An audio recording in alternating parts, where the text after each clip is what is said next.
Did you just put us live and not say anything?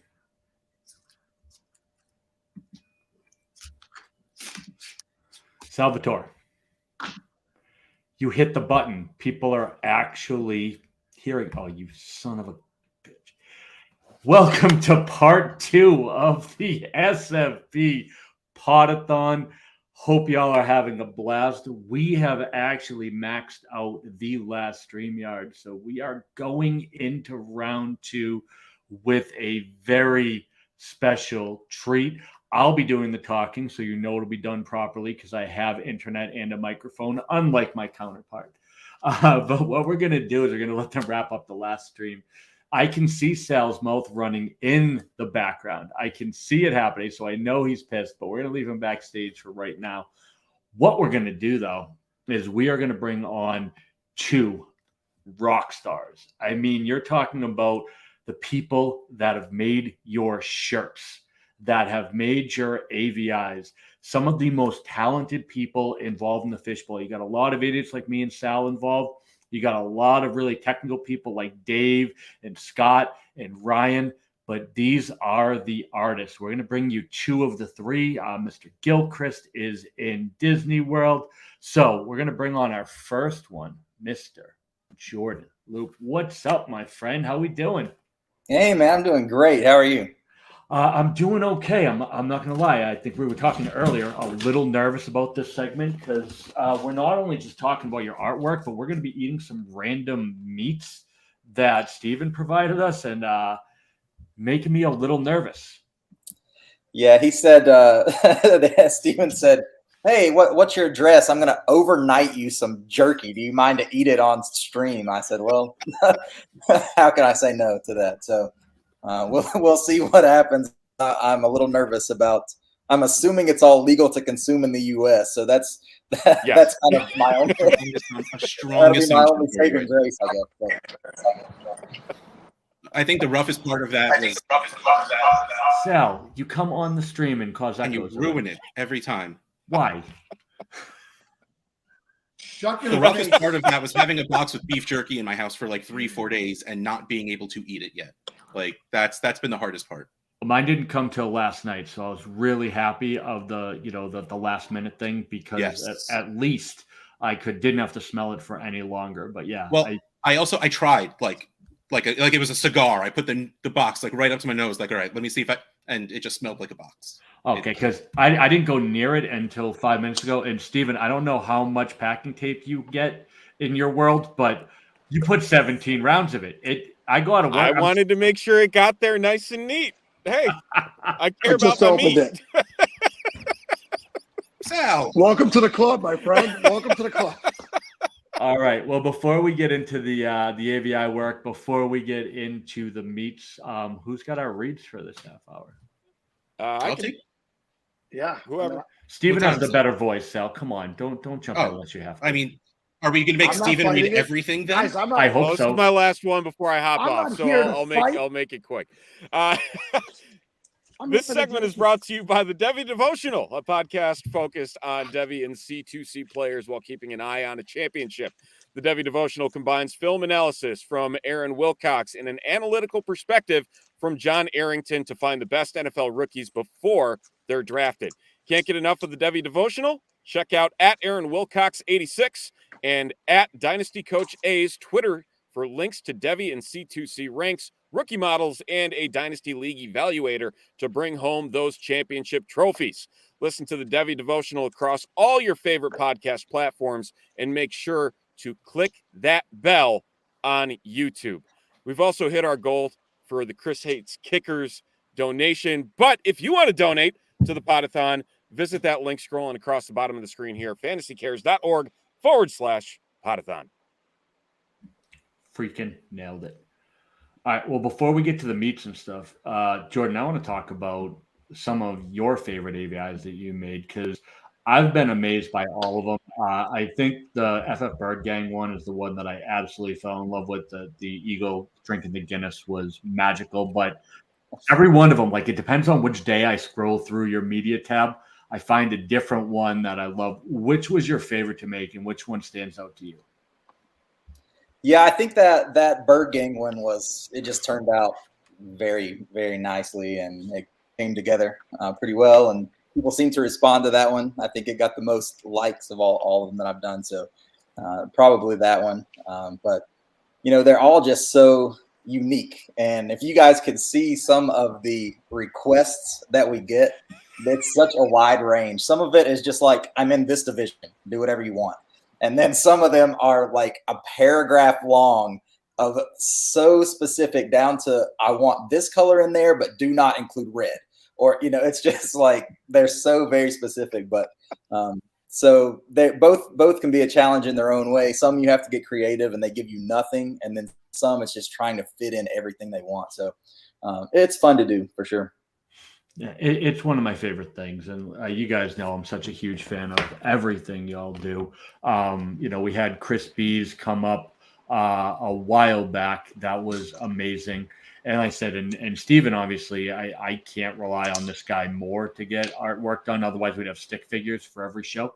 And anyone who doesn't know, Steven, it hasn't even just been for the Podathon. The man did the intro for my podcast. Like, everything he does, I absolutely love. You guys are stars. Yeah, one of the best intros. I still hold firm that might be the best intro in podcast history, but I digress.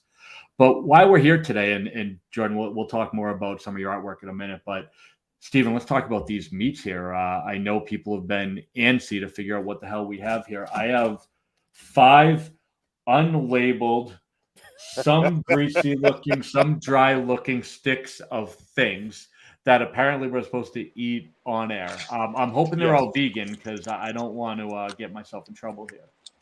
I mean, yeah, we're in deep trouble if that's the case. However, is Russ's chair the new Podathon chair? We're just going to call this the new Podathon chair. Yeah.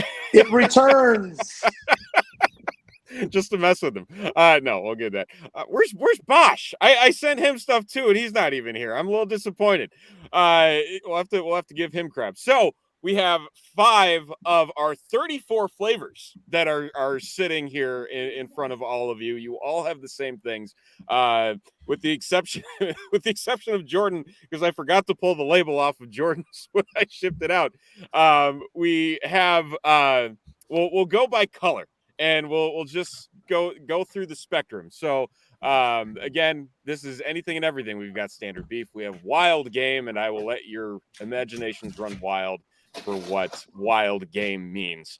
But we've got a couple of those in here as well. So we're going to dive right into it and have a little fun. So if you would pull your gray stick, we'll make it nice and easy to start. So if you want to grab a bite, we'll see if the easy one. We'll do the softball question here for what the predictions are on this one. But Do you don't know how difficult this is for me? I do not eat random meats. I like steak and chicken, and that's about it. I mean, they used to be that in some shape or form until they went through a machine. But well, the wild game one he cannot confirm.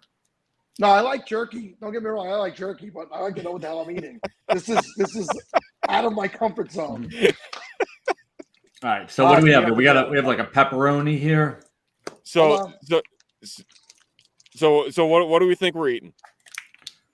Any guesses? Bambi. Not yet. So You standard. said Okay.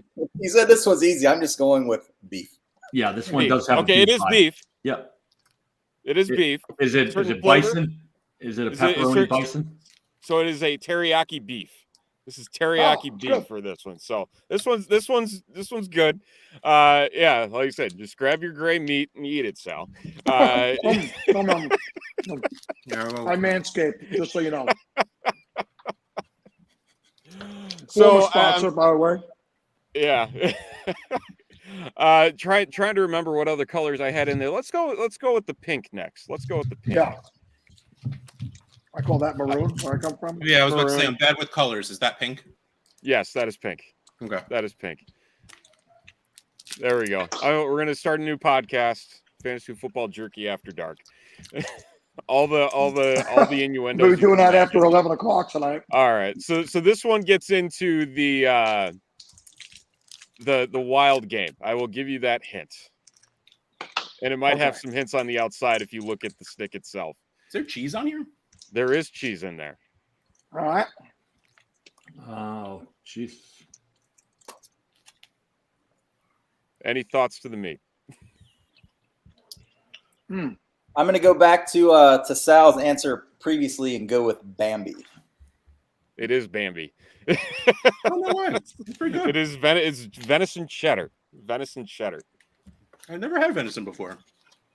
Me It's either. thick. My first time. There you go. See, we're expanding your horizons. Luke on fire, by the way. He is killing this game. I've actually, I've had a wild boar hot dog. By the way, they're wonderful. I don't even think I've had that. That actually sounds good. Yeah, there's a place up near Rutgers. It's Jersey Dogs, and it's just ridiculous. Like your average hot dog place that does like 10,000 toppings on, but then they have alligator, bison, wild boar, like a couple of random.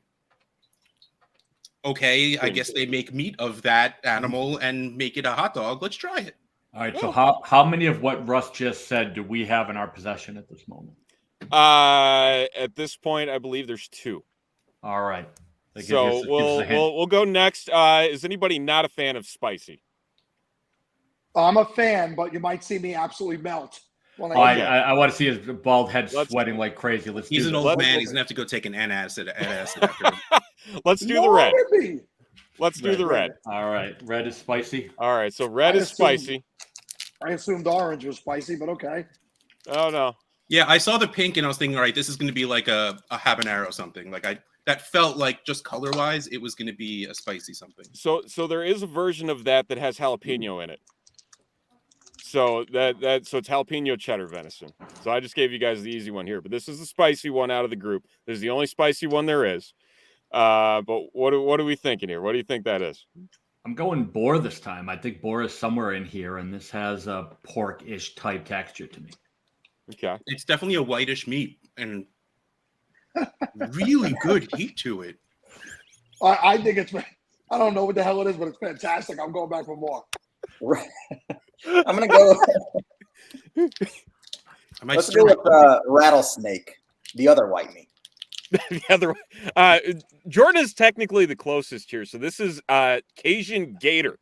I was So gonna say you're eating alligator. I kind of felt like gator was coming because that was like the most close to normal thing I listed. Yeah, gator's actually. I'm not gonna lie to you. This is wonderful. Yeah. It's wonderful, but I need water. Hold on. So I let's feel talk like about Leatherhead from the Ninja Turtles.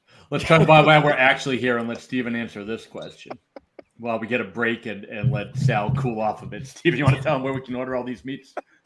Yes, I'll keep you can eating order you can order all this at johnselginmarket.com. That's ELGIN market.com. So we've got everything from the sticks like you're seeing here to jerky, large pieces. I believe it's been a couple of years since I gave some to Sal to show off and flag in front of all the other folks there. We have barbecue, we have everything in between you can imagine, all these wild games, and also sausages for anyone that wants to add to their charcuterie boards like Sal. So A wide array of everything. white meats. So anything and everything in between. All right, we got 2 more, right? Let's do orange. Orange is the one. Green is best for last. There's one person on this stream who also knows what the green is, but that's not. You're bad at this game, Steven. So the orange is the sloppy stick. Yep. We're going to keep it as that is as X-rated as we're going to get with this conversation. By the way, just to talk about one, bills, if you haven't eaten an ostrich before, like I've had an ostrich steak, it's really good. Yes, we do have ostrich as well. It's not one of these here. Ostrich is purple. Thank God. I heard that gives you nightmares. I can't eat that shit. But the orange one, again, it's a little messier. However, also one of our best sellers for good reason.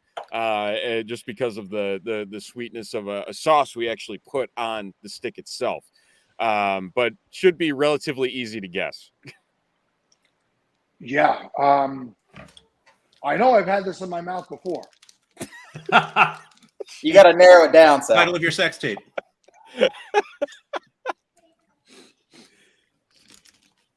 I feel like Like it's sweet something chili basic, sauce? like turkey or something, but Not turkey. Oh no, it's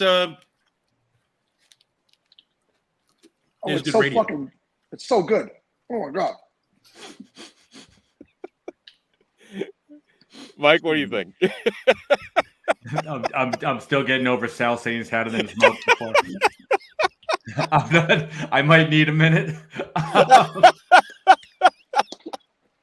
So yeah, I'm gonna go ostrich. Oh, I do think it's in the bird family, and I know you guys do some exotics, so I'm gonna go ostrich on this one. That's some kind of pork, isn't it? It's some kind of it's got a rib flavor to it. yeah. Sal, you were correct. This is barbecue pork. Yeah. Dang, I thought we were getting real exotic, but Sal's definitely had pork in his mouth before. We do know that. The whole thing is going down. That's it. Sal, no, do not throat that. Sal, we're live. And it's gone. Oh, it's so good. Okay, so one more. That would be the green. So I got to hear everybody's guesses on this one before we make the announcement of what this is. So this is actually one that a bestseller because of just the sheer curiosity. So that is your clue. I've never had this in my mouth before. First time for everything, Stallion. So I'm gonna go. Luke guessed it earlier. I'm gonna go rattlesnake. Okay. I don't know. I always pictured like snake would be tougher than this. Well, maybe it's a chubby snake. I didn't mean to body shame the snake. My bad. I don't have a guess. I'll tell you, that might be human. Somebody put human flesh.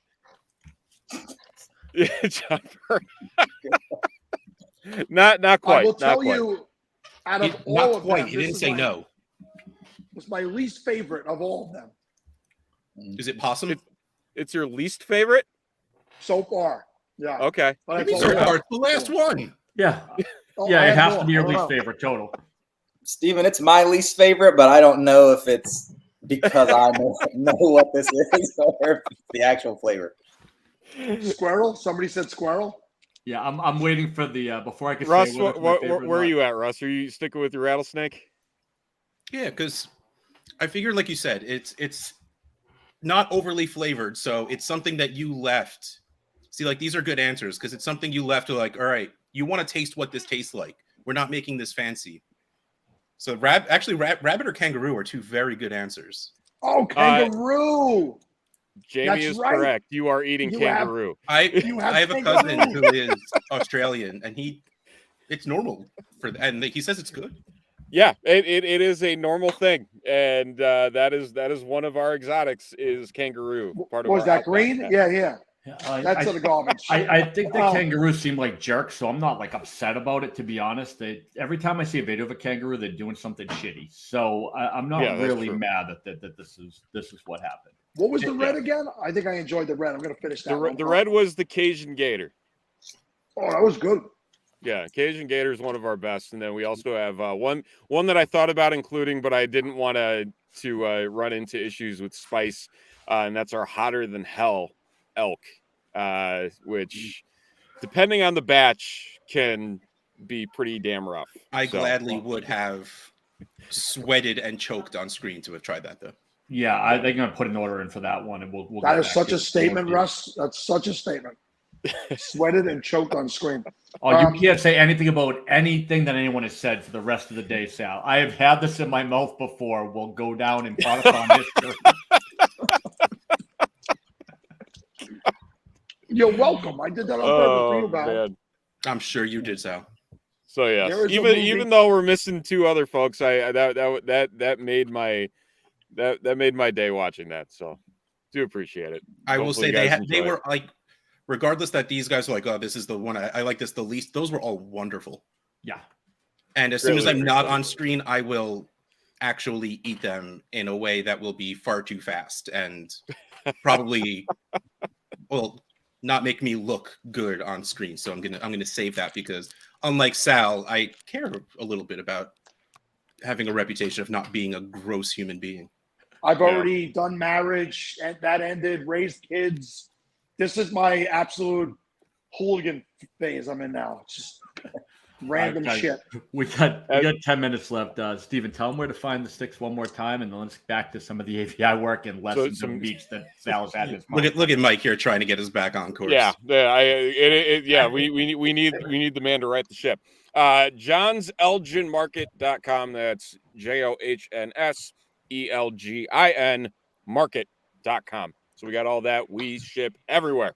So whatever you want, we can get it done. Now, promo code Sal's had this in his mouth for 15% off. Is that something we're going to make happen?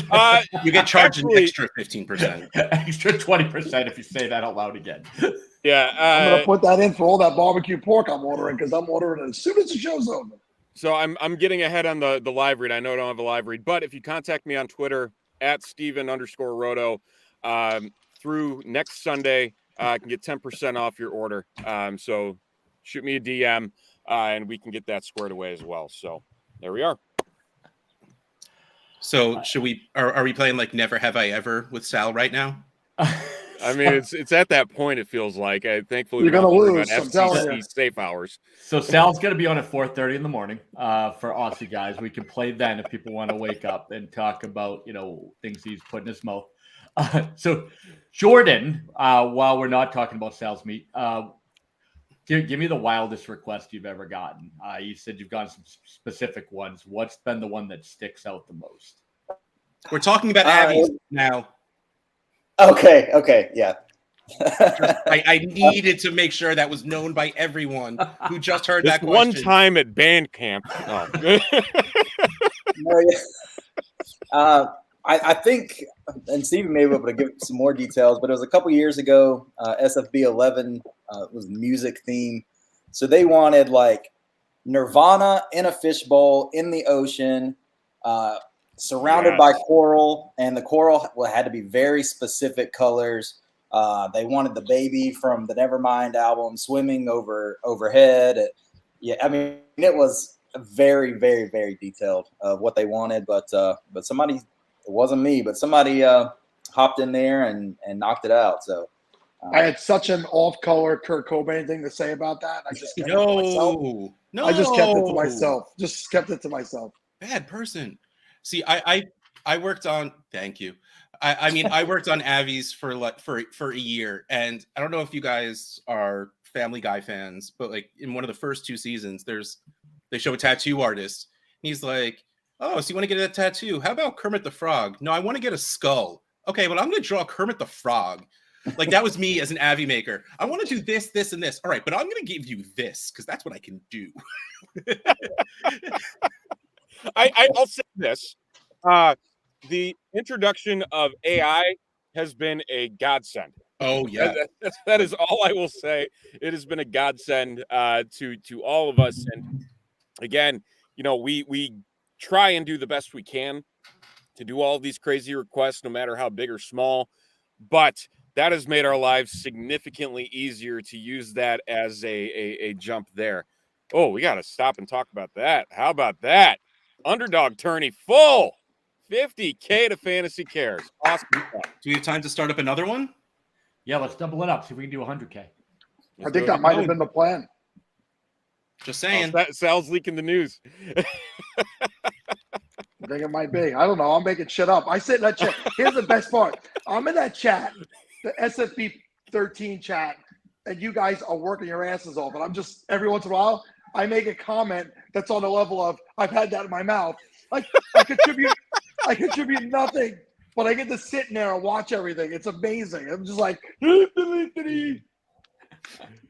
oh, amazing. Man. Yeah, no, but that is awesome. We put a goal out there of 150,000 overall for all Fantasy Cares this year, and we're well on our way with that. And the merchandising and the eliminators and what we're doing here this weekend, it's truly amazing what this has become. So before this section ends, Jordan, I need to know, what division are you in, And did you try extra hard on that logo because you knew you were going to join it? No, so I am in the Cracker Barrel division, so I'm wearing that shirt today. Oh wait, hold no, on. I haven't actually talked to you live since we say Devin A. Chain. Devon, right? Devon A. Chain. I mean, is that not how you say it? It's not the on part that we were worried about. It was the A. Chain part that. So, if you were around before, like a couple of weeks ago, we were doing the name game contest, and we have 18,000 different group DMs, and one of them is the merch chat, and we were talking, and Jordan just couldn't grasp what A Chain would rhyme with. Okay, guys, you tell me. All right. We were trying to combine players' names with one of the logos, right? And we were specifically talking about some of the live divisions. So we were trying to come up with something for one of the Buffalo divisions, which is Fatty Beer Co. or Anchor Bar. So I said Devon A. Chain and Anchor Bar together. Devon A. Chanker Bar. Yeah, and but they it's were not like, Devon. no, Okay. why are you saying it like that? And I was like, how else would I say it? So I don't know. The voice messages going back and forth in the DM with the various pronunciations, and then it started getting into other players. No, wait, Jordan, how do you say this? Jordan, what does it rhyme with this? Yeah, Boss was like, okay, say bank. Say this, say that. And Hey, pillow. Yeah. Oh, God. Yeah, the name game is wonderful. It is so much fun. But if you have the slightest bit of non-boring American accent, it takes on a different life of its own. And I mean, Midwestern to some East Coast. Okay, like we hit Bob and it gets a little different. But like, Whoa, hey. Our accent's just fine. We started this whole thing. I love you, but you do not quite have the accent that Bob Gilchrist has. No, I don't. Bob Cosling's on freaking Good Will Hunting. I swear he's not even from here. He just learned it from the movie. Yeah, that is I did not know him before the movie, so I can't attest to how he spoke before that movie came out. Probably like you. Yeah, to be honest. Everyone in Boston just spoke like New Yorkers until the Good Will Hunting came out, and they're like, "Oh, that's what we sound like. All right, let's go with it." Damn, Ben Affleck ruined everything. You adopt that, but you can't adopt all the math equations. Come on. No, we're not doing calculus, but we're not going to say our odds either. Oh, man. All right. Well, we are winding this section down, but before we will remind at Fishbowl Merch on Twitter, the link in the bio to go and get some ridiculously awesome merch, shirts, hoodies, hats. I wish there was more. Like, I want there to be everything in my house that I can cover in these logos, because they did such a damn good job that it's just like, I need more. I want more. Why isn't there more? Like, I want more stuff. And of course, there's limitations on what you could print stuff on, but I don't want that. I want it. I want it all, and I want it now. What for 280 Mercury? Thank you.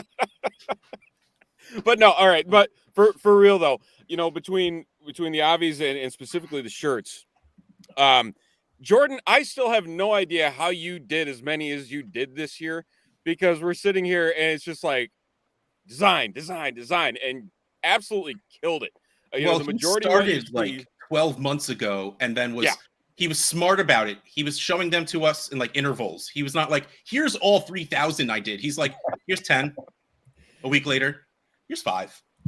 So he made it all a year ago. He's just making us think that he's been grinding.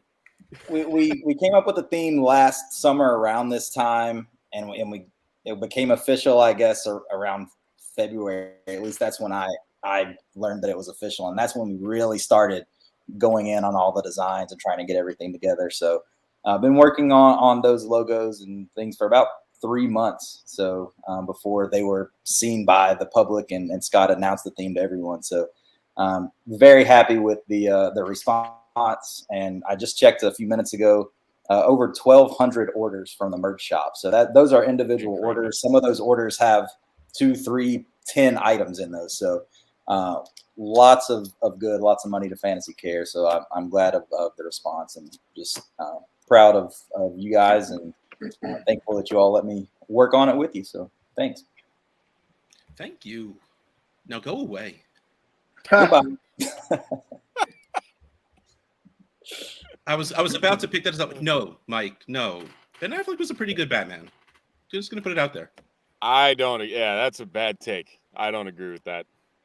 This is superhero talk now. Oh, did he actually leave? Where'd he go? Oh, there he is. Yeah.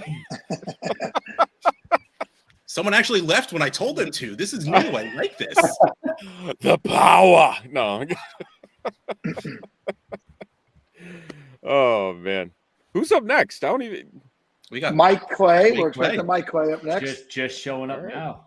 There he is. I And will. so Okay. I'm gonna let you guys enjoy Mike, who is a star and deserves more of the screens than my ugly face does. Steven, thanks for the meet. Sal, thanks for the sound bites. Jordan, thanks for the ABIs, and Russ, just thanks for being there, I guess. thank you, Mike. Later, guys. later. And I'm out as well. So all the focus on our next guest. So we'll be back later. Be well. You guys, Steven. thanks. Bye, Jordan. Wait, what? Sal? What? Why? What? How did... All right. Well, before we get Mike up in here, our guest is brought to you by CampusToCanton.com, a website focused on all things college fantasy, including Dynasty, Devy, College Fantasy, and Campus to Canton leagues. Campus to Canton is the fastest growing format in fantasy where your teams have college and NFL lineups. And as college players enter the NFL, they join your NFL roster. Visit CampusToCanton.com as their team of experts bring you articles, podcasts, cutting-edge tools, exclusive ADP, interest-leading draft guides for Devy. There are so many commas in this sentence. College fantasy, freshman supplemental drafts, and the deepest set of college rankings anywhere. Check out CampusToCanton.com today and every day after.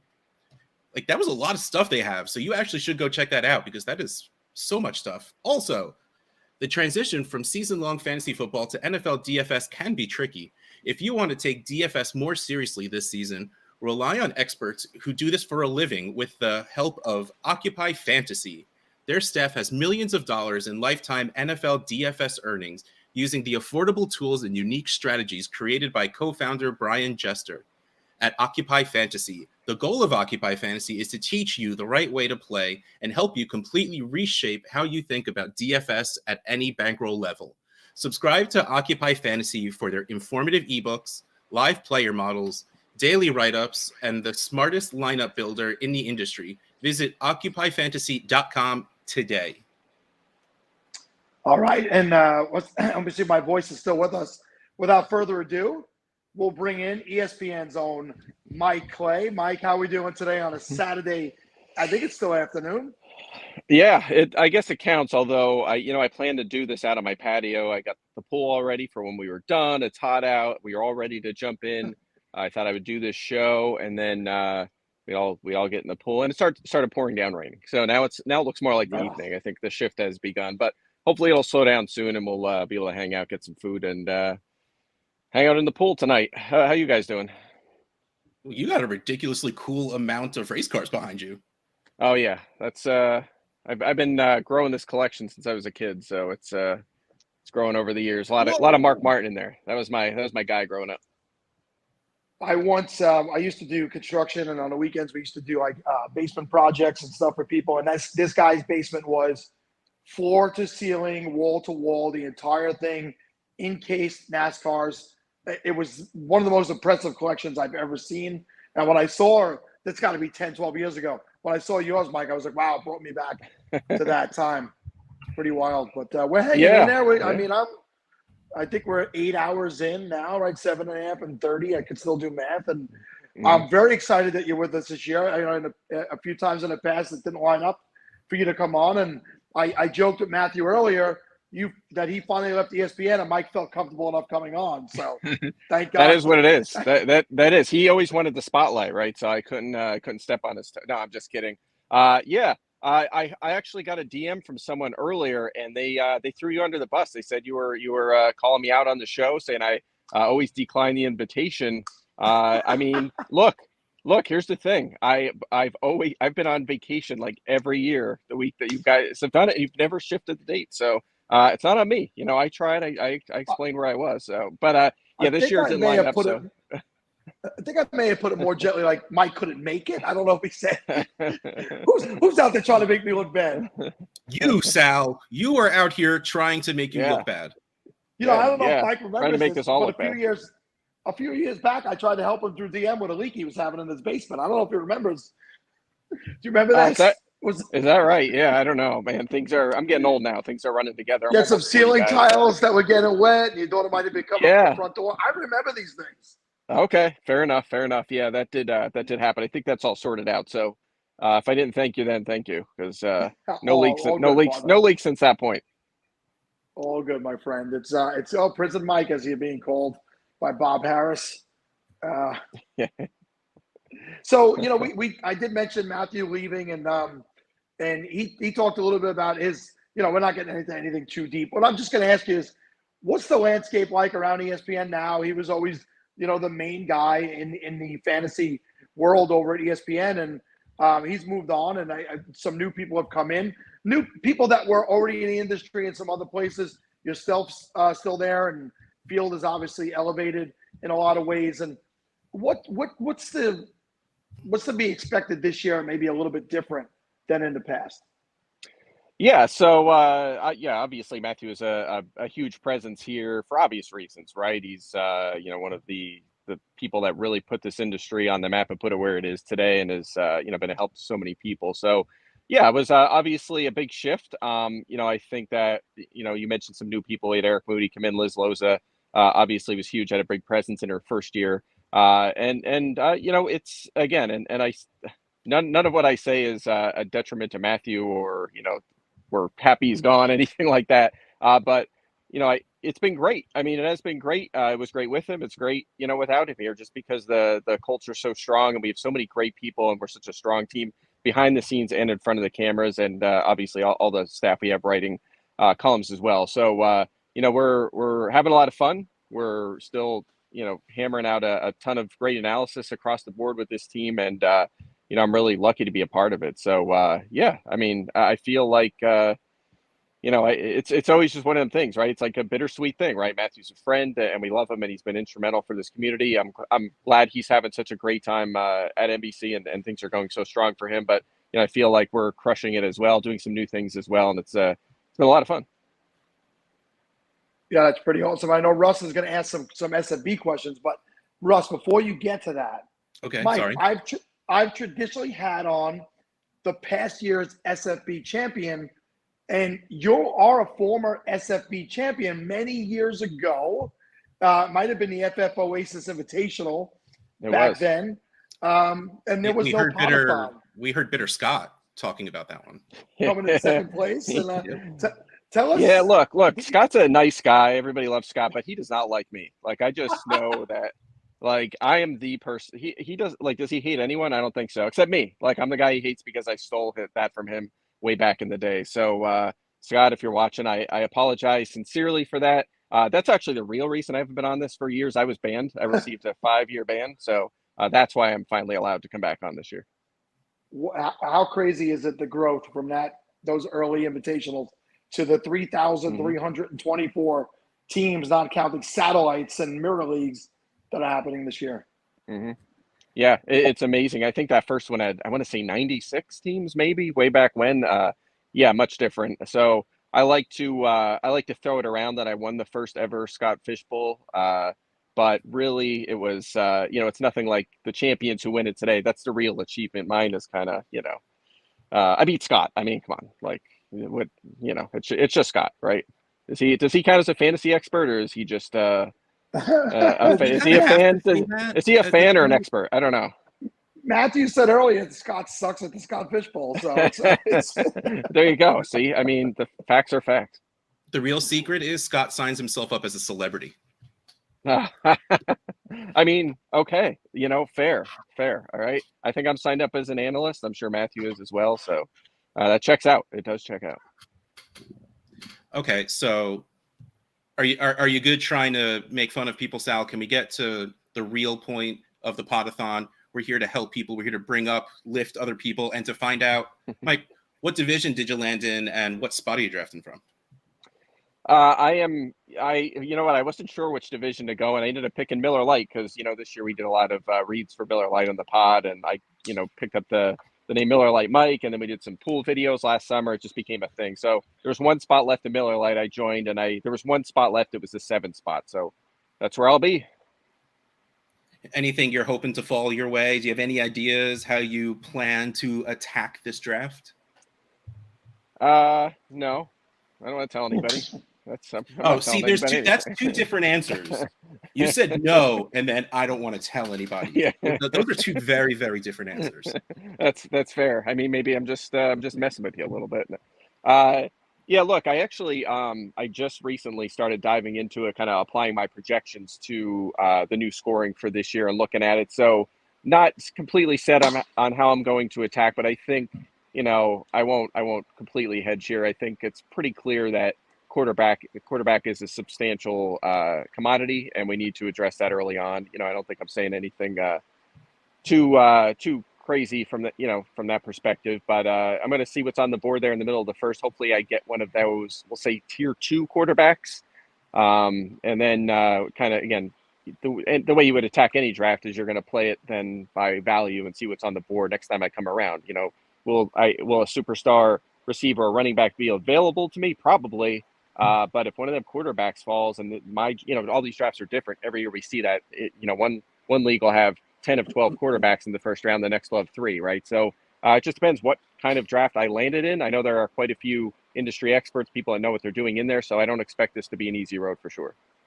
Yeah, it's getting more and more difficult even against the fans, right, Mike? Like everybody's preparing, and this is something they want to step up to the challenge. And very often you have a very even mix, and sometimes more fans than industry people in those final rounds. I'm also at the 111, and I mean, I don't think you can make a decision until you see how it plays out in front of you, being that late. But we get that easy, that quick wraparound, and then the 3rd round reversal. So we're digging right into the depth right away.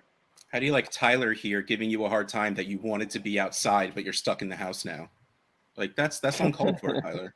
Yeah, it is. Look, I hear him. Like, I wish I was out there right now. I'm kind of peeking out the window to see if it stops raining when I get back out there. I mean, man, look, I'm in Connecticut, so it's cold most of the year. So anytime it's finally warm, I just can't wait to take, any excuse to be outside, just sitting around on the patio or in the pool or taking a walk, whatever it might be. So, yeah, we got to enjoy these warm months in Connecticut while we can. Although, I don't know where you guys are from, but we have like no spring. It's just like it goes from cold and then it's just burning hot up here. Yeah, so we're Northeast guys. You know, I'm New York, and Russ is New Jersey. So, all right, you get it. We used to have seasons, and then all of a sudden it's literally just like winter or summer. Like we still get 2. That's a step. Yeah, that's you know what? I'm glad you guys know where I'm coming from, because you're exactly right. It wasn't always like this. Yeah. Now we're old. We're just old guys. We're just old guys complaining, yelling at clouds. That is also could just be a problem. Maybe we do have 4 seasons, but our blood is thinned out. We're just like, I remember back in my day when 65 meant you were walking outside in a t-shirt. Now I'm walking out with a coat. That is absolutely what's happening. That move down to Florida and start complaining that it's cold at 70 degrees when they grew up in snowblown Brooklyn. And of course, I'm absolutely speaking from experience with my grandparents who used to complain when it was 70 degrees outside in Florida. We us Long Island people, we lost Billy Joel. He's finally moving to Florida. It was for so long he was our big representative, and that's it. He gave in. He's moving. I mean, shut down the shop at Madison Square Garden and left. That's what any good New Yorker does. So, like, if you don't make the trek to New Jersey first, you start snowbirding a little bit. Starts to get even the slightest bit cold, you head down to Florida for a while, move back up here in the summer, and then after a while, you just Florida full time. It's not like, not if there's anything wrong with Boca, but like you could do better. Most people, you could do better than Boca. Sal, where are you at in where are you at in New Jersey, Sal? I'm in New Jersey. I'm in I'm in Manalapan. It's Monmouth County. For all you people listening, yes, Central Jersey does exist, and that's where I am. Central. Okay. All right. But since I was a kid, I've been vacationing in South Jersey down, that is basically Philadelphia, an extension of Philadelphia, certainly the Philly sports market. So Yeah. down the Avalon, Stone Harbor, the where Taylor Swift used to vacation growing up. That's where I hang out in those You want to parts. tell us So. anything? To tell us anything, Mike? No. Which No, which song is about you? Well, actually, where I lived before I moved up to Connecticut was right down the road from where she grew up, and she just happened to be. Taylor found out and she cut him off. That's what happened. It wasn't me. I'm so happy it's not me. Yeah, Taylor was just like, "Oh, he's about to give out. He's about to give one of my secrets. You better cut him out." I believe she has that kind of power. All right, are we back? We're Yes. back. Did I get cut off? All right, yeah, I lost all of it for a second there, but yeah. So anyway, just a random fun fact. Any way to make my brand a little better, I'll connect that dot to the great Taylor Swift. Oh, I love anytime the you angle. can draw a line to Tay-Tay from yourself, you do it. You got it. See, this guy gets it. That's right. My very first fantasy league was with my cousins in South Jersey. So it was called the South Jersey Fantasy Football League, and it started in 1994. Pen and paper, and it was pen and paper right up until it ended in the year of COVID, 2020. And so I grew up going to Seaside Heights in the summertime, and they lived in Toms River area, Lacey Township. So, yeah, I spent summers over that way as well. But I'm a Long Island guy who moved to Brooklyn 9 months ago to be closer to work, and now I legitimately live directly across the street from work. So, that's nice. That is low key amazing. To be able to just be like, "Oh, I got work in 10 minutes. All right, fine. I'll get up. I'll get dressed. Let's go." Yep, it's a 60-second commute. I walk right across the street. I mean, well, that's cool, but also I feel like I was ahead of the game with the working from home. That's how I kind of worked my way up through this business. Was a lot of first I had an accounting job, and that's kind of where it started out as a hobby. But then I would just, once I went full time at PFF, I was doing it from home, and people are like, "How do you do that?" I need to get out on the road and get to work and be in the office, and I'm like, I don't know about that. And then of course COVID happens. Obviously that was unfortunate, but one of the things that came out of it was everyone's like, actually working from home rules. It is awesome. And now everyone wants to do it. So I was ahead. I feel like I was ahead on the game. That's maybe my biggest achievement, is being out in front on that one. That is, you are a pioneer, and we appreciate you for that. Thank you. Right now, Thank you. I just finally get the praise I deserve for that. Thank you. My work desk is literally 6 feet from my bedroom door. So on a bad day, I could make it to the door and fall down, and I'm at my desk. So I love it. I would not leave the house for long times if my wife wouldn't yell at me for being a hermit, and I don't want to have to get yelled at. So I leave the house every once in a while, but it is, working from home is the absolute best. Yep, you get it. That's right. Well, if you podcast and you're on video, you're not technically a hermit, right? Because you're seeing other people, you're interacting. You're just not leaving the house. It's a newfangled, it's like the hipster version of a hermit, Yeah, that's fair. I just felt like I got so much more done. It's just more efficient, got a lot done. But you're right. Now more than ever, we talked earlier about Matthew moving on. That's changed things quite a bit. More podcast, TV appearances, fantasy football now, Sunday mornings, all that fun stuff. So, it's changed a little bit. I do go in, but when I have an excuse to stay home and just sit at the desk and grind out a bunch of content, I'm going to do it. Yeah, for sure. And if you ever wanted to get into doing some NASCAR podcasts or streams or something, you have a great setup for it.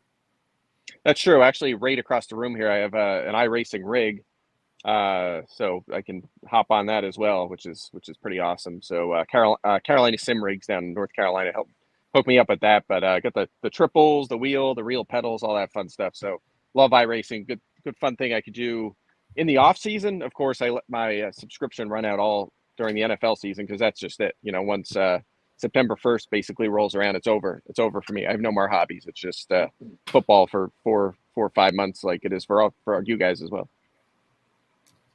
See, here's my thing. I don't necessarily mind going to an office if I was able to work in whatever clothes I wanted to. I work in accounting. I don't talk to a customer. I don't, on a phone, no less in person. Why do I need to be wearing a button-down shirt and nice pants and shoes that are uncomfortable? Why can't I be in basketball shorts and a Scott Fishbowl t-shirt? There's no reason for it. Yeah, so, I'm with you. I used to, when I first started, you get to ESPN, you want to dress nice. I feel like I need to. Am I losing you guys again here? No, you're good. Keep going. No, we got you. Now you stopped. See, if you wouldn't You have asked, predicted. everything would have been fine. But then you asked Mike- and you froze. He's also a soothsayer. He can see the future. All right, I'm back. There you There go. he I'm back is. again. Is it just Yes, me? sir. Am I the only one breaking here, or is it you guys? It was Sal, me all morning, Mike. So. he's pushing it onto other people. That's really what this was. Sal's I'm tired of projecting. him being the problem, so he's I'm making just other sitting still people's here. internet mess up. He's like a I don't voodoo know what's doll going of an internet router. Yeah, I think I think we're good now. But anyway, yeah. So I would dress, wear full suits or button downs all the time, and then I started working with Daniel Dopp, and he just wears like band T-shirts and has a huge beard, and then I'm like, you know what, I'm going to tone it down a little bit. Yes, I'm going to wear my fishbowl T-shirt or my King's Clash T-shirt or the Killers or whatever it might be. Go T-shirts. Wear shorts sometimes in the summer. Why not? If I'm not on cam. So I'm with you. I can't beat it. Question for Mike: does ESPN require pants on a from-home broadcast?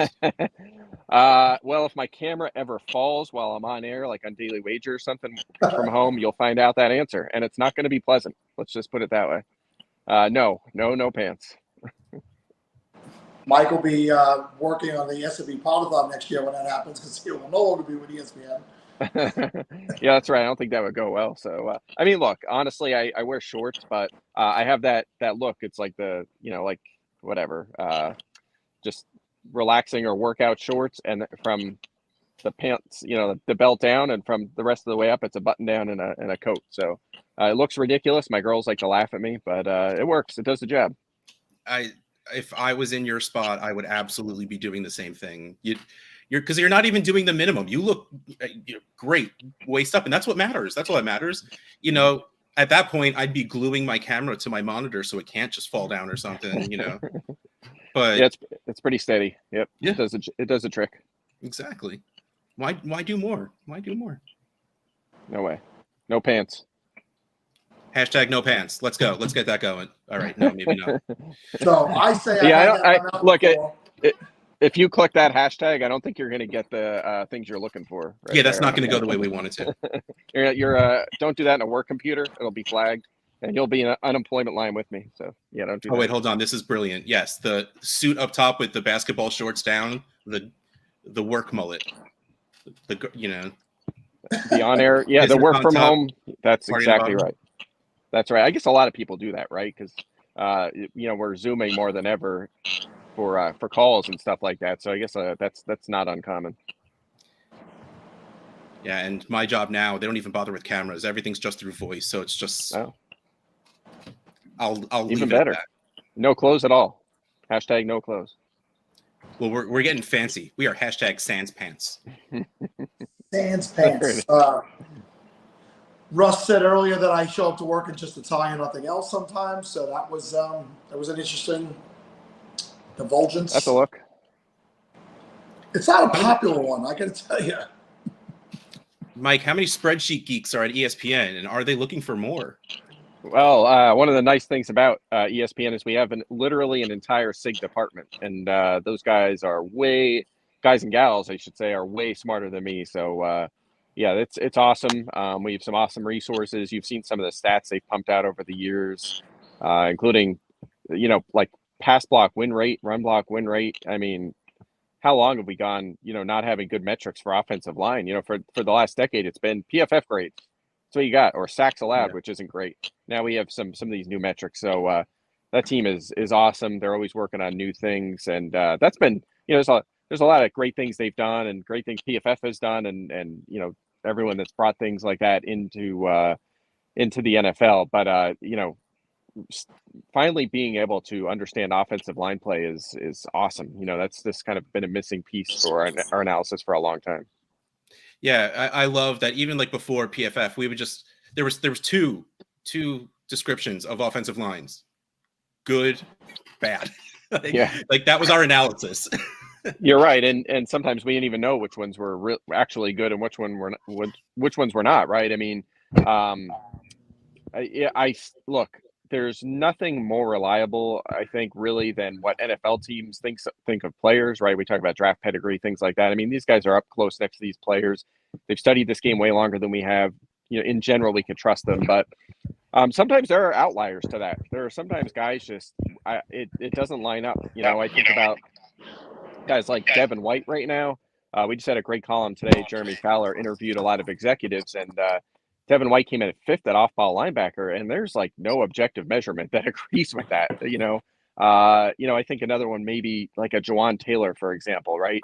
Huge contract, goes from the Jags to the Chiefs, a guy that doesn't show up well in pretty much any metric, and it's, but NFL teams love them. They're paying them a lot of money. So there's some players that still exist like that. We can't seem to get them aligned, but for the most part, when a guy has a super high pass block win rate or a PFF grade or great production, generally they're the guys that get paid. And on the opposite end, guys that have low grades, I've noticed this studying cornerbacks for a long time, guys who had a lot of like really low PFF grades, they end up like getting benched or cut. They were really good at nailing that kind of stuff with the grades at PFF back in the day, and still to this day. So it's really interesting.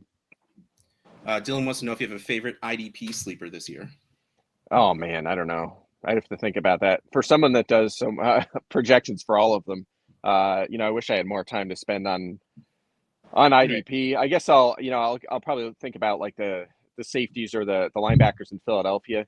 They have such a good group in defense, and then at certain positions like edge rushers loaded, obviously defensive tackle, we'll see a little bit of a turnover there, but two high pedigree guys, corners very good. And sometimes when you have that, it'll make young guys look better than they actually are and more productive. So, you look at Dean at linebacker. I know he's a popular breakout candidate. I'm looking at him. I guess that's a popular one, but a fun one for me as a guy who grew up in Pennsylvania, likes the Eagles. So is the Ray Lewis effect or the Revis effect real in IDP? Like the person that's across from the really, really, really good guy is good for IDP? I think so to an extent. I mean, I think it more so applies in the actual NFL, right? Where I've always wondered about this, right? So you'll have like let's just say for the sake of argument, you have let's use the Jets. Okay. So you have DJ Reed on one side, who's really good, one of the most underrated corners in the league. And then you have Sauce Gardner on the other side.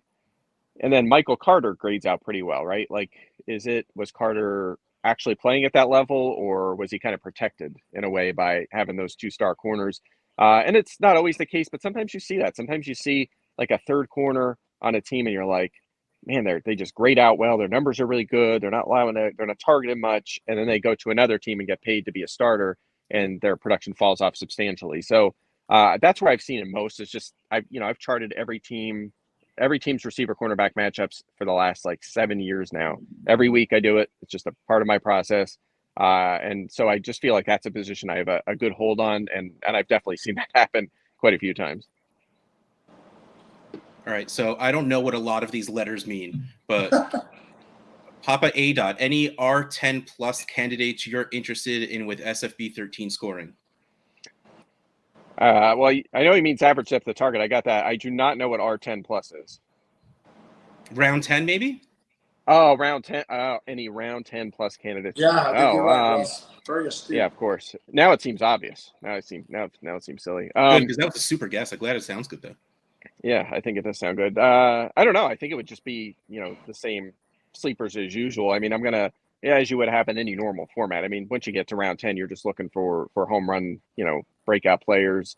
So I'm year two breakouts, always a hot spot. I'm going to be looking at, tight ends.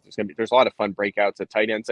Although I feel like, guys, we say that every year. We're always like, here's the next young breakout tight end, and we get busted. We get crushed for that so often. Like Jelani Woods, Chico Okonkwo, like it'll be like Austin Hooper will finish tight end 12. It's always how it goes, right? So I would say that, and of course, just quarterback. You're looking for home run dart throws there. Sam Howell, someone like that, could add value with his legs. But again, I think that applies to in Howell's case, any super flex format. All right. Well, we're heading up against that wall. So before you head out, why don't you? I mean, you're Mike Clay. You don't necessarily have to plug yourself, but go for it. Throw out some goodbye ideas, thoughts, whatever. What do you want? What do you want your lasting impression on this year's Podathon to be? And please make it something negative towards Sal. Oh, I was just going to make it negative to everyone and just say that, look, I'm the original champ, the OG, the first champion of Scott Fishbowl, and I don't have to try anymore because I won it once, and that's all that counts. I'll always have that, that designation. So I guess that's all that really matters, guys. I'll just leave it at that. I think walk off with your hands up. No, I'm just kidding. No, first of all, guys, I really appreciate you having me on. I wish I could have done this in years past, but again, vacationing, so it's nice to be able to hop on and spend some time here. Hopefully, we raise a lot of money, and a big shout out to, we give him a hard time, but big shout out to Scott Fish for what he's done for this industry, not just for the industry, but for people all across the world. It's been awesome to watch what he's done over the past decade. Certainly one of the biggest contributors in this industry. By far. So big thank you to Scott. Thank you to everybody involved. Thank you to you guys. This is an awesome thing to be a part of, and I can't wait to get started on my draft here in a few days. All right, Mike. Hopefully the weather clears up and you enjoy the rest of the evening with the family and the weekend as well. Be good and have a great season. All right, you two guys. Have a good one. Catch you later. All right. We are on to our next read. What time is it? It is 4:30. Just making sure I'm reading the right thing. Podathoners, if you want to win your fantasy leagues, you need to visit goingfor2.com. Why going for two? Because you can't go for three. It's clever. I like it. Going for Two has some of the best up-and-coming writers who want to share their passion for the game with you. From redraft to dynasty to daily fantasy, goingfor2.com has it all, including live shows at Going for Two Live, found on YouTube, and syndicated on all major podcasting networks. Visit goingfor2.com today and every day after, because no one remembers the extra point. Clever. I love that read. Good job, whoever came up with that one. I like it. But we have some guests, and since Sal doesn't seem to want to be doing anything, I'm going to let them into the stream. Did you read? There was only one read? Oh, it was there two? Read? Yeah, there's only one read. I got That's it. That's why I was waiting. I can do this job. My favorite Jen is here. You think I'm not interested? Hi guys. I relate to Jen so much because we're both old, and we kind of feel that every day on Twitter when we interact with other people. You're not supposed to say that, Sal. Don't be upset. Oh, no. Jen knows. I'm aware. I'm old. I appreciate that. But it's kind of our thing. But also, TJ's back, and TJ, I think you were last on the Podathon in year 2. Like overnight, you kicked in the door, you showed up, and it was a great segment, and I'm happy that you're back with us. We should get you back in every year. Welcome those are my normal waking hours. Especially being on the West Coast, I'm down for those early AM spots. Early AM sounds like the worst. Am I the first female this season on here? Today, I believe so. Right? Well, it started today, right? So. Sal was just trying to make it seem like it's not a terrible thing that, yes, it took until 4:30 p.m. to get a female. Oh, no, listen, there's plenty of female on the schedule. I'm not complaining about that one bit. There's plenty. I'm not complaining about this either. I'm just saying, yay. I'm excited to be the first female here in the pod today. My love for Sal knows no ends, but if I can take anything and turn it into an insult for Sal, it's our love language. That's what I'm going to do. I'm well versed in it, and tomorrow we close the show out female heavy. Actually, tomorrow we have the women's power hour, and then let me see, just so many. No, I know, I saw that. I wasn't giving you guys shit for not having females at all, and I actually wasn't at all in general. I was just stating that I was excited to be the first one. That was it. Well, we're excited to have you, Jen, as always. Talk to us about. I got 2 things real quick before you jump in, please. TJ promised that he's going to get canceled on this show, and if you can beat Sal saying I've had this type of meat in my mouth before, TJ, all the power to you. We're already off the rails, so let's see what happens. That's funny. That's about when I clicked on, and I was like, damn, I got a lot to live up to now. You got a high bar to get over. And then Jen, I had somebody who has specifically asked to change their time to come hang out with you. I was hoping I could bring them out. If it's anyone but Chris Allen. Oh, God damn. Come on now. You know who it is. Come on now. I know who it is. All right, I'm going to let you guys get to it. Enjoy your time. Hi. Hey. How's everybody doing? What's up, dude? Okay. Doing all right? See, at least we got... What did you all just do? Why am I the only one here now? What No, happened? we're all here. We're here. I did not do that. I never want my face to be the sole thing on. Like no one deserves that. What are So you doing? hands. So What we we're all talking good. about? What are We're we doing? here. We were Chris waiting is for you to see what you're drinking.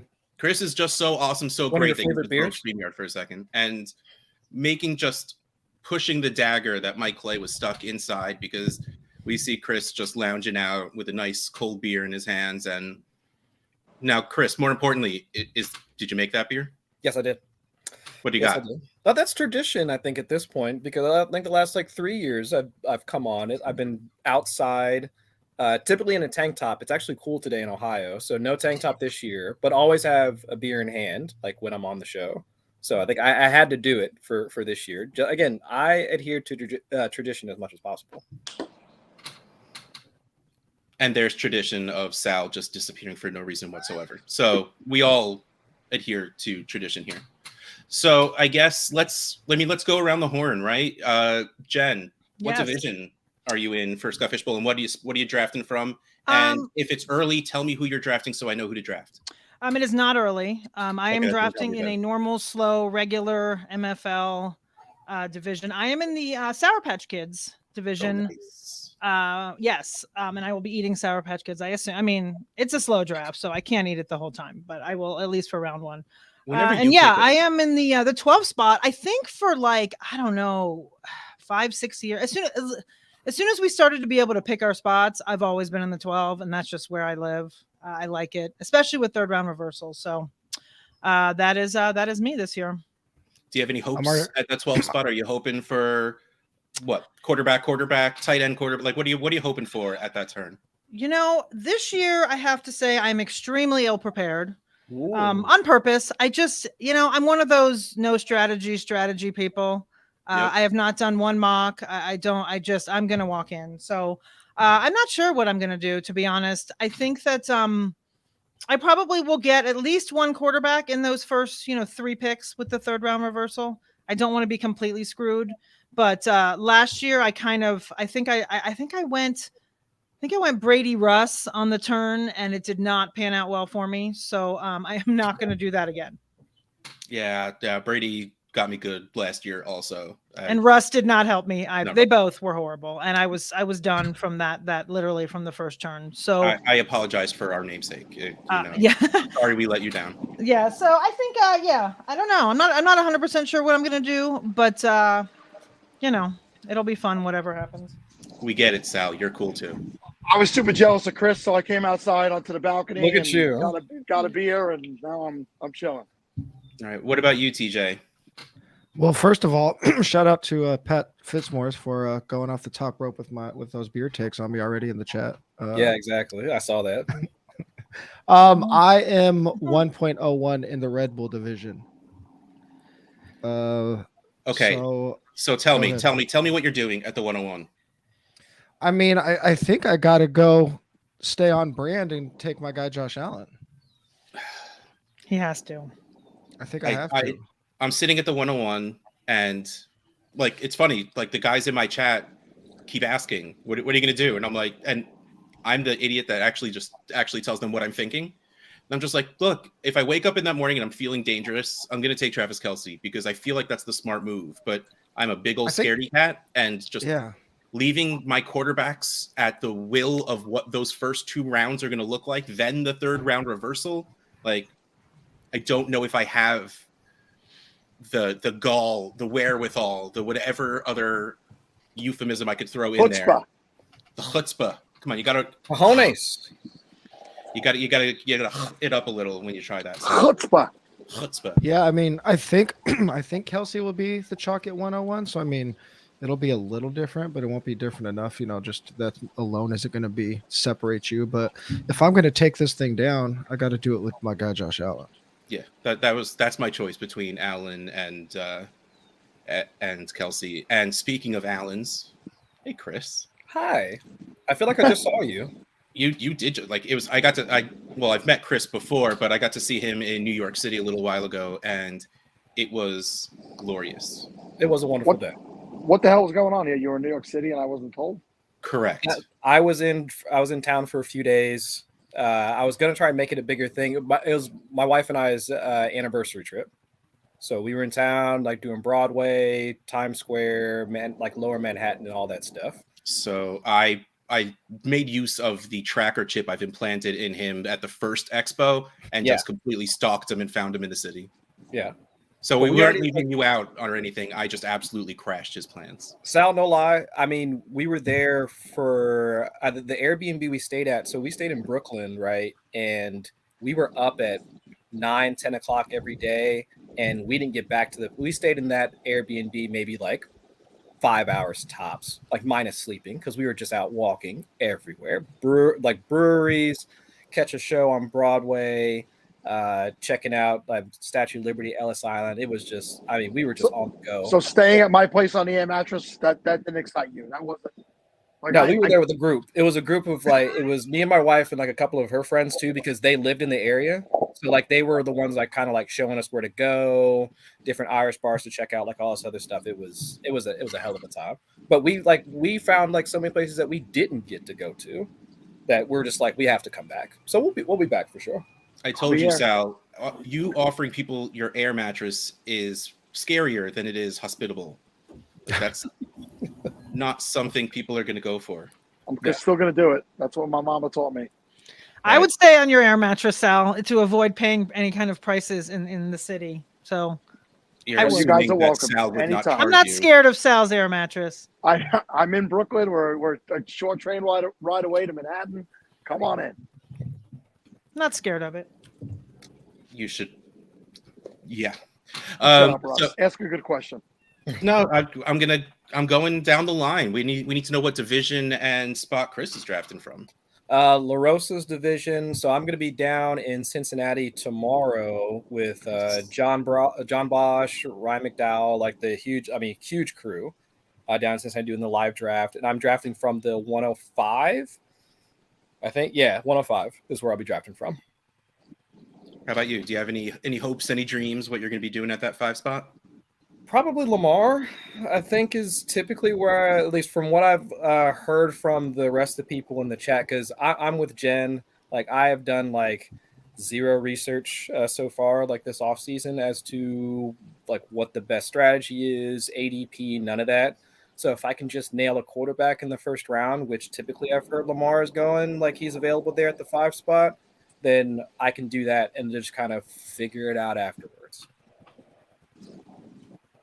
All right, so before things take left turns and Sal says something we will all regret Sal saying, do we want to talk any, because you are here for 4 for 4, do we want to talk any company business before Sal takes us down a road we don't want to go down?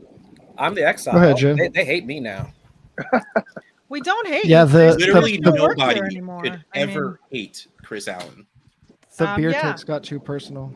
Yeah, that's why I got kicked out, because I was leading the IPA revolution within BetSperts. That was not taken too kindly. And so they were just like, He was regressing our company culture. And we had to do something about it. yeah. Like they were bringing in folks that like Pilsners and lagers and all that. And I was just like, this is like, I complained to HR. They completely ignored me. And I was like, I put in my 2 weeks and I had to bounce. It was terrible. Are you guys owned by an Irish company? Is that an Irish company that owns you guys? It must be. Like I don't know what the history is, but it was tough. It was really tough for me in those final like few months and all that. Is like the mental anguish was just it was tough. So I'm not gonna lie. We had Tyler in the chat getting a little worried how close to the balcony you were getting, Sal. But I'm back inside. I Yes. finished the beer. All right. So Brian out here is saying, given that this is a giant tournament, does TJ have any thoughts about quote unquote getting different? I mean, I can't. Every draft is so wildly different in SFB that I just kind of wait to see what they're doing. I mean, I haven't really seen any read on what the field is doing with the scoring this year. I can't turn off my DFS brain. So I usually just end up stacking one or two offenses crazy heavily. So I think that might be a little unique, but also it's a really good way to come in last place. But I don't care about coming in second either. I want to come in first.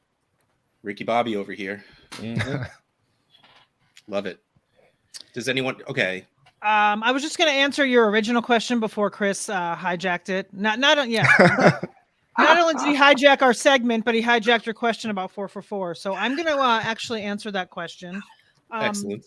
He knows I'm kidding. I mean, but anyway, we need to say mean things about Chris because he's too nice. You can't. I mean, exactly. Wonderful. He knows I'm not really saying anything mean about him, but I am going to answer your original question just because, like you said, we are on here to talk about 4 for 4 a little bit. But we do have. I mean, we also obviously have a ton of content and tools and all that stuff. But for the first time this year, we actually have Scott Fishbowl rankings according to John Paulson's projections. So if you go on the site under rankings in the little drop down tab, there's actually a Scott Fishbowl section. So using the scoring, there's rankings there. So that's really the only thing to plug as far as this goes. And 4 for 4, I'm gonna check that out. Yeah, but also very, very comfy t-shirts. Yes, we do have very comfy t-shirts.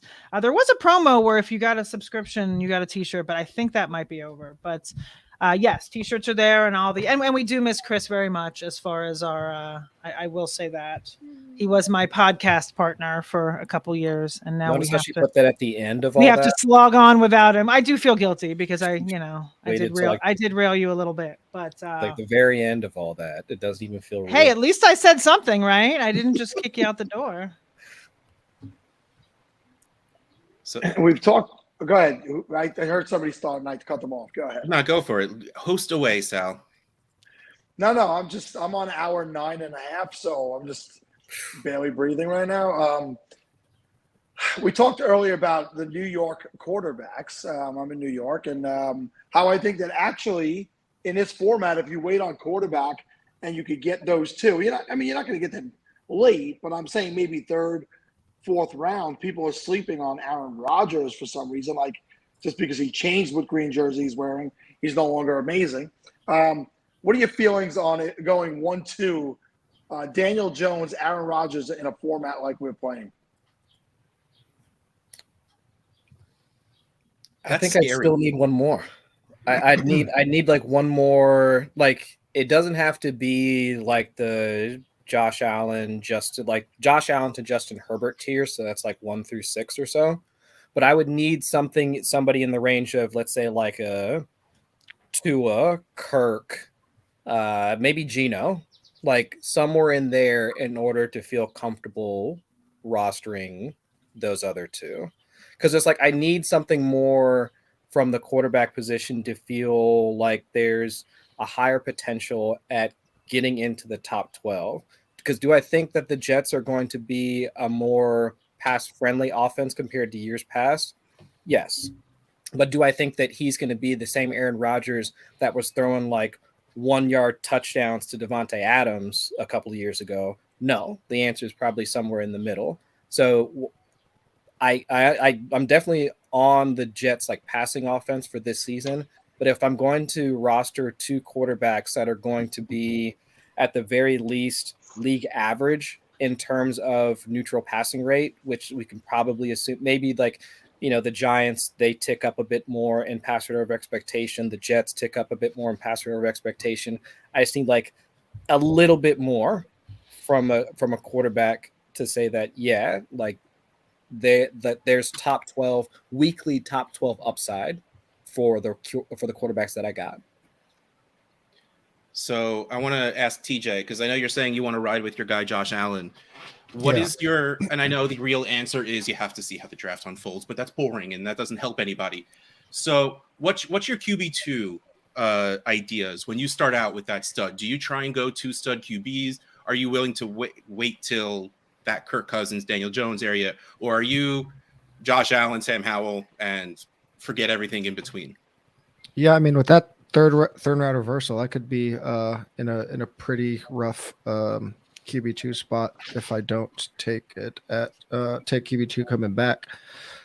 I mean, if It'd be really nice if I get like if there's still a Daniel Jones there at 212, like I will smash it. Otherwise, yeah, I think I'm probably riding that QB2 by committee train pretty hard. See, I'm asking this stuff like I'm trying to create content, but I'm really just asking people what I should be doing in the draft. I have absolutely no idea, and Yeah. at least I like having someone to blame, and when that person isn't myself, it makes me feel better about myself. So, I mean, this is a little more like TJ. this is a little more traditional redraft than SFB, just because it's so quarterback heavy. But I do think that there is a lot more flexibility in quarterback strategy this year than we've seen in the past couple of years. I think guys like A-Rod, Daniel Jones, and Geno Smith do give us some more later QB flexibility, but obviously SFB is a little different. All right, but we do. You just mentioned these names, all right. But so, how do we feel about Geno versus Aaron Rodgers? I just love the Seattle offense. That's probably hope no one in my division's listening, but that's an offense that I want to smash as much as I can. Yeah, Are you in JSN this year, kind of thing, or are you saying JSN next year because of Tyler Lockett still being there, and who knows what Pete Carroll's going to do for an offense? I like JSN a lot, especially for those later, and this is kind of my best ball brain thinking more, but those later season weeks, I think he could really be popping down the stretch where we're trying to win a championship. Yeah. I think, I forget who did it. It might have been Corain that had done the study, but showing like, I don't know if it was targets per route run. It might have been yards per route run, but either like opportunity and efficiency typically starts to like bounce up like over the back half. That post bye week bump for rookies typically seems to happen. So guys that are going to be having those, I don't know, like necessarily like shorter ADOT, but like we can at least project JSN to at least function as like the Z. So get like some off or like off the line of scrimmage or slot work, similar to like Jordan Addison. So it's like, I almost like call him like arbitrage like Jordan Addison, like in a sense. But like if there's but if he's going to be getting those types of targets and the offense is still going to function similarly from a pass rate perspective, then yeah, I'm with TJ. Like the Seattle offense should definitely be one that we should be stacking. I need to jump in real quick and correct that. It's actually nervous waterflies.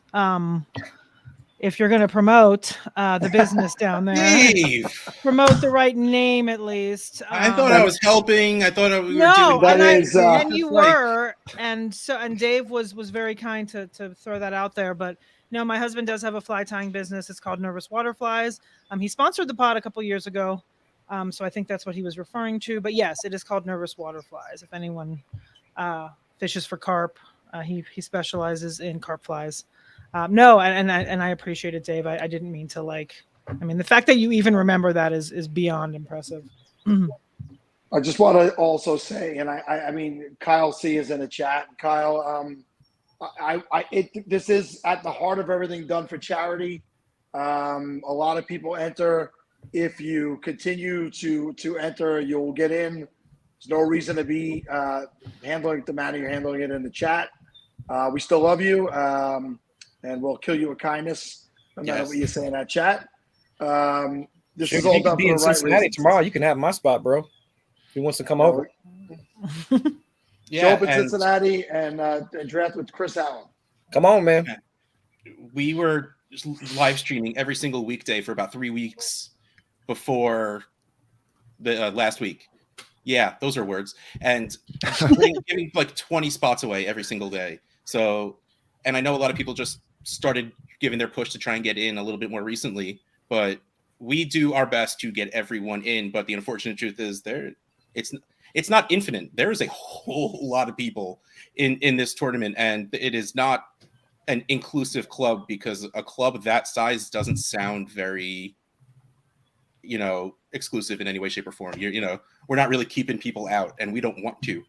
So we wish the best for you, and if that is with us, then that's all that matters.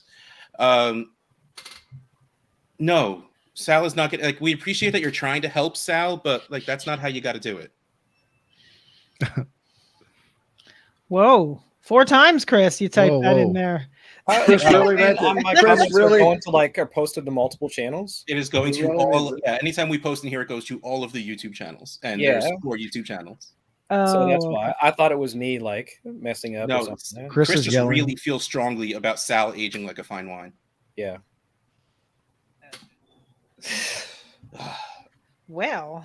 Yeah. So as we wind down our half-hour slot, is there any parting shots we want to make? Whether it's piling on with Sal, telling Chris how awesome he is, or anything SFB 4for4, anything related that we want to get off our chests, like, oh man, all right, I'm on the Podathon. Don't leave without this. Don't leave without this.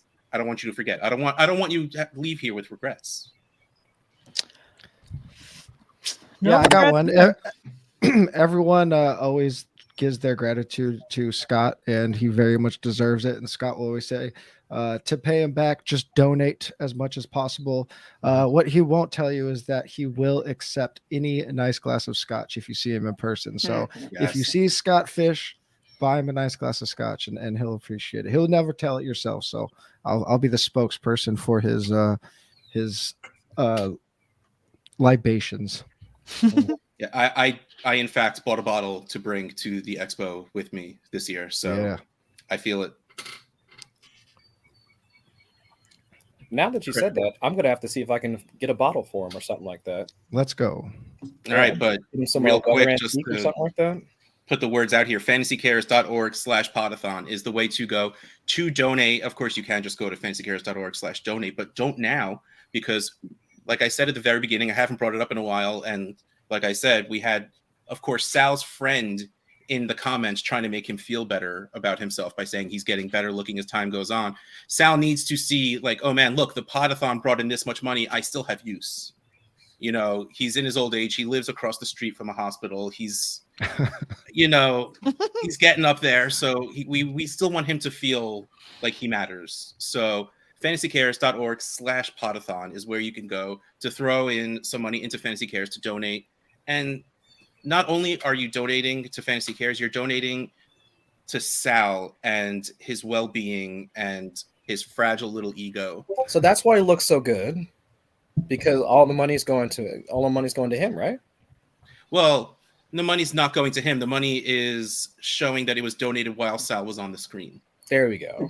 It does go to my Botox regimen, my gym membership, and you know, I do love all these guys who come on here and constantly attack me. You're all very close at my age, but You know, this lady over here is not attacking you, Sal. I never would. Hey, No, I just turned Jen and 40 I- a couple weeks ago, man. We're all old. We're all old. Yeah. I'm entering my final year of my 40s. I'll be 49 in August, and I think I'm doing it very well. This little splashy thing to my right is really distracting. Distracting, right? This whole time, it's just Yep. like flash. Oh, I guess it's this side. Water. It makes me keep Makes looking me want to at go to the pool or the beach or something. Yeah. It reminds me of the Nickelodeon football games. Yeah. you. I'm, Oh, getting, I'm man. getting slimed of Yeah. blue slime. Yes, that's what we're going for. See, Chris Burns wants to be like me when he grows up. 65 for Bill Underwood, you old son of a bitch. Welcome to the party. Oh, I love you, Bill. Whoever you are, you make me feel young. That's good. We're gonna need Scott to start a seniors only SFB soon. Yeah. Yes, the senior tour. Oh, I that wanna- would be fantastic. I'd crush the senior tour. Or we are you saw in all the the other Depends people who division, did. the Lipitor division? The... I would crush We- it. See, that would We- solve so many problems. And the people that are saying that they never get in, now they would get in. Have Yep, two there you go. SEC tournaments. We would still have to deal with Berry. Matthew Berry would still be in there. Yeah. Well, I mean, he does like Margaritaville and Jimmy Buffett stuff. That is that's like a euphemism for old people stuff. I It's a can't say senior Well, tour of itself. that's my employer, so I can't say By the anything. way, Land Shark is a Margaritaville beer, and it is the logo for this year's Podathon. So Oh, look at that. we reek old. Oh, you didn't see the shirt? You didn't see the logos this year? I love that. I like it. I showed up wearing the same shirt as Sal, so I had to change after a while. I Oh, went with Reese's after that. Well, it's sad that that there was somebody upset in the chat. Has that been like that all day, or was it just our segment? No, that's It the is first literally time. the second Chris Allen showed up. angry person showed up in the See chat. that? This is what I All get. good. We've gotten worse. in the Correlation past. does equal causation in this point. That is 100% correct. Yeah. Love it. Yeah. All right, everyone. It's been a great. Thank you, Chris, for crashing the party, and Of course. TJ for returning, and Jen for being a consecutive performer here at the S&P Podathon. I look forward to interacting with all you guys. Maybe on Threads going forward. I don't know. Maybe not Yes. Twitter. So I think so. We friended each other on Threads. We're there. We're already there, Jen. We're threading. It's already for the seniors. Yep. We're already over there. So. Great. All right, Now I guys. can't be on Threads. Yeah. Because the old guy made it there first. Now it's not Yep. cool anymore. You're 100, Russ. Be quiet. He's not wrong. I'm actually the oldest one here. I don't like letting people know it. You look young. It was already like Zach already called me out that this is a toupee, so it's fine. Chris is drinking beers and telling Russ he's young. Slow down on the beers, bud. All right, that's fine. That's true. That's true. All right, guys. Have a great Much weekend. love. Good seeing All y'all right, again. Thanks for having us. All of you for Thanks jumping for on. having us. Later, guys. Oh, I love when they just get rid of themselves and we don't have to do it. Nice and easy. All right, we are at 5 o'clock. It's 5 o'clock already. I know. Oh, I I've been feel like- going at it since 8 a.m. It's longer than a work day at this point. Yeah, like I need to talk about that real quick. Why 8 a.m.? Like that's discrimination against West Coasters. I feel like we should probably start at like 10 a.m. I'm going to need you to shut up because then the show would finish at 10 p.m. on Sunday night. I and much get up prefer to work. that than having to wake You up work from early home. on Saturday. You shut your face. You work 60 feet. You said it yourself. You work across the street from your house. Still got to get up and go there. Yeah, that sounds like the worst. All right, here we go. 5 o'clock. Fantasy Six Pack is your one-stop shop for all your fantasy sports. They do fantasy football, baseball, basketball, hockey, and golf. They've got you covered with their award-winning rankings, draft cheat sheets, DFS/betting advice, their Discord, and much more. Become an all-access member today to get access to all their premium content and the Fantasy Six Pack on your favorite platform today. Hey, Uncle Phil, how's it going? Correlation between angry people about it and proven liars. Borderline one. I love Angry Scott. I love Angry Scott. Yeah, well, it turns out that the person there's no record of that person signing up ever in the last 3 years. So Okay, I need all to. good. I'm a little disappointed here because in the little box in the backstage, I really thought you were wearing a tie. But it turns out it's the Justin Fields jersey, so it's the number one. Right? Yeah. I'm like, good, we're finally getting some respect here. You know, someone dressed up for the occasion. I mean, Florida did, but It's a Bears fan. He would never do that. yeah. It very well could be a tie. It's a nice one. And it looks great with like that specific coat. I'm telling you, I really just it looked like black shirt, white tie, yellow coat, and I'm like, yes, fancy, snazzy, let's go. Yeah, I'm still the liking it. mask. It's still nice. It's still a nice outfit. And again, I need to just pull everything back to making fun of Sal. And when I'm staring at this face for 8 hours, you know, seeing people putting in some effort is a very, very nice thing. All right. You guys should. Noted, You now guys you should. know. You should try to come to the New York Live next week because I'm just going to beat the hell out of Russ when we get there. Just We'll grab live him, stream it. Don't worry. stick his head in the toilet bowl like it was high school all over again. You know, good old school bullying. All right. Good old school. See, and I love this because honestly, like, it's our love language. You know, Sal is a sweetheart in real life, and we'll see each other and we'll be like, hey, and that just leads to a lot of hugging and drinking beers. Yeah, Yeah. we'll definitely be hugging and beers. I guess we can relate to that, right, Mafra? We have this Yes. kind of relationship as well. We do, like a Bears fan and a Packers fan. We're always kind of provoking each other, but yeah, we're good friends, and I think that's all this is about, right? Ranting and making fun of each other, but when we're together, it's just good fun. All right, so but before we get into it, before we jump into anything, why don't you let us know a little bit about yourselves? All right, we have our I love this layout we have with the really distracting water thing going on with the going for two and the trophy smack, this beautiful thing right up here. But the bottles are covering your handle, your name, and all that stuff. So why don't you let us know who you are, where they find you, all of that fun stuff, and then we'll get into asking about your Scott Fishbowl stuff. Go ahead, Andrew. Okay, so we're here from Brazil Fantasy Football, BRFF. Really humbled and honored to have been invited. and we're just trying to spread football and fantasy football throughout our beautiful country of Brazil, throughout all the Portuguese speaking. And it's really an honor for us to be here in this amazing event. Everything that Podathon and the Scott Fishbowl as a whole represents. So yeah, it's really nice. Last week we made a live stream to address all the rules and the scoring and the structure of the tourney, the championship for all the Brazilian fans that are growing bigger and bigger. We have more than 30 Brazilian players on this year, and we hope to keep growing, and maybe we can have a live draft here as soon as we can. Yeah. Because we're talking on the Fantasy Care side, we're like talking about the live drafts this year, the places might be able to go, and the idea of a Brazil live draft, and I was like, and you know what? As a Fantasy Cares representative, I will. I know no one wants to do this, so I will go to Brazil, and I will be there for that live you draft. all can come. You are all welcome. You're all welcome. Yeah, bring them all. Bring Scott Fish. Bring everyone who's involved in this. Ryan, and yeah, it's going to be a good fun. Mike, yes. So I'm Gabriel. I'm as we say in Brazil, I'm the owner of what we call Mafrismo. So I have to introduce you guys to this. You guys in the US might call it get your guy type of thing, but for me is the Mafrismo thing, which is playing fantasy football and spreading the word of fantasy football by having fun, right? And building the sense of community, this conversation. This is my third year with the Scott Fish Bowl. This is amazing. I have been part of the community and trying to build this. And this is what we're doing at Brazil Fantasy Football, BRFF, which we are part, me and Andre. And we are super thrilled and super humbled to be part of this.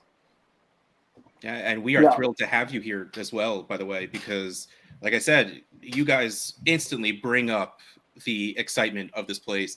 Because let's face it, you got two boring white guys sitting here that are, graying, and we have nothing interesting to say, and the diversity is nice a little bit.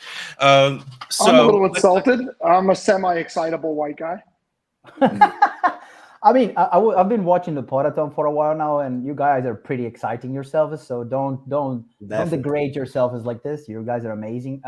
Especially, I've been watching also the whole thing that Russ has been doing for the Scott Fish Bowl 13, like the whole runnings and the 100 yards. You guys are just, I think you embody the what Scott Fish Bowl is really, really well.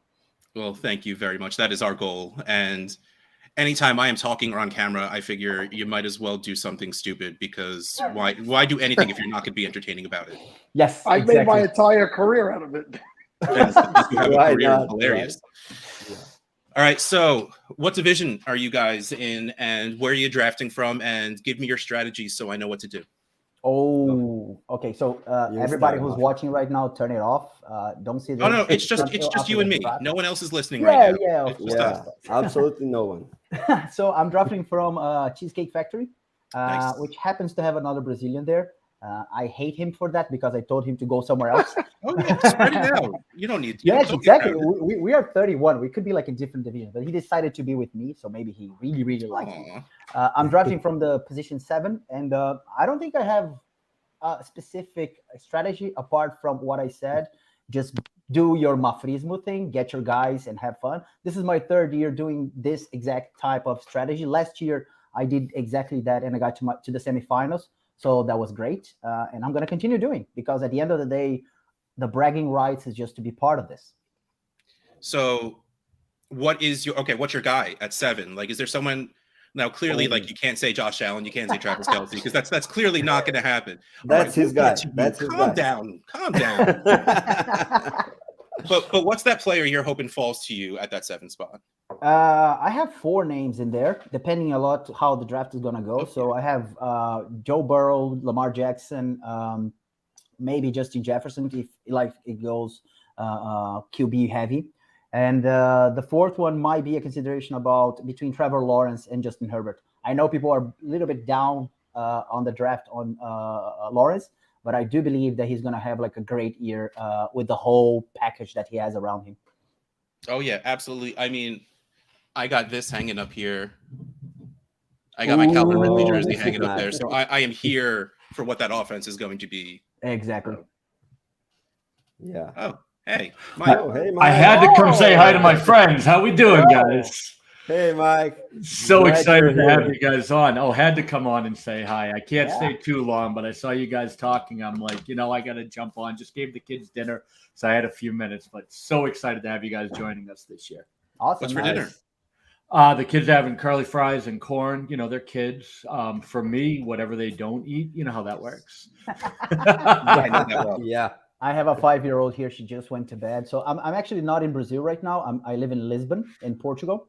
So it's 10 p.m. here. So she just went to bed. But yes, I know exactly how you go, Mike. You just you eat whatever they are eating as leftovers. So Exactly. You hope they don't eat too much so you can go to bed not being too hungry. You know what I mean? Yes, exactly. Body by dinosaur nuggets. Yeah. Exactly. But in name of all the Brazilian Storm, I have to get a big shout out to Mike and to John Bosch, the ones Yes. who made contact the more contact with all the Brazilian players that are representing our country this year, and we're very honored and thankful to you, Mike, and all the kindness that all of the Fantasy Cares community have given to the Brazilian players. So I have to say the excitement around the tweets that you guys have sent out, the amount of outreach that has come from the community that you guys have cultivated has been nothing short of amazing. Ever since we announced that you all were coming on and ever since you retweeted the schedule, just the amount of excitement around it has been astounding to me. So honestly, thank you for what you've brought to the community and for what you brought to the show, because it has been amazing. Like I said, it will be an ongoing thing that we have you guys on, because there's been nothing but the most positive outreach from everybody that you've brought fantasy football to in your community.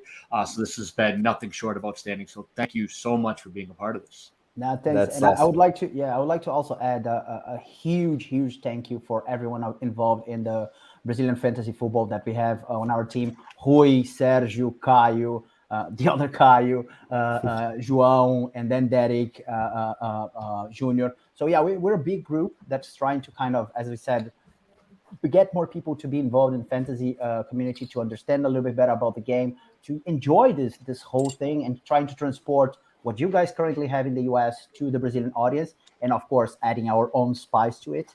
But yes, so it's been great. It's been a great journey so far. Excellent. Of course. Well, I'm going to let you guys hang with these two. I just didn't want to miss a chance to say hello, and let's please get together, do some more shows together, have some fun, and enjoy the rest of your segment, guys. It was great to meet you. Definitely, Mike. Thank you. Thanks, Mike. Bye for now.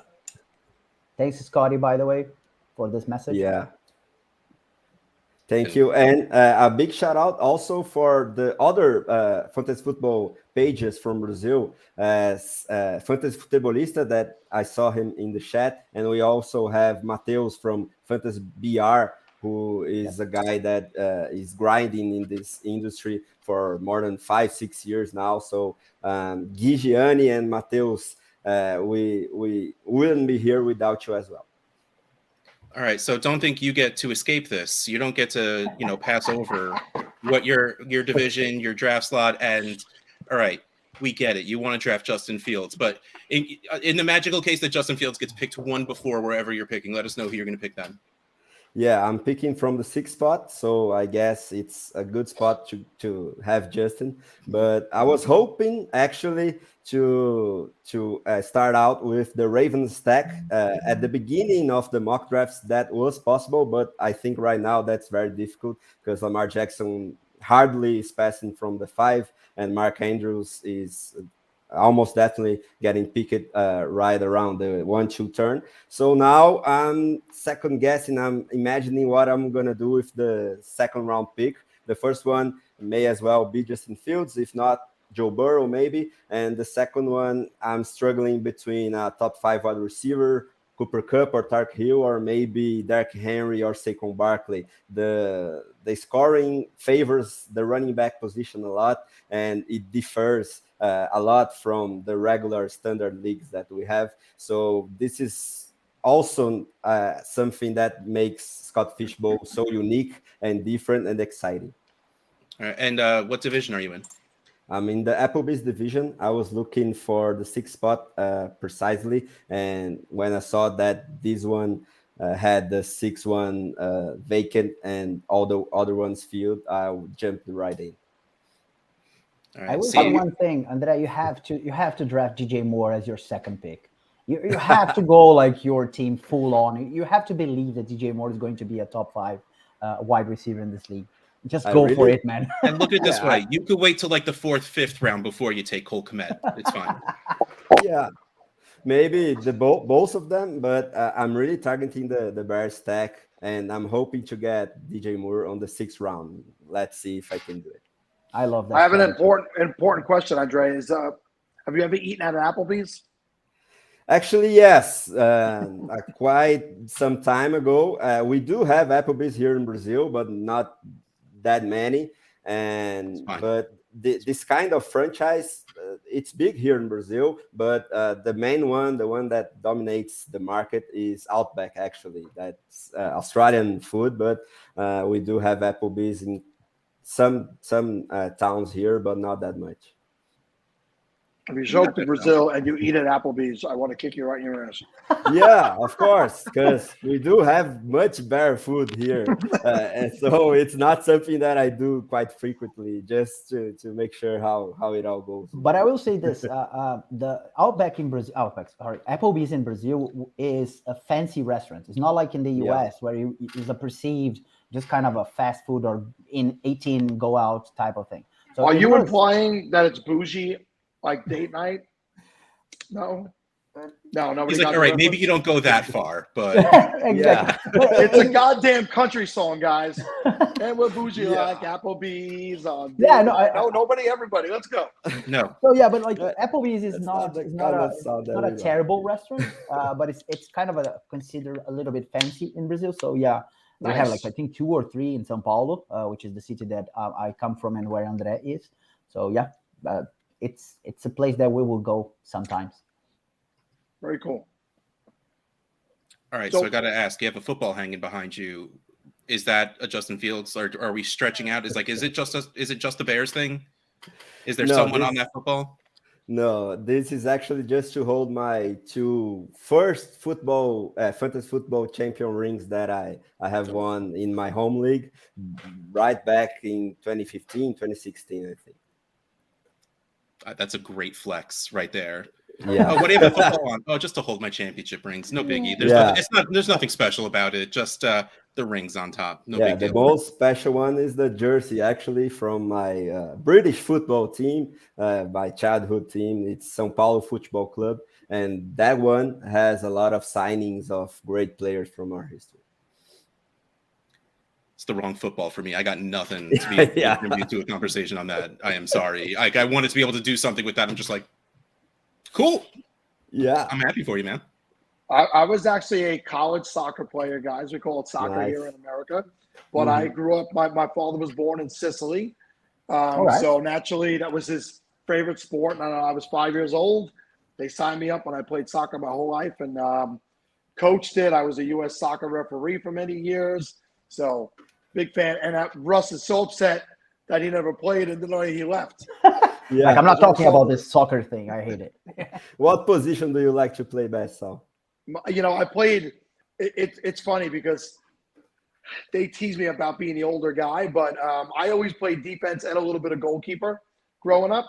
But in the over 30 men leagues, I was one of the people who actually still was in decent enough shape to run. So I played up top and I did a lot of running in and a lot of goal scoring. So I played everywhere. And who doesn't want the glory of scoring goals? So on the over 30 team, I did do a lot of goal scoring and that was my favorite time ever playing when I was a little bit older. But I do love the sport. I don't keep in touch with it as much as I once did, but it's a phenomenal game. And it's helped me to actually meet people and relate to people from around the world more easily. When I meet people from other countries and we start to talk about the game, it's easily relatable because American people are not traditionally big fans. It's bigger than ever right now, Yeah. but still not where it needs to be on the world level. Yeah, exactly. And soccer is a kind of a global sport, right? So you do have this easiness of starting a conversation on that particular topic rather than football, American football in this case. So I completely understand. But yeah, but I love talking about the NFL and fantasy football and football itself, like the American football that you guys have. This is, I think, what we like the most. I'm wearing a jersey which is also from a São Paulo team, which is Palmeiras, is a rival from André's team. But we mostly do not talk about soccer. We mostly talk and discuss and provoke each other on the football field. Yeah, and kind of like soccer is growing in US in the last coming years. Right here in Brazil, the NFL is growing very fast, and the last years have been much important for that. For example, the 2022 was the first year that we had the Super Bowl streaming live in open network in one of the big networks from Brazil that you don't have to pay cable to watch. And the sport is really exponentially growing here, and fantasy football as an important tool for that as well. We hope to make it bigger and bigger each year. So is that right? Prior to 2022, you could not watch the Super Bowl live? Only on cable. On cable, it's very big here since 2010, 20.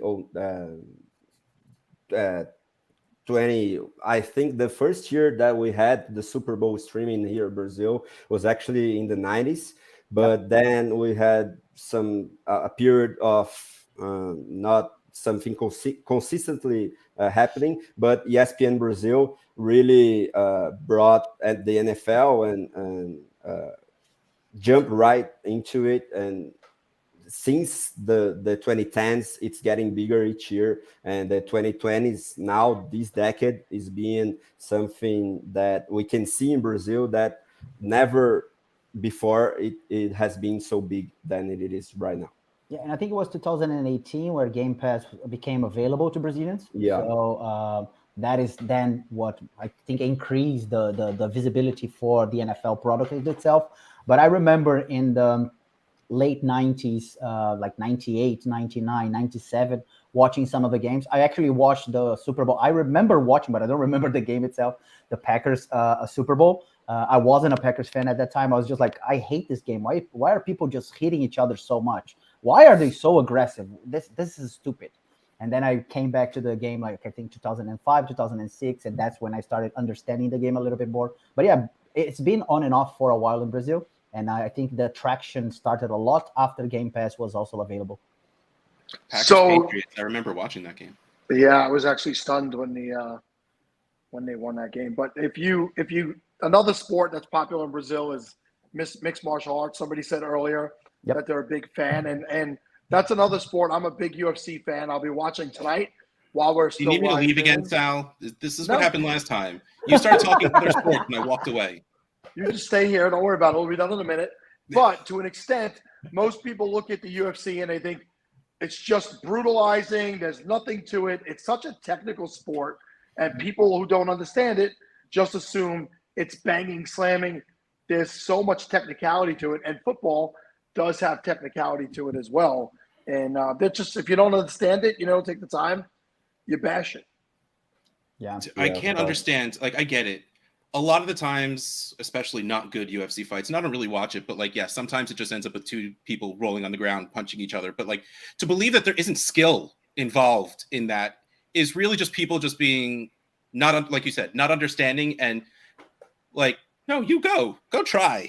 We'll give you the worst professional UFC person and you can go up against them and just see how you go, see how no skill is involved. And that's when I picture myself in a corner crying. I mean, as long as we're not in a circle cage, in which case there are no corners, in which case I'll just go up against the fence and just, fetal position. That was the most recent discussion on Twitter, right? Where people were discussing, would you rather have $1 million or try to run 10 yards, and then get 10 million? And people are like, yeah, I would try for the 10 million. No, you wouldn't. No, the first thing I thought was give me the million, because if I was supposed to be a running back, I would die. Immediately. That would never happen to me. So see, I need details. Do I have a professional offensive line, and am I running against middle schoolers on defense? If that's the case, I'll try. I'll take it. I'll try for 10 yards. Yeah. 1 million or no, give me 1 million. Give me 1 million. Is Anderson Silva are his arms and legs tied together. Like, I might stand a chance at that, and He I might- probably would still With lose. which object, right?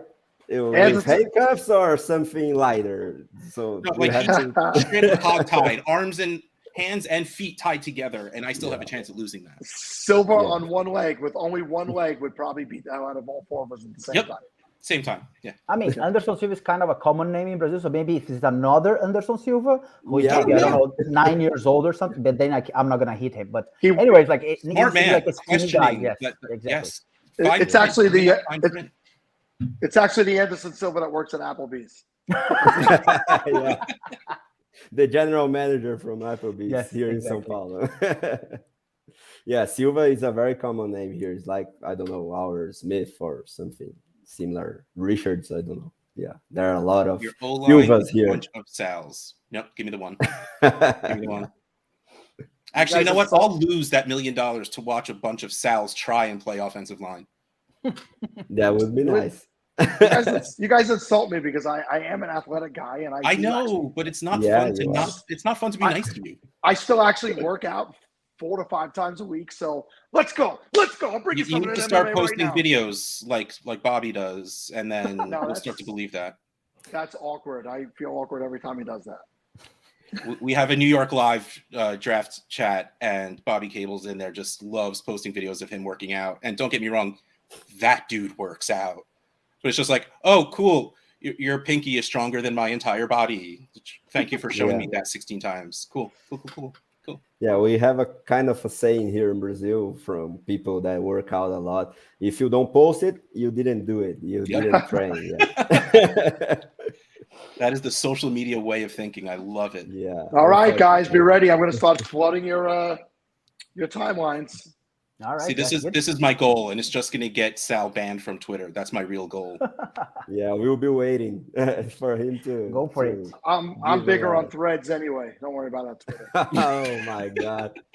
All right. I didn't jump into it yet. I'm kind of skeptical. I don't know. I prefer think- to remain on Twitter. It's legitimately the exact. It's the identical. Same thing, right? Yeah. I can't access. It's blocked in the European Union, so I Yeah. cannot use it. So yeah, still on Twitter. It's probably for the best, man. It's Yeah. probably for the Yeah, I best. can imagine.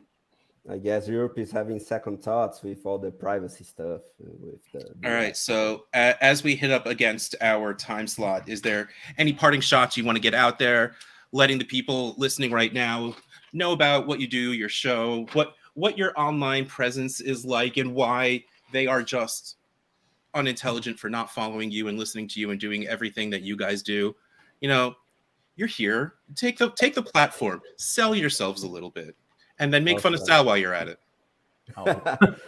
No, that will not be the case. We really love Sal and you as well, Russ. But actually, precisely for the ones who do speak Portuguese, we are here on YouTube. We are on all the social media, especially on Twitter, that you can hit the translate button. So everyone that's watching us in English as well can get our content in Brazil Fantasy Football, BRFF. It's easy to find us on Twitter, and we are also on Instagram. And precisely in the regular season, we do have a weekly show 2 times during the week, actually, right before the games, the weekend, and right after all of the weeks from the NFL. So we're just trying to spread fantasy football here in Brazil and to all the Portuguese viewers. And yeah, since 2017, grinding and expanding this humble and beautiful game that is fantasy football for globally for the rest of the world. I think it's worth adding that we love talking to people and we love having kind of this community sense. So even if you are from somewhere that is not Brazil, just engage with us, send us messages. We love to discuss things. And I would say that this is a mainstay for most of the fantasy community, but it's something that we pride ourselves a lot is the positivity side. We try to engage in conversations where people get out learning a little bit more, and we have learned a lot from different people. We could call ourselves analysts, but at the end of the day, we're as similar as anyone else. And these conversations are very, very good. So we try to engage with positive comments, with positivity. We don't take things for granted. This growth that we have been having is because of the people we have engaged with. And of course, we don't see ourselves as the owners of the truth. We learn as we go. And these shows that Andre just mentioned, we try to give our best perspective, our points of views. And as I mentioned before, I have this particular thing of just get your guys, have fun, enjoy fantasy football. And this is exactly what we have been doing at Brazil Fantasy Football too. I just realized I had the ability to watch, Andre, you had your name down there the entire time. It's all right. It's all right. He's the better person in this group. Apart from being a Bears fan, yes, but he's the best one. No, the teams are better. Just the teams. I got to tell you, everything you said is synonymous with what we're doing, what Scott's message is, what the overall message of Fantasy Cares is, and it's why it's so perfect to have two of you who are representing the Brazilian community and ushering in what we're doing here over to where you guys are. And really, really great to have you on and meet you guys and speak with you guys. And we look forward to many years to come. Enjoy the rest of the weekend.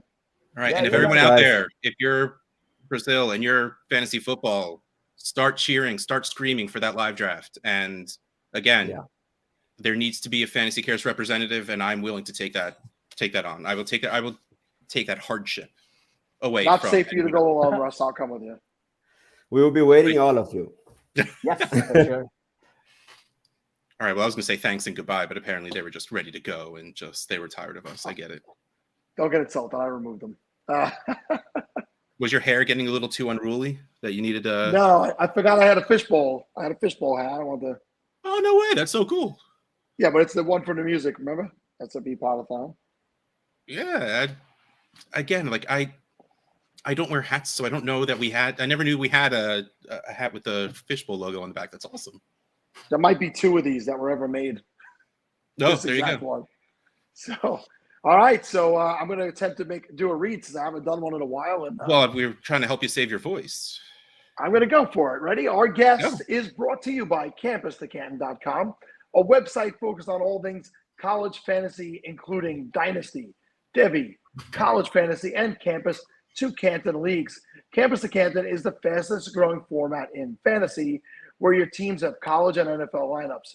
And as college players enter the NFL, they join your NFL roster. Visit CampusToCanton.com as their team of experts bring you articles, podcasts, cutting-edge tools, exclusive ADP, industry-leading draft guides for Devy, college fantasy, freshman supplemental drafts, and the deepest set of college rankings anywhere. Check out CampusToCanton.com. When, Russ? Today. And every day after. GridironRatings.com is your trusted source for fantasy football. Their talented team has you covered with some of the most comprehensive rankings, projections, and analysis in the industry. Whether you love redraft, dynasty, or IDP leagues, we have the insights you need to stay ahead of your competition. GridironRatings.com isn't just about helping you win your league, but is a proud 3-time sponsor of the SFB Podathon. Let's team up together and make this year's Podathon one to remember. Hit the donate button now at fantasycares.org/Podathon. And remember, when you want fantasy football, visit GridironRatings.com. Whew, I did it. I'm so proud of me. Sort of did it. What was that ending? What was that? .com? .com. You know who would never judge me? This guy right here would never judge me. And that is Pat. He's just a nice guy. He's unlike you, Russ. He's always very nice. And it's good to have him aboard. What's up, Pat? He's muted. I knew it. Tell him, I Russ. love that. How many people besides Sal are coming in here and talking muted? Pat, you're muted. Shut up, Sal. That's what he just said. He's like, no, watch your mouth. All right, See? how about now? Beautiful. There you go. All right, sorry about that. Had the wrong mic on.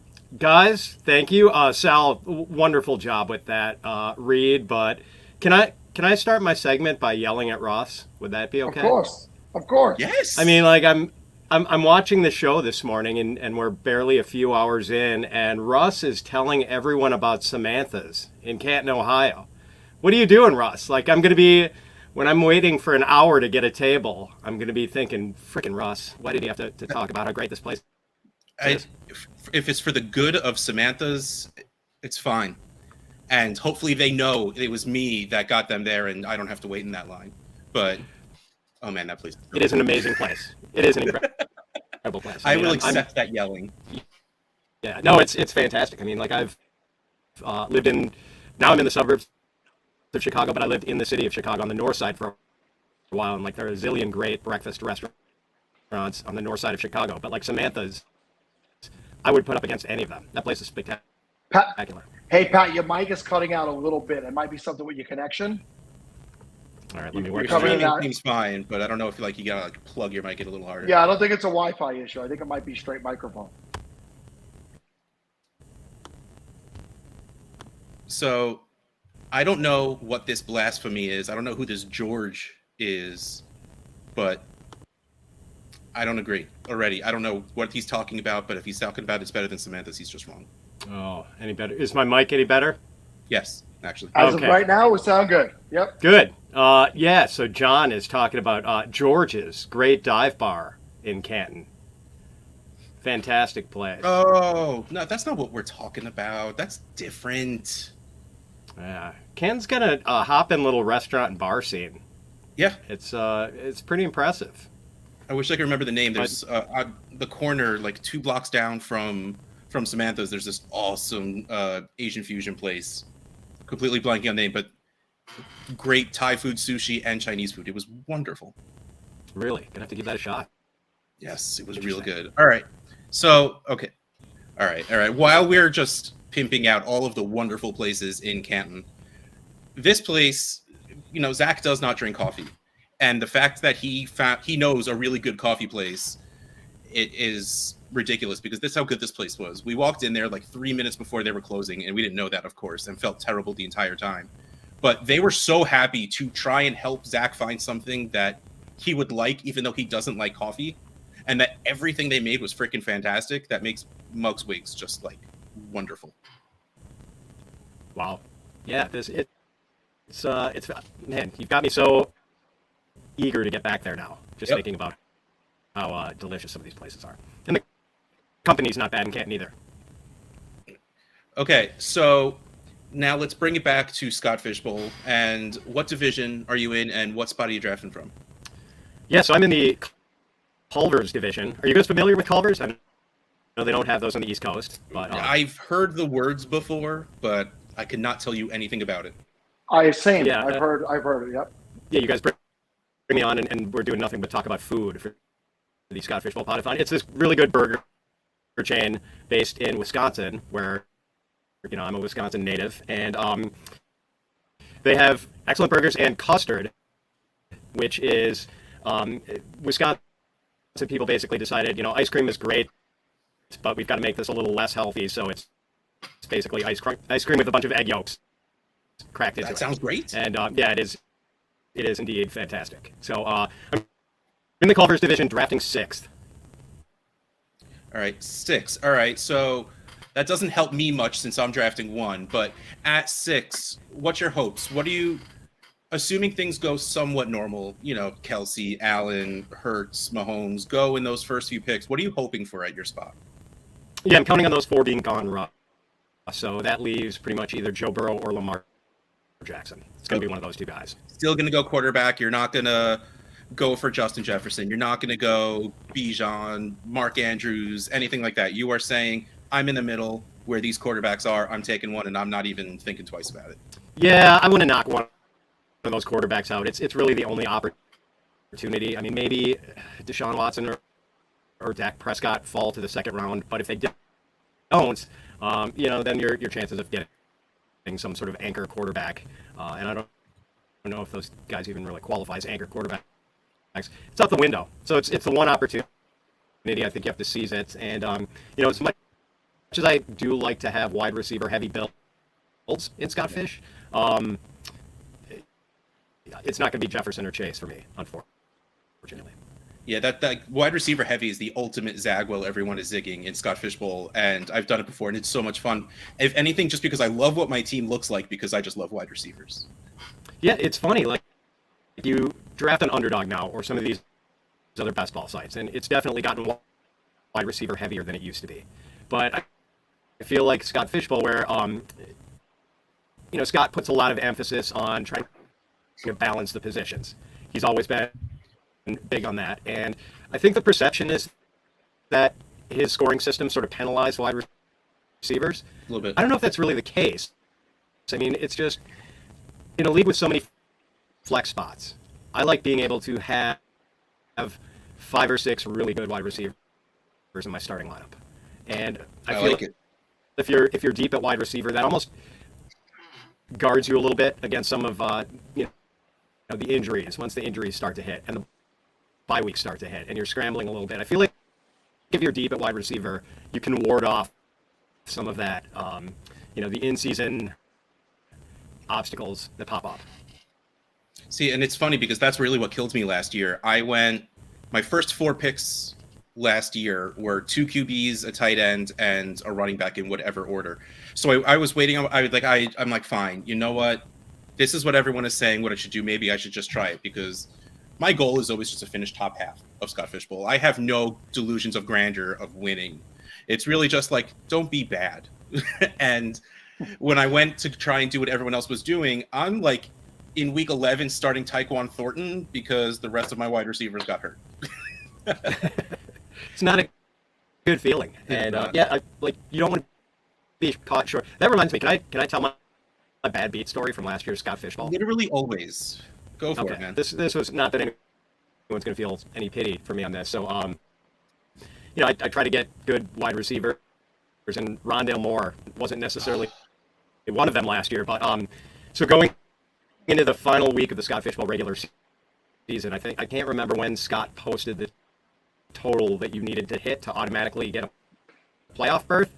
But going into the final, I guess it would have been the Monday night game, I was 0.1 points above that threshold. So I'm like, I'm in. Excellent. And I had Rondale Moore going that night.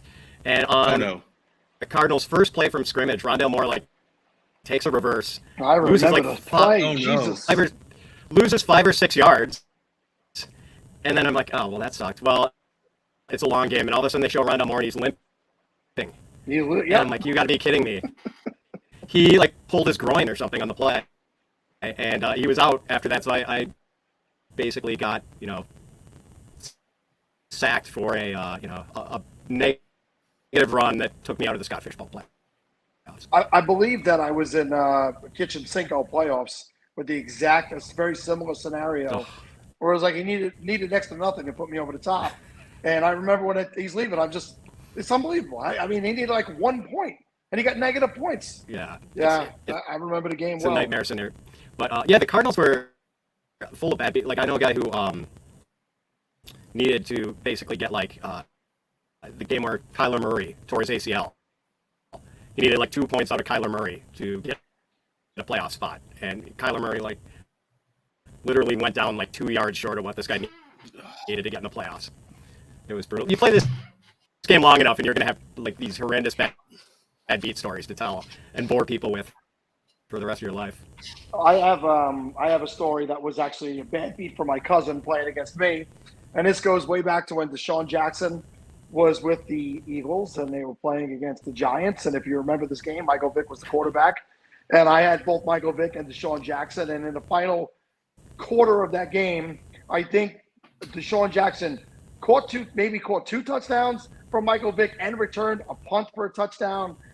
I had the defense. It was one of the most ridiculous amount of points scored from 2 players in the final quarter of a game, and just knocked my cousin out of the semifinals after my other cousin, his brother-in-law, was congratulating him on making it to the finals. And you all know that game when they made that silly comeback in the fourth quarter. All right, I need to talk about this. Does anyone actually understand this? Well, I don't understand that so much. Maybe Pat can speak on it, but I will say to Dave, they are so completely different. I mean, It's not the No, same thing at all. But I have to admit, before, like when I was young and heard people say cheese curds and asked what it was, I literally just thought it was like mozzarella stick balls, which I now know is completely different. It is not right at all. So I'm not going to shame Dave on this one, but I really need to know what is going on with squeaking in your teeth.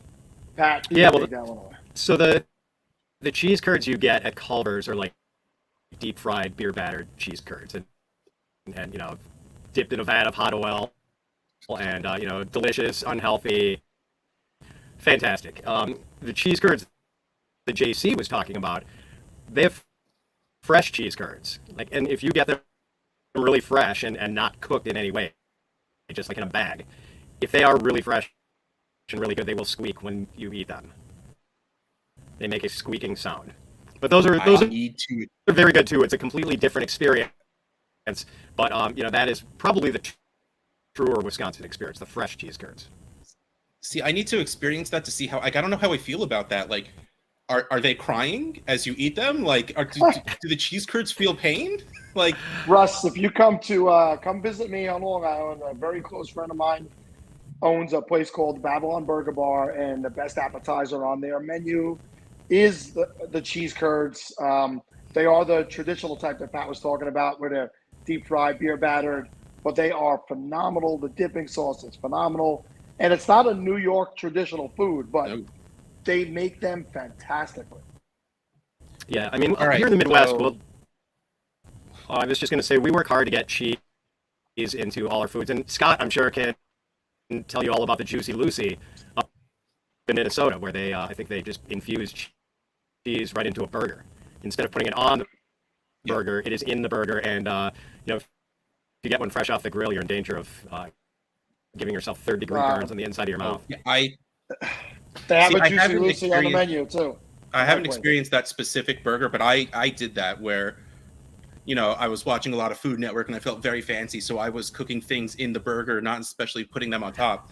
And I tried that once where I put like a couple slices of like mozzarella and I made myself a pizza burger, and I take a bite and the mozzarella came out and I had like a burn goatee going on. Like it was worth it because it was delicious, but ow. Sounds like the first time I ate a Hot Pocket. I had that reconstructive surgery done on my face, but it squeezed. No, like I it's fun. Like I have Facebook. I have literally not posted on Facebook in over 7 years, but I still check my memories every once in a while. And recently, like 12 years ago, I put on Facebook, I think the biggest lie from any media source whatsoever is the Hot Pockets commercial where they take a bite of it straight out of the oven or microwave. Like, no, you can't do that. They're just like, in what world can you do that? You can't do that. Dangerous. No. It's like the old McDonald's apple pie. You remember those? Like, you can't bite into one of those right away. You have to like do the knife and fork thing and let the steam come out for a few minutes. Yeah. Before you dare venture in. Exactly. You break it, you eat your meal, and then you were able to eat the pie. Or you do the professional move of getting a milkshake and just... Yeah. I feel like I'm torturing you guys, but with all this food talk. I mean, you guys are on this Podathon, so you're probably on rations here. Like, you've got, dried nuts and berries. We had even sent us like a whole lot I have of... caramel rice cakes. But somebody put up, so you guys should all come visit me because my buddy's place, they have a short rib poutine on the menu, all stuff that is phenomenal. I'm telling you, come hang with me on Long Island. It's a fantastic restaurant. There's always seats for us at the bar, and you guys will experience some fantastic food. He has a Juicy Lucy on the menu also, by the way. Oh, man. All right, so I was about to say, all right, well, I'm off here at 7:30. I'll about come over, but I realized you're still here and doing things. So me leaving, that doesn't work tonight. I'm also in Brooklyn. You have to come out another weekend when I go to Long Island. I go out every other weekend. So. I will pay for the whatever bus or train ride or Uber, whatever, to that restaurant. The Long Island Railroad. Long Island. Ugh, gross. All right, so I mean, I feel like maybe we talk fantasy football for a second or something. Like, Pat, you got anything going on that you feel like talking about in your fantasy football life? Yeah, I mean, we're just getting into the heart of draft season here. Like, we're trying to spill out a lot of content at Fantasy Pros, and so yeah, we're working pretty diligently on that end. Me and the team. Andrew Erickson, Derek Brown on the content side, and we just welcomed aboard Sam Hoppen, who, like me, is a fellow Wisconsin native living behind enemy lines in Illinois.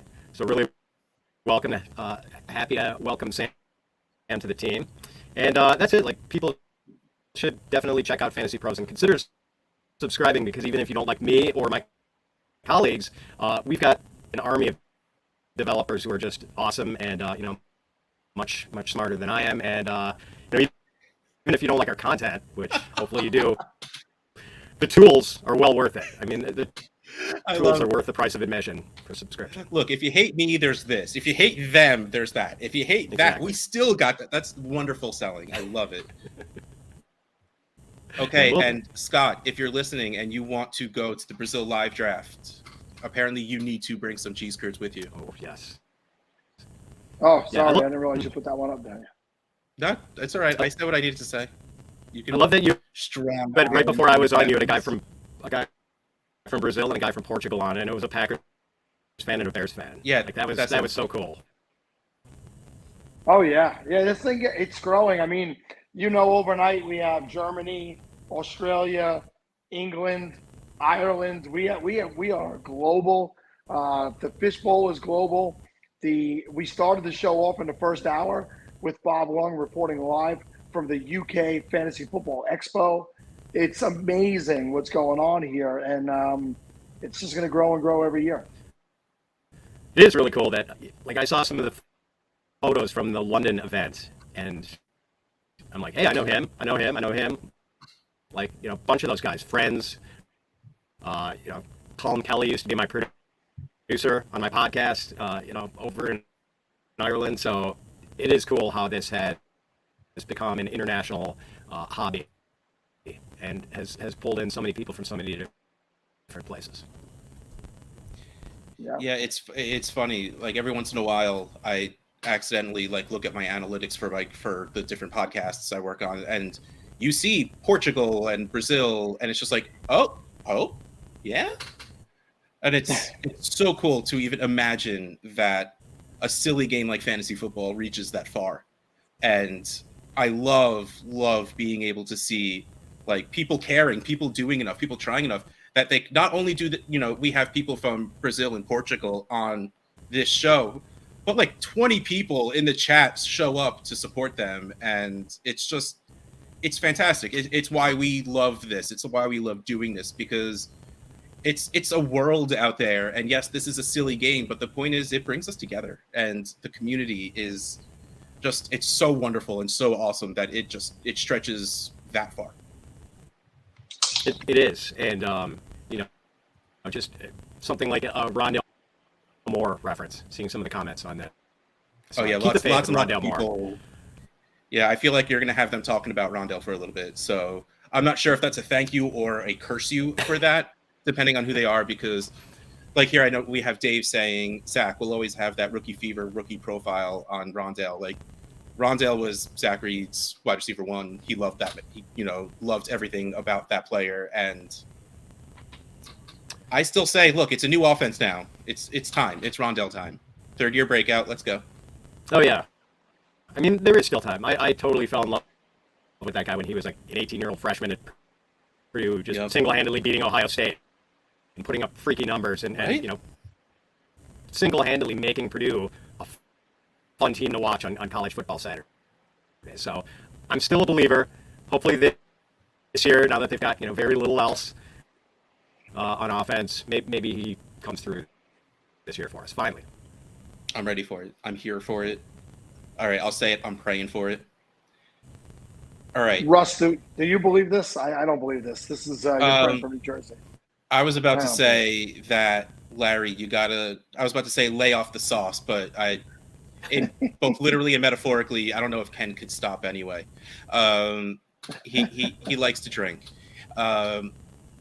he might have a Zach Wilson fathead behind him at this moment still, and hasn't taken it down, and probably still snuggles up to it while he falls asleep at his chair because he's old and drunk. So yeah, no, I'm not going to buy that. I want to see those receipts, Larry. Show me the receipts. He's making them, right? He's making the receipts right now.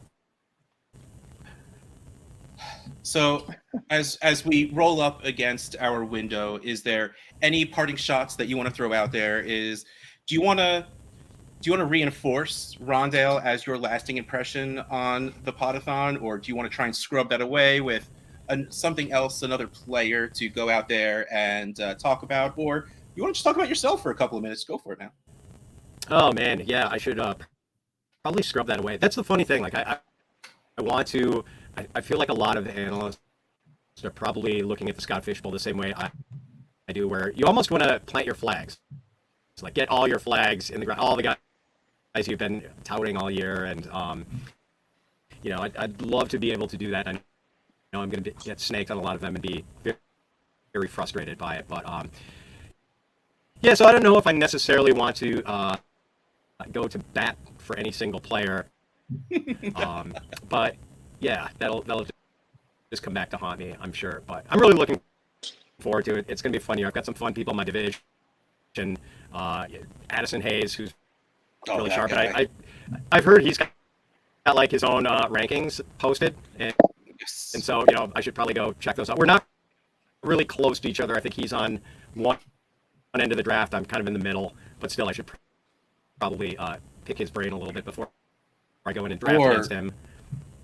Well, because you know you donate $1 to be able to get Addison's rankings and all that stuff. You go, you buy it, and then just post it in your group chat so everyone knows who Addison's going to want next. Oh man, would that be brutal? That would be such a strong flex. I might do that. Oh man, I'd feel guilty about that. But I'll happily pay the $1, but I don't think I will make them public to my fellow league mates. I would do that. Addison has done enough to spur me over the years that I would do that. Absolutely, without even thinking. Oh man, but yeah, I'm just really excited about it. I mean, Scott Fish has created something special, and you know, I'm sure everyone's gonna have a great time drafting. I know I'm gonna wake up on Monday morning like it's you know, Christmas and be eager to get that first pick in. But you know, hopefully everyone gets into the true spirit of it, donates to Fantasy Cares or whatever the charity of their choice is, and you know, just keeps. To emphasize that, no worries at all. To emphasize that we've slowed down a little bit over the last hour or so in donations, so get the word out there. Help us pick it back up, and it's scrolling across the bottom. That's the direct Podathon donation link, and everything goes into the same pot. It all goes to Fantasy Cares. The merchandise that we've sold this year, the Eliminators, the Avies, this show, everything goes into one big pot. So donate however you can. And to Pat's statement, donate anywhere you can. It doesn't have to be here. Take our message and bring it somewhere else. When we first started listening to Scott and friending Scott, it was always take one league entry fee a year in your league. You got a 12-team league. Everybody puts in $50. Take one $50 donation and donate it somewhere. It'll make a difference if you see the amount of people that play fantasy football, the amount of leagues, money leagues that are available. You'll make a huge difference. Pat, always a pleasure to speak to you and have you on. You're one of the finer gentlemen in the industry. We got to know each other a couple of years back when you had me on your show, and I'm always happy to deal with you and what you guys do over there at the pros. So thanks again, and enjoy the rest of your weekend. Yeah, thanks, Alan Ross. You guys are doing a great job. Appreciate you having me on, and good luck with the rest of this, and go easy on those rice cakes, Sal. We'll save you some burgers and custard over here. Oh, I'm coming. Thanks for coming on. Yeah, that was fun to talk about. I love talking about it, but oh man, that was now that we're stopping talking about food, I just want to eat. That was maybe not the worst. Yeah. And I just want to point out, you still have Dynasty Hot Sauce Pod saying haters gonna hate, and if I really did hate, I wouldn't even be talking about it. It's all from here, Larry. It's all about love for monkey. It's love for the monkey. That's what it is. Not Justin so much. Just for you though. I'm looking at the clock, and I have personally 5 hours left today. So far, I think I've completed 10 hours. 10 hours. I've just completed 10 hours straight on air. You did. I'm feeling okay-ish.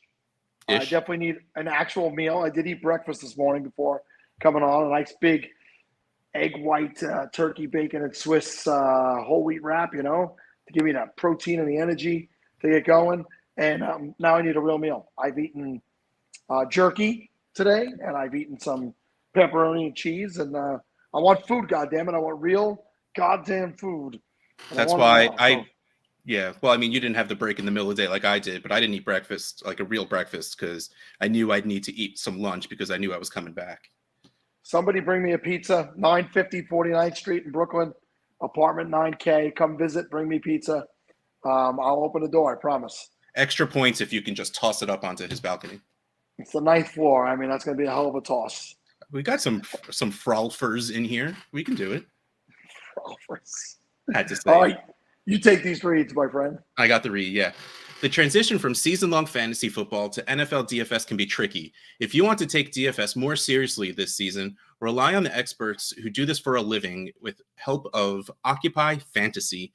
Their staff has millions of dollars in lifetime NFL DFS earnings using the affordable tools and unique strategies created by co-founder Brian Jester at Occupy Fantasy. The goal of Occupy Fantasy is to teach you the right way to play and help you completely reshape how you think about DFS at any bankroll level. Subscribe to Occupy Fantasy for their informative ebooks, live player models, daily write-ups, and the smartest lineup builder in the industry. Visit occupyfantasy.com today and every day going forward. You want to bring in our guests? Did you just mute yourself somehow, Sal? This is embarrassing, Sal. All right, well, there you go. Yeah, if you give your own address out, is it really doxing yourself, or is it you just being old and not realizing that you shouldn't give your address out on the internet? I'm not afraid of people. Come on over. Let's go. All right, that's a There's big not a difference person, between us. not a I'm person terrified of people. not a person can walk in that door without make me nervous, except for my ex-wife. And the Upside's Pizza. I really hope my kids are not playing this in front of her right now. Like, that's the worst she'd heard from you. I mean, this week. Fair enough. All right, so fellas, we have some new guests, and since I'm far too lazy, I'm gonna let you guys introduce yourselves and let everyone know who you are, why you're here, why you think you are good enough to be on the screen with Sal Lito at the same. I mean, how dare you just think you are? Just make your case. How about that? Sure, I'll go first. I'm Drew DeLuca. Very grateful to be here. So thank you for all of your hard work, you and Mike and everybody else, and that's really kind of making this happen. So just to be a part of this to help raise money for Fantasy Cares is just fantastic. So I'm Drew DeLuca. I'm a senior writer right now with QB List. So we do a lot of great stuff there with I guess a sit start and what we saw kind of a before and after each game every week. So that's a big thing for us. Podcasts, we've got some great one-offs and such and stuff there, and a great Discord. So I'm also a ranker on Fantasy Pros, so top 10 last year. Hopefully we repeated. We'll find out in the next couple of weeks how we did for 2022 there. But so I've been doing fantasy football since the mid-90s. So I think the first trade I ever made was I traded away the opposite of what I would normally do. I traded away a running back for a quarterback.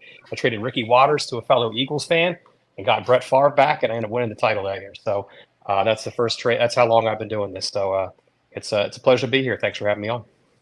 Before we get over to Brian, is it Brian? Hold on 1 second. So, because I'm old like you, Drew, and I played back when Ricky Running Waters would play, and my first championship was in 1998, and Brett Favre was my quarterback as well. So we got that in common. I started playing in '94, And when old people like me come on and talk, I got to interrupt the young guys. Brian's clearly not as old as us. I can look at him with his full friggin' head of hair and all that non-wrinkly face of his. But I'll give him. Hey, no one If said I this didn't is shave- real. If I didn't shave, Sal, I'd be looking just like you. Got tons of gray right there. So Smart move by you. Smart move by you. Go ahead, Brian. What's up, bud? Well, hey, how's it going? Brian Hartman. I'm not even sure if I'm supposed to be here. I feel like I just stumbled across the link here with all It these worked. greats I've been watching on here. Nice. Yeah, absolutely. I'm not gonna jump out now. You guys are stuck with me for the next 30 minutes. We'll take it. But yeah, I'm somewhat new to the industry. COVID, my job kicked my ass. So can we say that? Is this explicit? You enough? did, so Absolutely. I mean, Yeah, no you can't say back. it too far. Listen, Brian, Oh. Matthew Berry said the word fuck today Oh, on this huge, podcast. cool. So feel I free. caught most of his. I missed that part, but cool. Just making What's the matter, sure. Russ? He could say it, but I can't. Russ, put Yes, your hand down. yeah. I thought this There's was a family levels. show. Matthew Berry's here. You're at best around here. That's got to be close, right? No, I it have less to lose. But yeah, found this space. Wasn't big on Twitter, but found just the outroar that comes of the fantasy space. So last year started a podcast. You know, I love fantasy football, movies, and laughing. So I started a comedy podcast, a movie podcast, and a fantasy football one. But yeah, saw the opportunity to jump on this, anything to give back, and talk football. So Wait, is that's that why I'm all here. the same podcast? No, I've got 3 separate ones. I was about to say I will absolutely tune in for a comedy, movie, fantasy football podcast. Well, if you watch does them all that just mean bring back-to-back, back the it's Bull Rush essentially- guys? Like, is that what I just said? We need I the was Bull Rush gonna bring it up because Bull Rush, which is Scott's old podcast, also had the spinoff of Bull Rush movies. Yep. Which I'll say it quick.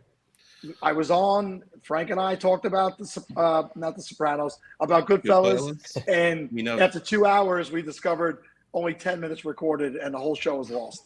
So, and I've been hurt. I've been hurt ever since. But interesting, Brian. It was absolutely more of, oh my god, this Sal guy's terrible. Just someone hit the stop button and we'll say it was an error. Love that T.Y. Hilton jersey behind you, though. Yeah. I need to refresh my jerseys. I looked around and found out they're all retired. You know, Luck, Ty, all those I've got. You know, Darius Leonard. I'm just hoping he doesn't get knocked out next year because I've got his jersey too. But no, he's so I'm worried. See, Classics never go out of style, Brian. You're fine. But like, also retiring is great. I have an issue of people changing. You know, like T. Higgins couldn't even change teams. He's staying on the same team and just changed his number. I have a Calvin Ridley jersey right here. He's going to be on a new team. Hold on, let's see what else I got. I have. Well, just stop buying them, Russ. You're ruining these guys' careers. My Allen Robinson Bears jersey. It's like 3 teams ago already. Right? No kidding. Okay, the only thing I got that's still holding strong is, and of course it's still in the bag because I'm too lazy to hang it up, is I got my Keenan Allen jersey. Nice. So like, you get that for about this year, and who knows if next year it'll still be there. Almost everything I've got is outdated. So He I'm might I'm not there make it with to the you, and I'll say, starting don't lineup change this it. year. Stay He strong. might not make it there this year. Keenan Allen ain't playing for the Chargers this year. Get out of here. Shut up, Sal. Why? So I'm gonna cut into Russ's territory here, and we'll. No, wait, we'll hold on. switch- That was never said, Derek. Russ absolutely believes in Ridley. Russ has just said he changed teams and now has to. Well, I'm not even said that I love that he's on the Jaguars because I love Trevor Lawrence and I'm here for it. I just hate the number 0 thing. Not a fan of the number Not 0. a fan, huh? No, I'm an old timer, so you know where I stand on this. You know, I will absolutely old man yelling at the cloud or telling kids to get off my lawn. I hate this new number thing. I loved looking at a guy's jersey and knowing what position he played. And now we got linebackers wearing number 1. It's just like, what? No, who are you? What? Go back to punting like you're supposed to. What is this? Like, I can't do it. Like, it's not my thing. I am traditional in very, very, very, very few places, and that is one of them because it makes me feel dumb, and I don't like that. You know, I did love my receivers in the 80s. Loved one all the thing we could receivers agree being on. in the 80s. Yeah, we could definitely agree on that. I don't like this this number thing, but I was gonna say this. We're talking on about the Scott Fishbowl here. Is what year is it for you guys, Brian? This might be your first year on the Scott Fishbowl. I don't know. And Drew, we'll start with Brian. But you guys, let me know how many years have you been in the Scott Fishbowl? What is your strategy? Where are you drafting? All that good stuff.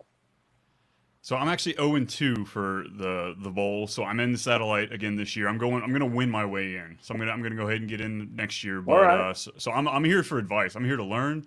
Drew, where you at, man? What's it looking like? It's my second year in. So last year I was all excited to take Kyler Murray in the first round, and I was all about the Kyle Pitts in round 2, and I predictably did not make the playoffs. So I actually came pretty close. I think it was within a touchdown or so away. But I had a couple of nice picks later on. Jamal Williams was one of them that kind of kept me in it. But yeah, so looking to kind of take the next step this year and at least make the cut into week 12. And are you doing a live draft? Are you doing a slow draft? Yeah, I'm drafting live tomorrow. Drafting live tomorrow in Philadelphia. So we're kicking off at 11 sweet. a.m. Yep. Russ was going to go, but I made him work.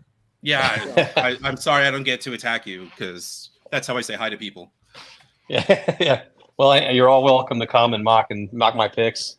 So that'll be that's what we do in Philadelphia anyway. We kind of mock people. So that's what I'm told that anyway. So I'm used to that. So yeah.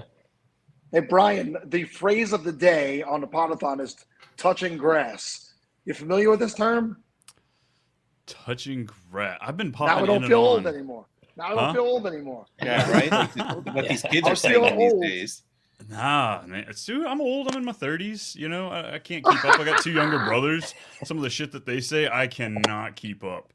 I'll be showing them stuff, and they're like, "Yeah, I saw it 2 weeks ago, man." I'm like, "All right, cool." You gotta back out. Oh but yeah, touching grass, I got no idea. Old. What? Like no, yeah. Troy dropped that one on us this morning, and we're just like, "What are you? What? Huh? Wait, who? Where? What?" And then it hit us like 3 more times in the next hour of people dropping that phrase, and we're just like, "Okay." I think Lawrence was the first one. Was it then, Lawrence? Yeah, then it was Troy. It was. Then Matt Harmon, that son of a gun. Oh, that was like we feel old enough in the first place, and then we got these kids out here saying things that we have no idea what it means. So did we come to a resolution? We figure out what it means? Yeah, it means disconnecting and getting outside into the world. Get some fresh air, some sunshine. Right. Yeah, right. Yeah. Like it's actually a lot more literal than we're trying to make it out to be. It's literally being outside and touching grass. It's so anticlimactic. I thought it was going to be something way it's not cooler great, but it's that. still what it is. No. Right. No, not that grass, you sick animals. It didn't say it can't be also. Right. Yeah, I think I see Jamie's comment there. I think Shane's actually in my particular draft. So I think he's picking first, and I've got the 106. So if I got that right. I think, and Joe's a lot of fun, so it's gonna be great. It's gonna be a great crew. Looking forward to it. All right, so let's take that transition. And I know you're doing live, but there's still divisions there. What division are you in? I'm in the John's Roast Pork division. So I think there's also Charlie's, Geno's, and Pat's. So they're all sandwiches. That's that's the way. It's the way of the way in Philadelphia. So yeah, and you said it's gonna be a good crew. I'm 6th. Yes. Yep. All right. So what's your hope for 6? Now, get the Kelsey, get the Allen, and all of that stuff out of here. Like that's not happening. But what's your ideal 6 realistic spot? Well, that's a good question because I'm kind of back and forth, and it's going to be one that's going to happen, and it's going to surprise me. So my whole strategy, I think, for going into this is to not really have too much of a strategy and kind of go with whatever comes your way and be fluid and take value. So there's a bunch of you can make a case for a bunch of guys at 6. So I mean, obviously Kelsey's your number 1 value over replacement player in the whole thing, and I look at McCaffrey as being 2. So he's not out of play for me at 6, but I'm leaning more quarterback right now, so I'm looking at maybe Lamar Jackson, Burrow if he falls, maybe even a Fields. Some people like Herbert there too. I don't know about Herbert; he's a possibility. So the nice thing about picking 6th is that you're not really caught up too much in positional runs as far as you would be on the end. You don't have to worry about it as much. So it gives you a little more flexibility to kind of take value when it comes around to you, and that even starts in the first round. So. I'll have options open, and you never know what's going to happen. I mean, we've seen Lamar go first overall. I saw a draft today. Someone posted on Twitter where Curtis Samuel went in the 5th round. So you never know what's going to happen in these drafts. So so just whatever happens. So that's my plan of attack right there. And I'm not really showing a whole lot of cards, but I think if I had to rank them all those guys, I'd probably put Burrow number 1. So if he happens to fall down to me, I'd probably take him. But Lamar in this format is exciting. Fields in this format is exciting, and a lot of people are scared about the volume in that offense. But I can't see them going out and trading for a guy like DJ Moore and not picking up the pace as far as play calling and also your run pass ratio. So and Fields made a believer out of me last year. So there's still he's kind of a dark horse for me as a potential selection there at 106. Hey guys, I hate to jump in. I gotta jump off for a brief moment. I got a call from my supervisor in the building, and I gotta go look into something in the building. So I'll be back. Hopefully, I catch you guys. Going to get that pizza. Yeah, I hope we got some pizza for you, right? Right. If there's no pizza, I'm gonna be pissed. All right. So next, I don't know if you were seeing all of these things I was throwing up on the screen. We need to know what is okay. We'll start. What is the better cheesesteak between Geno's or Pat's? And then we just need to know what's the best in general because we have a lot of opinions coming up here about. It looks like it. What the best? I'm going, Kevin. I'm going with you, D'Alessandro's and Courtney. I think D'Alessandro's is the best that I've had. So obviously, there's so many places to get cheesesteaks in Philadelphia. I haven't been to all of them, but I've probably been to, I would say, 5 or 10 different ones. I'd say D'Alessandro's is the best. Pat's and Geno's to me are kind of a little bit on level. I like Tony Luke's is right up there with him. I think Tony Luke's is a little better than both of them. Jim's was my favorite, but it unfortunately they had a fire last year. They're not open yet. They should be opening soon. That's right on South Street there. That was my favorite spot of all to get a cheesesteak in Philadelphia, just because you're so close to everything else. D'Alessandro's a little bit more out to the north and west a little bit, so it's a little farther away from things. But that's a fantastic cheesesteak for sure. Yeah, I definitely made the bad judgment call here. My wife said, "Hey, do you want to eat dinner before or after you hop on?" I was like, "Oh, we'll do it after." Yeah, after the last half hour, y'all talking about food and all this. I know. I am like salivating right here. Yeah, it was a terrible idea, and I can't help myself, but like I'm stuck here for the next hour and 15 minutes. So in like 40 minutes, I'm going to order my food so it gets here by the time I get off. Next level thinking right there. Yep. Oh, when it comes to food, like that's how I roll. Yeah. Absolutely.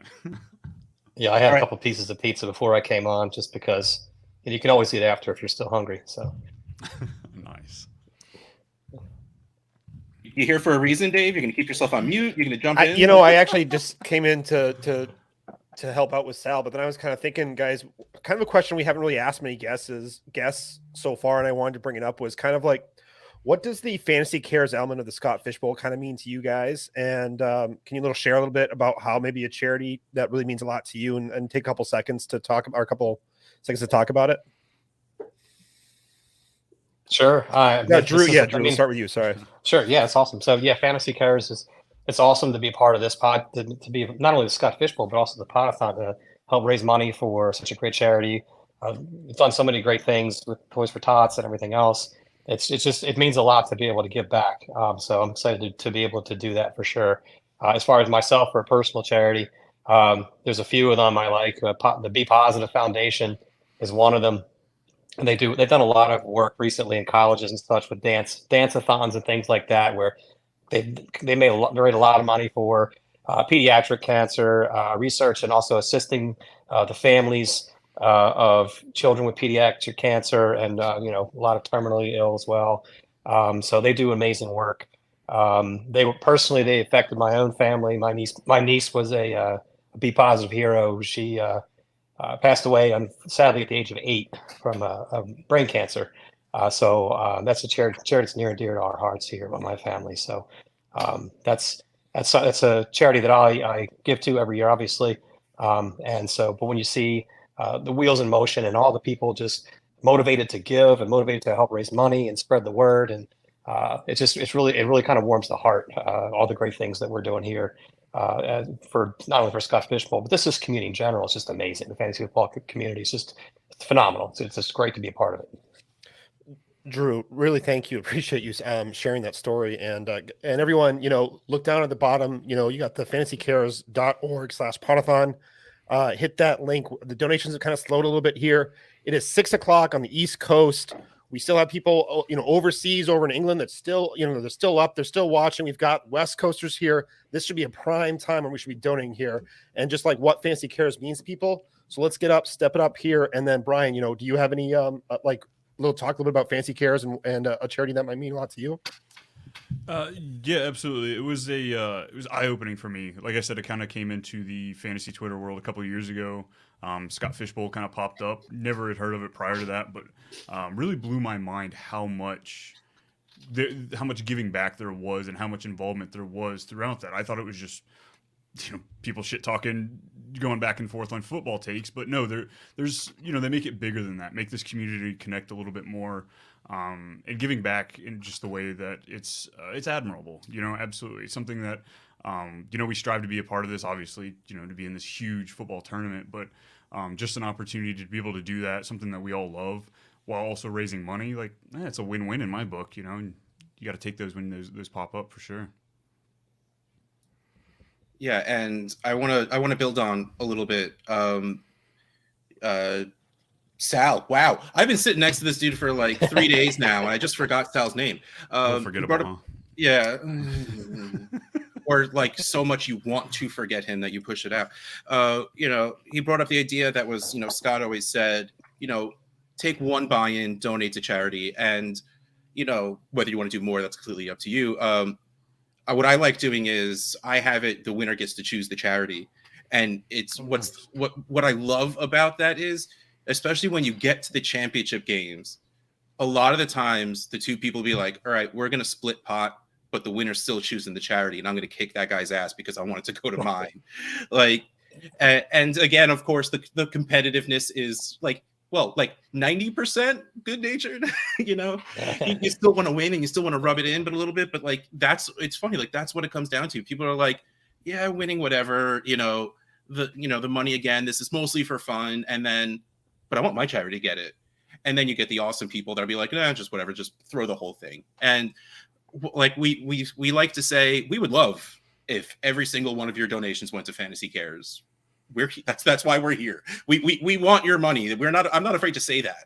But literally any charity whatsoever. We play a silly game with, not to say any money is leisure or extra, but it's money we're not spending on necessities of life. And there are people that don't have enough for the necessities of life. So help the world with your silliness is the way I like to put it in layman's terms, because that makes me feel good for when I'm out here doing stupid things. I could say, I'm doing it for everyone, not just me. I'm being an idiot for the betterment of the world. It's fine. The guilt-free I got to take for my wife when I said, no, I'm going to do tons of these satellite Scott Fishbowl drafts, but it's for charity. I should be allowed to do as many as I want. It's for charity. I don't get this money. Same thing with the shirts, man. Absolutely, every single penny of proceed goes to Fantasy Care. So my wife's like, why do you have 18,000 Scott Fishbowl shirts? It has absolutely nothing to do with Scott Fishbowl. It's nothing to do with the fact that I love this tournament. My friends designed these. It has I want to give money to charity, hon. So why don't you just donate? Shut your mouth. I got my wife a shirt. So that's how you get it. That's the deal. Get your wife the shirt, and then she gets something out of that. And hey, this is awesome. By the way, this benefits charity too. Oh, you're so sweet. It's awesome. So my wife has the Central Perk shirt, so she loves that. If I pulled that 4 years ago when it all started, I would have been lucky. Now she is way in on it. It would not work that way. She caught on, huh? Oh yeah, way too bad. All right, so. Why don't you talk a little bit, Brian? I want you to actually tell us a little bit about, you said you have 3 podcasts you're throwing out there, and that is, I know firsthand experience, a hell of a grind. So I want you to tell the world, because there's a lot of people watching, a lot of people listening. So put yourself out there. Why go on one of these things if, all right, we spent 20 minutes talking about food and charity. Now take a few minutes to talk about what you got going on. Well, I guess, like I said, I got burnt out my everyday job. I kind of took something safe leaving college. I was a sports broadcasting major. Radio was dying at that point. Podcasts really weren't there. So I was like, all right, let me take something safe. Service industry. And yeah, I got destroyed. But I found out, you could possibly make money doing something you love. So I'm going to jump all over that. But yeah, I've got a fantasy football podcast. Going to be kicking that back off here actually this week. Kind of gearing it more towards, and my fantasy football podcast is called Too Much Fantasy Football. My bad. Hey, there it goes. Yeah, everything's too much with us. When over the top's not enough, that's when you've got the Too Much crew. Love it. But yeah, I've got Too Much Fantasy Football. There's so many genius people out in the industry. Dave, for one, I steal so many of his spreadsheets. I absolutely love them. So I'm not trying to outbrain anybody. I'm trying to take all this great information y'all put out, and I'm trying to let me dumb it down for those absolutely casual fans, stuff like that. But really, it's just an excuse for me to talk football more because my friends just aren't as obsessed with it as I am. Then I got a movie podcast, doing it with one of my buddies and my dad. Add a little bit of flavor there with the old guy in there. I got my buddy from out in the middle of nowhere, Texas, and it's a fun time. Brian, what's the movie of the summer? Ooh, I guess it depends who you ask. We just did I Am Legend. I'm a huge Will Smith fan, so I Am Legend came up on our docket. But if you ask my dad, he put up movies like Starfighter and The Fly, and oh my god, the special effects they just don't hold up, man. Terrible, terrible movies. All right. I don't like you anymore. It's for like the movie I Am Legend is what it is, whatever. The dog. Dude, I love that it got to the point where they started taking pictures of the dog in real life and being, no, he's alive still. Like this wasn't real. Like that. Like I went home and my dog was asleep because I saw it at night. I ran home. I grabbed my dog. I woke her up, and like she must have thought she was getting attacked with how hard I was squeezing her. I was just like, oh, sure. Oh, I'm tearing up thinking about it. Oh, but yeah, we do a random wheel. We kind of randomize it, so it's a random movie. We'll all kind of put stuff up for a different category each week. So sometimes it's a good movie, sometimes it's a bad movie. But we mix it up. Hey, thanks for the comment. Yeah, I actually worked at Starbucks for years, and every day in the drive-thru, that's always what I heard. My voice was made for this, so I jumped all over. Not for the drive-thru. Your voice is not made for the drive-thru. Your voice is made for this. Yeah, that's what I said. I want to just put it out there that we are not, that no one is saying that you should be working a drive-through for like that. That's oh no, but yeah. And then are you insulting people that work at drive-throughs? Is that no? I'm just saying that. Typical Russ. I'm saying that I think Brian should go check his email real quick. You said I was the bad guy, and all I'm saying is you're insulting people at work. Wait, which well, you one? weren't here. Someone had to do it. Brian, check your email. For God's Checking my sakes. email. Shut up. No way. Oh, snap. I'm still going to win the satellite. Don't think I'm pulling back on that satellite league. I just got myself an invite this year. What is up? And it's Sleeper, too. Gotta love that. Love me some Sleeper. Nice. Awesome. Dude, that's awesome. Thank y'all. Yeah. Whoever pulled that off. I'm so excited. That's fantastic. I'm excited. Hell yeah. Yeah, it's almost like if you're nice and awesome things happen. Just saying. Hey, I like making fun of people and poking jokes, but all in good fun. Nobody likes to be the. You know who's going to be pissed off? That guy Kyle C. that was in the chat earlier today. Yeah, poor Kyle. It's almost like cursing us off is not the way to get your invite sent to you. Ooh, yeah, probably not. I've seen so many sour people online. Like, I get it. I was bummed, this year too, up until about 45 seconds ago. But like, you got to understand, there's so many people that want to be in this, and so many people, and like, I can't imagine the hard work that it goes into with all y'all that are running this. This is I'm stoked, so pumped. And you Church's took the right Chicken path. League too. Yep. I would love for you to go. Nah, pass. I don't want to play at Church's Chicken. Right. I'm a Popeyes man, Yeah. You insult me with this. How dare you? Dude, I'm so excited. Hell yeah. All right. So Drew, as we head up against our wall, and we need to give Brian a minute or two to let everything's going on just soak in a little bit. Why don't you, pitch what you got to pitch, say what you got to say. What do you want your lasting impression to be on the SFB 13 Podathon? Oh, geez, I didn't know I was supposed to make an impression. So, but I don't know. I'm just happy to be here. I'll be doing more great work with QB List this year. So, like I said, we had the sit starts. So we're doing every Thursday to come out a review of every game and who we like, who we don't like, and then what we saw happens every Sunday night, Monday podcast Sunday night, and then the article comes out Monday. That's a review of all the games. We get people watching every single game, telling us what we see, not only from a fantasy perspective or from a football perspective, and they do great work, kind of the unsung heroes. So the site's doing great. Our sister site, Pitcher List, is well known in the baseball community, and we're growing, and trying to become like our big brothers there. So we had 1 million impressions last year. We're continuing to grow. It's exciting to be a part of it. And we've got a fantastic Discord as well, and then the Pitcher List Plus subscription service as well that gives you access to analysts for both Pitcher List and QB List live real time, which is pretty awesome. So, and then of course I'll be continuing to do the rankings on Fantasy Pros as well. So keep an eye out for those. So thanks for having me. It's been an absolute pleasure, and I'm looking forward to seeing all the dollars roll in to help the great cause here, Fantasy Cares. And I need to Thank you know both. what's the map behind you? Oh, that is a beer map right there. So That's what I thought it was, and that's what I wanted to know. Like, oh yeah, wait, hold on, Shiner we in need to Texas we is need big. to hide this Yeah. so the picture gets a little bigger.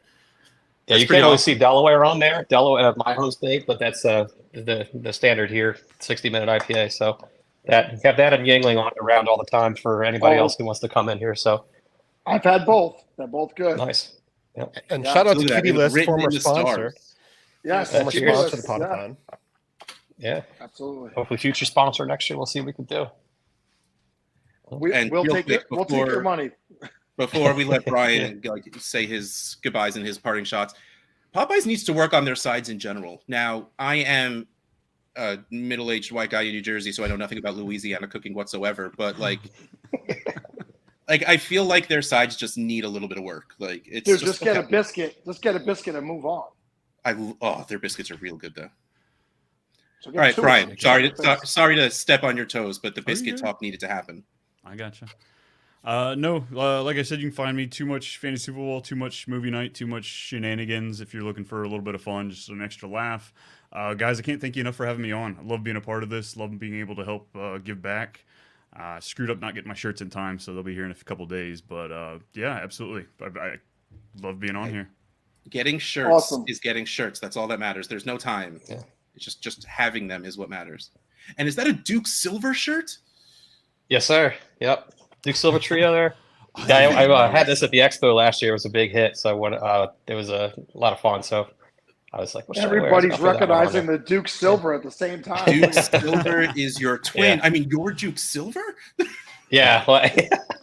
Well, the Halloween time, I'll grow a beard, and then I'll shave it just in time for Halloween, and then I'll do the whole thing for the suit coat and the fedora and the kid saxophone. So that's always a winner.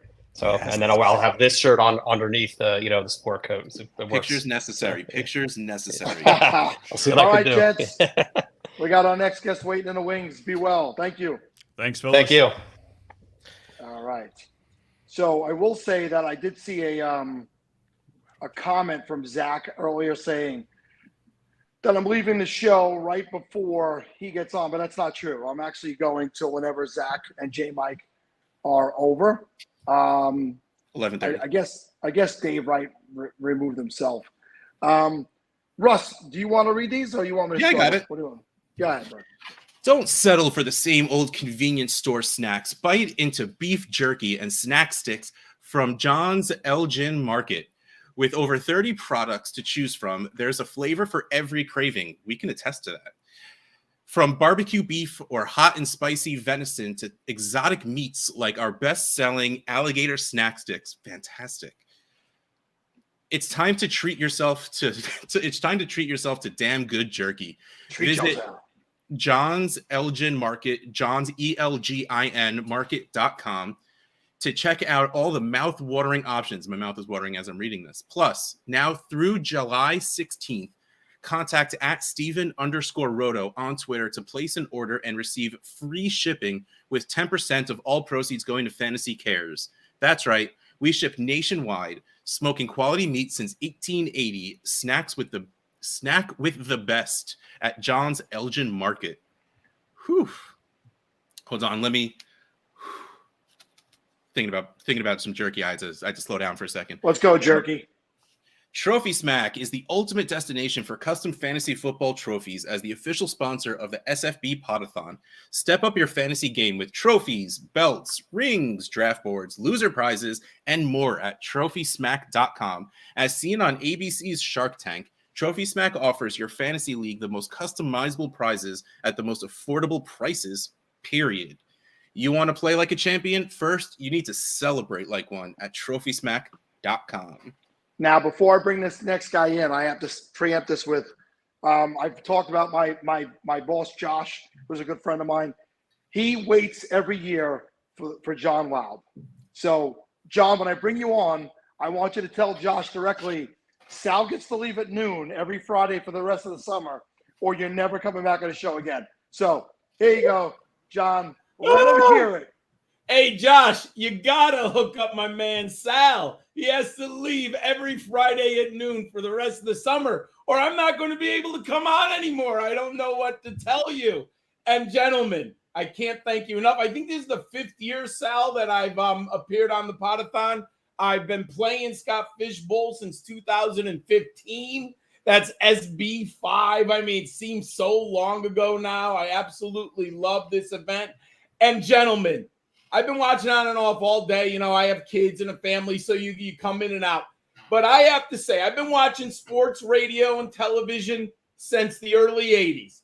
That meat-eating surprise thing had me on the goddamn floor. I know this is a family event.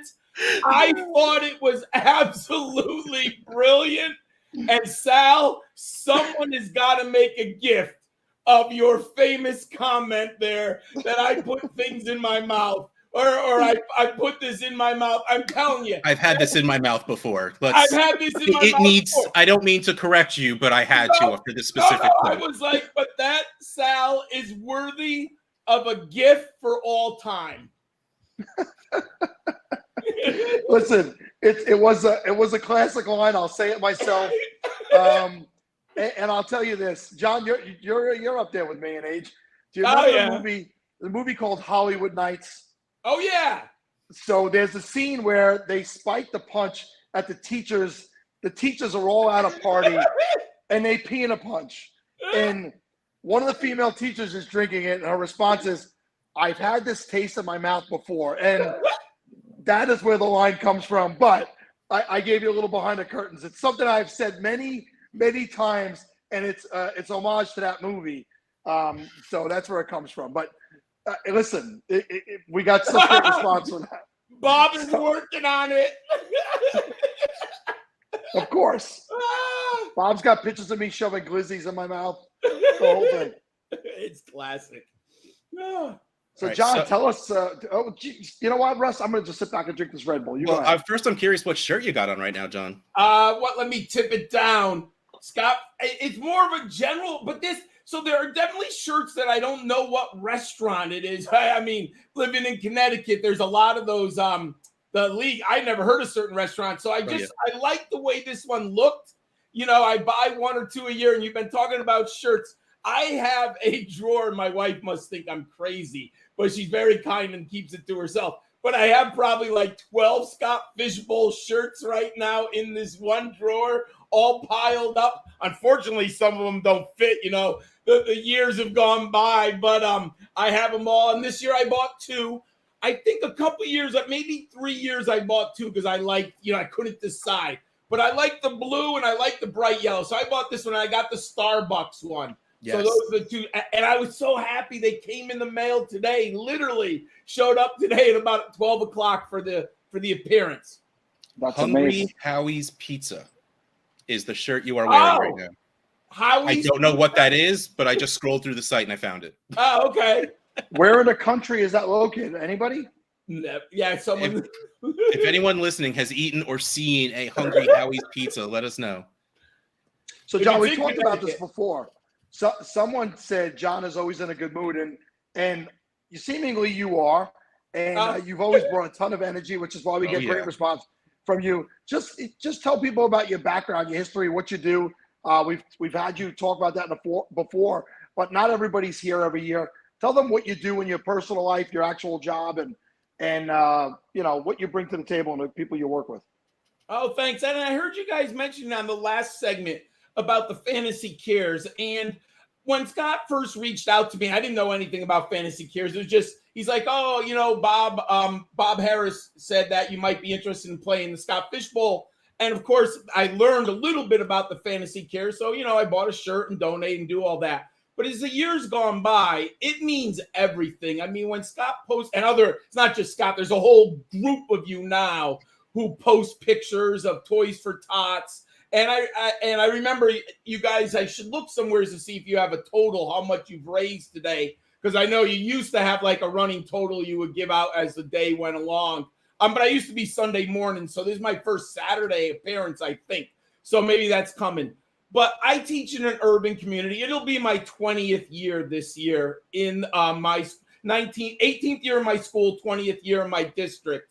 And I have kids who don't have financial resources from their parents. I look back and I was just lucky. You know, I just thought everyone got holiday gifts, Christmas gifts, because you're used to it, right? I was lucky. I had middle-class parents who had resources. And when you work in an urban community and we meet the federal threshold of low income, we're over 40% low income, you realize that not every child has that, right? We collect clothing every year at Christmas time for kids. We're in the Northeast, and I'm sure both of you can know we had some cold winters, and there are children who need clothing at wintertime. And I'm not kidding. Like sometimes when my friends from across the country are like, oh, you guys closed for the cold.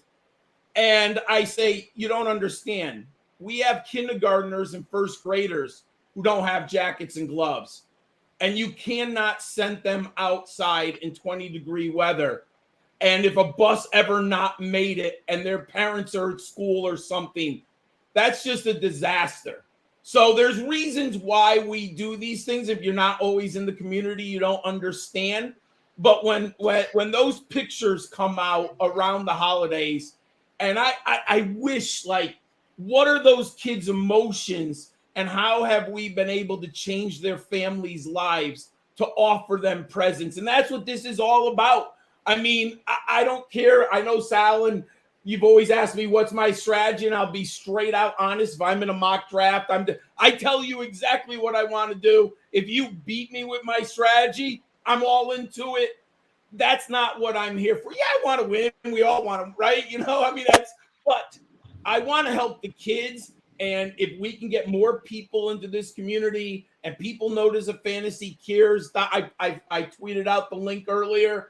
If someone gives after watching this segment and it's $5, hey, you know what? That $5 is for a child who needs it somewhere. So to me, it's so important because I look back and I just had things that most Americans take for granted. But when you really grow up and you look around, that's not always true.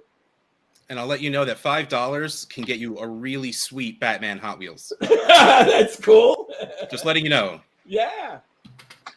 I got this for $10. Ooh. Marshalls. That's the Batman #1, right? Or replica. Yep. Wow. Adam West style Batman going on there. Yeah. Ooh, I saw one of those. I almost bought it and I held back, but it was Thor and one of those creatures in his living room. Like Thor, you know, when he's like drinking with the belly. And I was like, that is the coolest thing. But I was like, you know, it was like $50. It's like, I should take my daughter to lunch or something. It'd be better than buying a Thor. But I did. Those are cool now. I've seen a couple of those type of ones. So I think Josh joined us late, and he's just getting in the chat. So, Josh, John came on and announced that I get to leave completely unprompted at noon every Friday, or John can never come on the show again. So, in support of my man Sal, 1 year in my life before I was a teacher, I was in publishing for a long time. And one summer, our boss gave us Fridays at noon out. We could leave at noon. And that was the greatest summer I ever had. Because, man, I worked your butt off from like 8 to noon. And then you beat the traffic and you were home by like 2 o'clock on a Friday on the weekend. So there is some benefits to it. And you definitely were happy as a worker. It worked, John. Josh, you're the man. That's very kind. Wait. Hold on, John. Let me get my boss on here real quick. So John, obviously you do a lot of college coverage, and Felix is checking in. Felix Trump, who I know from Twitter as well. And he's saying, talk about the direction college fantasy is headed. What are some of the things that have changed in the landscape of college fantasy in recent years? Yeah, so one, I definitely noticed more traffic again. I thought we were hitting a real nice apex just before COVID. And the year of COVID was very hard. I mean, I stuck with the writing. I kept tweeting and playing, but there was definitely a dip and there was definitely a change in the college fantasy football universe. I believe we're back above and even above where we were as far as interest, expectations, the hobby growing. I see all types of new people jumping into it, new formats like Felix and his company, Campus to Canton, is a great way to play. Check out that website. I'm just doing a draft right now. I'm posting my results on my Twitter feed. As I'm drafting on the college side, my teammate did the NFL side. But we have an opportunity this year, which something is never, I've been waiting for years. The FSGA, Fantasy Sports Gaming Association, is holding the first ever college fantasy football live draft. It is going to be recorded by the Better Sports Network. I want to make sure I get that one right. So it's the Better Sports Network. Eric Froton, who used to do a podcast with me and with about 3 or 4 years ago. He's now at NBC Sports. He's been working behind the scenes with the FSGA for a long time. So on August 1st, we are having a live draft, Better Sports Network. We're having people from all over the industry and FSGA members. And we're really hoping that we can take this to another level. Then I'm going to King's Classic. I heard you guys talking about good food. I want to mention that in a second. But I don't want you to forget it. I do like Canton, but that's another story. So for the third year in a row, we're having a live college fantasy football draft in Canton, Ohio. We have done it always at the Convention Expo on the Saturday morning, which I think most of the drafts are taking place. They were at like the Hall of Fame game or somewhere else last time. So we're small, but I recorded with my teammate Matt Hicks live from Canton, Ohio. We post the results, and actually I've noticed that you've used Trophy Smack. There's the logo right there on the screen. I buy a Trophy Smack belt, and the winner gets the belt. I send it to them, usually UPS, I guess, but they receive it before the holiday season. Trophy Smack's been unbelievable. They've supported King's Classic. They've been very kind to me and our college fantasy football. Love them. Love everything they do. So we're really hoping Fantrax is the one site right now that is doing college fantasy football. It has everything Devy fantasy. If you love the NFL draft, you want to be ahead of the curve, college fantasy football is the best way to get there. By late November, I basically know all the prospects. Now, they'll change. They go through the combine. They go to, you end up with pro days and all that. And you end up with the seniors going to Mobile, Alabama for the Senior Bowl. But I know every prospect from a skill position, fantasy football position by December 1st. So college fantasy football is the place to teach yourself how to do it. So I'm hoping for great things this year. I think you're going to get great things this year because I will be, the first to just slap everything in the face that you just said, that I'm not a college football watcher, and it's not anything to do with college football. My brain only has the attention span for one thing. And if I start getting into college football, NFL will start eking out the other ear, and I'm not ready for that to happen just yet. But I do love seeing the amount of stuff that comes, because even if I'm not playing it, games are fun. I like when people go have fun. Any sort of fantasy football is fantasy football, even if it's college. So I love seeing it. And I love seeing College to Canton pop up as a thing. And, it's funny, they've been, I think, at the past 2 expos. And while I would never in my life play College to Canton, because again, I know nothing about college football and I would just make a fool of myself. I've watched both of their panels at the expo because it's so interesting to me, and I love new directions, except for 2 tight end. That should never happen. Try to play 2 tight end in college. Oh my God, so hard. But I love the idea of this game growing in any direction, and it seems like right now college is the biggest thing that people are looking for, and I love it, and it's even eking out into the I really like football cards. And You know, for Ooh. baseball, Bowman has always done prospects for baseball, but they just came in, like, I think it was last year, or it just got big this year, where they did Bowman University cards for football. Ooh, I So didn't know that. yeah, so you know, we have some Stroud, Young, Richardson, you know, cards in their college, and it's licensed. There's logos, there's autographs, and everything, and it's real deal stuff. So I love that college is pushing its way into. Well, clearly, it's always, especially, you know, further south you go, it's it's real life. It is life there. But I love that it's working its way into the mainstay of everything else, also, because again, the more the merrier. You know, rising tides, all ships, and everything. I love seeing the way it's going. John, Russ actually has a group called TKO Breaks, and I hung out in there for a while before it got too expensive for me.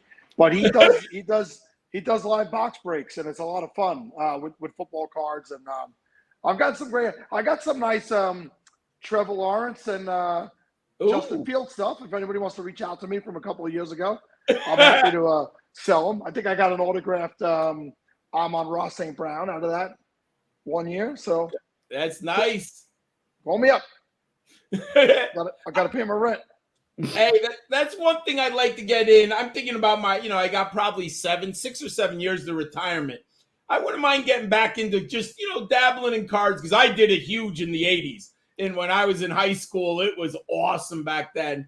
And I love cards, but, who knows where they are now. I might have one little box downstairs. What? I said it's expensive now. And also, unfortunately, growing up in the 80s and 90s and collecting cards and all that stuff, that is unfortunately called the junk era. True. Because there was so many, right? Mass produced, yeah. Yeah, they started, and it was the same thing for comics also, unfortunately, for me growing up and collecting my comics and still having them in boxes in my basement. They are not worth anything whatsoever. There's no, Superman #1 equivalent whatsoever. But I love it. Like, I love cards. I don't care. Like, to me, if anything, I love displaying things. Like, I was buying DVDs even after streaming happened, because I need to show my collection. Like, I need something tangible that I can put out and, like, in a case. I need to show things. Yeah, I have this awesome T. Higgins jersey, but I also need to line it with the cards below it. Like, are those T. Higgins cards or different cards? No, they're actually all from the same set. They're all different versions of the same card. Wow, that's nice. I saw the T. Higgins when I was watching earlier. I'm like, that's got to be a poster. That's pretty nice. I mean, you see, I'm into Pops. I'm into my UConn paraphernalia when we win championships. So, it's nice when you win some basketball. I do love basketball. Just, I don't give fantasy basketball advice. I don't feel comfortable enough. I'm not as good as at football. But yeah, I know what it's like. And I remember going to college and I had to pack up my 120 DVDs or CDs, right? And bring CDs, I should say. And you had to lug them all up to college and bring them all home at the end of the year. I legitimately was called Blockbuster for a while because I had a tall dresser in college and there was no clothes in it. It's where I put all my VHS tapes, because yes, that's how long ago I was in college, but like, seriously, like, in alphabetical order, open the drawers, and that's where I kept everything. So yeah. I know that pain oh so very well. Sal looks like he's got something on his mind. What's up, Sal? No, I was going to actually say I have the world's largest collection of Jeremy Ruckert rookie cards, because you were a big Ruckert fan. Yeah, I know him since he's 6 years old, the kid. I know him, wants to grow up.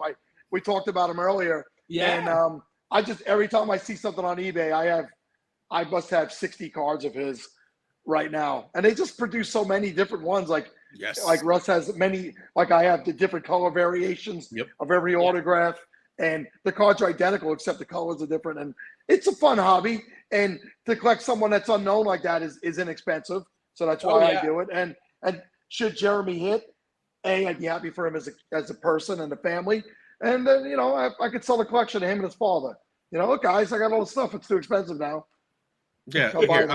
So Jared, you use him as your secondary income. You need to pay your rent. Hey, Jeremy, I need you to sign some more stuff for me. That's it. You wouldn't have gotten through elementary school Pee-wee football without me. I'm trying to get his dad, Bill, to come out to the New York City Live Draft next week. Bill is a good time. Bill's a big, big human. And he loves to drink his beer, and we should get him out there next Saturday to enjoy the New York City Live Draft. Talking about beer, though, you were talking about restaurants. Have you been to Fatheads in Canton, Ohio? Oh, I've never been to Canton. Oh, okay. So I've been. My family and I, we were actually looking at hotel rooms. We're going to book a hotel room this weekend. We've gone out. This will be our 3rd year. Love it, absolutely. But they have this place called Fatheads in Ohio. I like to collect when you buy glass mugs with the logo of the bar on and everything. That's one of the things that I have in the kitchen. And I love sampling local beers. So Fatheads is they have a bunch of restaurants. I guess they brew their own beer. It's absolutely incredible. But yeah, it's great. I've gone there, and the nice part, I like when you can get like an 8-ounce glass and you can try like 3 beers. You know, I love that with local. I mean, if I'm going to go to a new place in the country, I want to be able to sample their beer. Especially, I mean, I'm a big local brewery guy. Yeah. Obviously, you can tell I got a little German blood in me. I like my beer, but you know, I like to sample those local beers. And man, Fatheads and the kids and the food is unbelievable. I just saw some pictures of some food, and it looks darn good. It's so, and the thing that's amazing, so my daughter's a little, you know, she was 11, first time, she'll be 13 this year. She can't even eat the whole sandwich, so we bring it home. I mean, they give you so much. The burger is so big, and I've never seen so many French fries on a plate in my entire lifetime. It is just a great place. So you might see us at Fatheads if you're out in Canton, Ohio. John, look at this message right here that just came up, and this is what getting to be on the Podathon is all about. There you go, pint class. That's what I meant. I love my pint classes. So, John, I know you will never argue with this. Stay on with us. Don't go anywhere. We have a gentleman in the wings I'm going to bring on, and he's going to be doing a live stream from the Las Vegas live drafts coming up. And Smitty wants to jump in with us and talk about that. And I know you've been trying to get on the Podathon for a couple of years, and here you are. And now you're doing your own version. So you what? Take it away. Tell us what you got going on. Yeah. So we're gonna be live the entire 3 drafts in Las Vegas at Stadium Swim, and so we'll be there right about 9. I'll be live about 9 a.m. and I'm gonna go live until I don't know 3, 4, 5. It just depends on how long it all lasts, how many people are there. But the fine folks at Stadium Swim at Circa Las Vegas are going to have us at a suite, and it's going to just be people coming in and out. I'm going to have an empty chair where it's going to say "sit in me" if you want to be on the live show. Someone's going to grab a mic, and we'll just have a good time. So it's going to be a blast. And I've been wanting to do something like this for Scott for a while, and so I reached out to him and said, "Who's live streaming Vegas?" He's like, "Nobody." I'm like, "Well, I am. I'm going to do it." So it's going to be a blast, and, you know, great cause. Scott's an amazing guy. So I'm happy to do it. It's going to remind everybody what day that is. So that'll be July. I have it on screen here, but your Coronas are in my way here. Let me move swap that them. Russ, swap them around. Yeah. No. We got it. I got it taken care of. So, so July. Oh, there you go. July 15, 9 a.m. is about when I'm going to go live. So if the people can't make it, they can just, you know, they can watch it. They can donate. It'll be, you know, a 5-6 hour stream minimum. So be happy to have anybody stop by. If anybody's in Vegas, just swing on by Stadium Swim at Circa Las Vegas Casino. The Stadium Swim, like, I don't know if you guys have seen the screens before or been there, but it's like 2 or 3 drive-in movie screens, like, you know, up at the pool, and it's gonna be a blast. We're in a suite. Yep. Yeah, we're in a suite, and we'll be doing 3 live drafts. I'll be live streaming probably 1 or 2 of them, and I'll have a co-host buddy of mine that's, I believe, in a separate draft, and so we'll stream both of our drafts and do a bunch of, you know, Q&A. The phone lines will be open. I'd love to have you guys dial in to the phone line. Yeah, we'll be doing the New York City live draft that same day. So is your time 9 a.m. Vegas time? 9 a.m. Vegas time, yeah. Okay, yeah. So 9 a.m. Vegas time. So probably around, that's noon, right, here on the East Coast, which is when we're going to be showing up at ours. But we'll definitely check in. I know I'll definitely check in with you guys on that day. And this is something, you know, more people should do. If your live draft is not the same time as a Podathon, put a stream together. Get cameras out there. Get people involved. Yeah. This is the best way for us to spread the word of Fantasy Cares and get more people involved. And And I think it's awesome, man. I'm glad you reached out and got yourself, bullied your way in there a little bit. I say that jokingly. You do that. Well, you guys are always booked up with guests, and I always love supporting this event. And I know you guys get booked up quick, but I'd be glad to come on anytime. Talking fantasy too. But yeah, I just wanted to get in here and just let people know that the live drafts, you can follow along with the drafts. It's a little different, too, because you can watch the draft unfold live. The live event, I think Scott said it would be I don't know if anybody did it yesterday or whatever or today, but he said it was the first ever that he knew of, prior to today or yesterday, of a live event draft being live streamed. So we're going to have it up on the screen and watching the picks unfold. So it'll be fun. It'll be a good time. But like I said, the open chair will be great. We'll see how many of the drafters come in and go, man, I got blasted. What was I doing? I didn't know where I was. What I was picking, I didn't know what, I'm at the 4 pick and I have no clue what I'm going to do with this scoring. I haven't had time to delve into it, but I'm sure I'm grabbing a QB. I'll be taking Fields or Burrow or one of these monsters that gets how many points per carry is it? 0.25. Yeah. So Fields could be, if he, gets an uptick in his passing categories, I mean, he could finish like the number 1 quarterback in this format. You never know. So I'm excited. I'm excited about it. Well, very cool. Tell the people where they can follow you. That way they know what's going on and they see all your links and how to get in. Yeah, you can go to smitty1.com or just go to The Fantasy Football Show on YouTube, youtube.com/The Fantasy Football Show. Either one will get you there, and we'll be starting at 9. So if anybody can't make it, then you can watch it and donate. We'll have a specific, I think, link for that, for that specific stream for donations to the Fantasy Cares. So it'll be great. Appreciate you guys and all your hard work and all you guys do. It's awesome. All right, cool. Thanks, Vinny. Thanks for stopping by, and best of luck with the stream. We'll definitely be checking you out. Yeah, later, guys. Later, guys. Very good. Later. All right, John. So we're up against it here. You're welcome to stay for a little while longer if you want. We're going to do a couple of reads. Sure. Russ? I would like to talk about my pick and division. So if you want to, I'll wait. Stay with us. We'll get you on with the next group. Go ahead, Russ. All right. This next guest, because, carryover, because why do we care about schedules? This guest is brought to you by DraftBuddy.com. DraftBuddy helps fantasy players get ready for the most important day of the year, Draft Day. Create custom cheat sheets for your fantasy league and track your draft with DraftBuddy. Buddy syncs with drafts on My Fantasy League, Sleeper, and more. Use it to track your SFB 13 draft. DraftBuddy has 23 years of helping fantasy players win their leagues. Connect with DraftBuddy developer Mike McGregor at DraftBuddy on Twitter or visit DraftBuddy.com to download this league-winning tool today. They put it like there's a second read, but there's nothing there, so... Well, Mike, you want to come in? You sitting back there? I see you sitting back there. There's Mike. Is Mike muted? Mike muted. Da, da, da, da, da. Boom. Mike, come on, man. I can't hear him. Yeah, I think I've been on with Mike. Microphone wasn't working. There you go. I literally only showed up because I didn't think you were smart enough to remember to let the Vegas guy in. I wasn't planning on coming on the show. But now, hanging out with John is an honor, of course. So fool me once, shame on something like that. Anyway. Yeah. Anyway, let's hear about John's pick and division while we wait for there's Jay, and we got to wait for Jay's here, but Chase is late, so we'll bring Jay in. Of course. And, All right, let's talk to John about his pick and position. I'd like to hear the strategy. All right, I promise not to eat up anyone else's time. So I'm picking out of the 10 spot.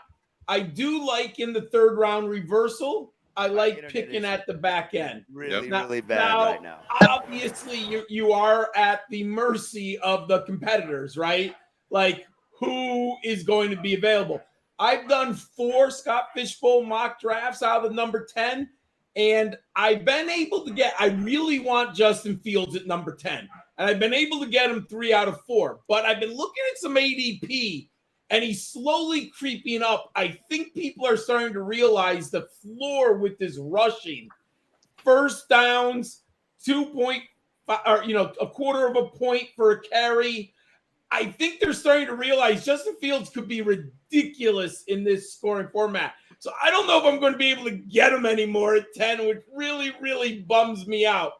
So then my second option and challenge. If Justin Jefferson and Jamar Chase are on the board, do I pivot away from the quarterback? Am I willing to risk getting a quarterback on the round 2 there? That I know what I saw Mike saying, don't risk it. I used to be able to get Justin Fields and Trevor Lawrence at the number 10 and the number 15. I don't think that can happen anymore. So then the question is, do I take a Trevor Lawrence and then go for another player in the second round? I don't think Justin Jefferson and Chase would both make it around, what would that be? Around pick 15. I think that's the second pick I have. So I do like the end of the draft and taking one player and one quarterback right there. But I thought more quarterbacks might fall, but it doesn't seem to be that is happening now. Yeah, I think, honestly, John, I don't see Fields getting by pick 8 in most of the drafts if you look at it. I think there's a pretty solid top 7, but there's always someone that's going to reach for either McCaffrey or Jefferson, right? But yes. I have Fields solidly at 7, after Lamar, after Burrow, and then obviously after the established top 4. If you go Jefferson, you're signing up for a prayer of maybe Dak and Tua. Yes, I know. And that's going to be how much injury risk you're taking on, how much risk. If it hits, that's one thing. But with this scoring system, man, the wide receiver scoring drops so much that Jefferson is elite, but not elite enough when you look at the differential from his peers that I could see throwing away a top 10 pick on him personally. But if you did, you're locked in and telling your league mates, I'm going quarterback with the next 2 picks, which gives them a little bit of strategical advantage too. Yeah, I used to love my back-to-back Justin Fields and Trevor Lawrence in my mock drafts. That's not going to happen now. Let me give one hint. Take your kicker with your quarterback. Take your kicker with the quarterback. If they score a rushing touchdown and your guy hits that 3.3 extra points, that touchdown is now worth over 10 points. If somehow you get a 30-yard rushing touchdown from your kicker, then you get the extra point. Man, that is gold. It's an easy stack. Take your kicker with the quarterback. John, I told you to tell me that separately, man. Not in here. It is the easiest way to do it. And a sneaky one. Jason Myers, Seattle, Geno Smith. It's super easy to stack those two. Don't stifle his genius, Sal. Have a great day, everyone. Peace All right, out. John. Later, John. Thank You're you. welcome. Thanks for coming on. So we lost With that- both our guests. You want to do the trophy smack read, Dave, while we wait? Yeah, with that championship type advice, it feels just right to do a Trophy Smack read. So Trophy Smack is the ultimate destination for custom fantasy football trophies. As the official sponsor of the SFB Podathon, step up your fantasy game with trophies, belts, rings, draft boards, loser prizes, and more at TrophySmack.com. As seen on ABC's Shark Tank, Trophy Smack offers your fantasy football league the most customizable prizes at the most affordable prices, period. You want to play like a champion? First, you need to celebrate like one at TrophySmack.com. We got to get Gator back on here and find out what happened with Chase. Well, we could just do Gator and not Chase. I'd be fine with that too. Yeah, Gator's internet's going in and out. Chase is MIA, probably doing something he shouldn't be, as we know from Chase. So that is what it is. So how are you guys holding up? From the last expo where he woke up in someone's backyard and he remembers there being a party somewhere, but it was nowhere near the backyard he woke up in.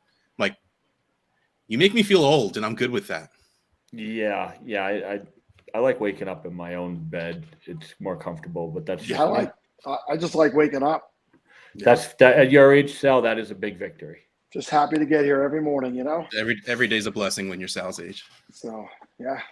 So how are you Can two we holding just up? say how great of a segment that John Lobb segment was? Always. Talk about bringing the freaking energy. Holy smokes. Always. I'm curious if you woke that man up in the middle of the night, if he would still be that energy level, because I literally have never seen him not like that. It is wonderful. Russ. I'm always like this, 24/7. Happy to be here. That's John. A grumpy old man who gets annoyed when other people have too much energy, I love listening to that man talk. I don't know what it is, but like it's that energy that you feed off of. It's not that energy where you're just like, oh my God, why is this guy yelling? It is just pure heart of gold yelling, I guess is the best way I could think to put it. It's wonderful. We're so close to having Jay on. He showed up No, and he ran. he said don't bring him on. Why do you keep hitting the button? Just leave the buttons alone. I didn't touch it. No one touch the Wasn't me. buttons. No That touch was the hands. buttons. Everyone just That put was your hands Dave. up. Don't do anything. No button touching. Hands. Buttons aren't toys. Yeah. I'm So scared to touch any of these buttons. Jay has no internet. Chase has no sense of time. How are you two oldies holding up? You've been going for a little while. I just Still ordered my Domino's for dinner and solid. I think I'm 11 plus in. 11 plus hours in. I got 4.5 left, I think. Right? 11 and a half, 12. I don't can't know. count. yeah, What the you hell- got what the 4 hell did you hours and sign up 20 minutes for? left. Yeah. What did you sign Okay. up for? 11:30. What I'm he leaving. signed up for and what he's doing are two very different things. That's fair. Like I remember first, I'm like, yeah, Sal, you could bounce at like 7. I'll carry the rest for a while, and then all of a sudden, I'm out at 7, and he's going until 11. So I have 11:30, as it turns out, because I wanted to be Yes, at the J-Mike because the Zach and assassin, they might assassin. they All were right. hurt to find out you- that yeah, Sal you- wasn't going to be around for You that. can't skip out on that one. No, All those right. are my guys, my dummies. If I'm Well, still listen. awake, I'll probably jump on for that one, but there's a very good chance I'll be sleeping by then. I would hope so. It's old. Bitch. What? Dude, All how right, many times so- do I need to call myself a grumpy old man? Yeah, And the fact that being asleep by 11:30 is not a hot take. Just You know, leave that's alone. I'm going to be in bed at 9:30. I'm like trying to get to Linda and Cooter, and then if I make it to 10, I'll be thrilled. That'll be like a new record for me. Oh yeah. Also, by the way, in my Podathon bingo, I did not have many of the things Matthew Berry said out loud on my card. But hearing Matthew Berry say the phrase "cooter doodle" was not absolutely on my card whatsoever. Yeah. Oh, it's the best. But It is. love It it. is the best. Loved it. Yeah, I had, like I said, having Barry and Heath Cummings on at the same. We didn't realize it was going to happen. Lawrence wearing a shirt was a surprise to me. Yes. Sal saying, "I've never had this in my mouth before." I've had this in my mouth before. Not very surprising, to be honest. That was a little lower on the surprise scale. I'm living loose these days. Yeah, I think that honestly, we've had 5 guests move or cancel and get replaced on the fly. This has been fun. Being backstage has been fun. Being in the chats has been interesting. Don't forget Coop crying, talking about Evan Ingram last year was a great highlight as well. Yeah, I think we knew that was coming. Seeing the tears live and like watching his soul leave his body last year was like my highlight of the fishbowl.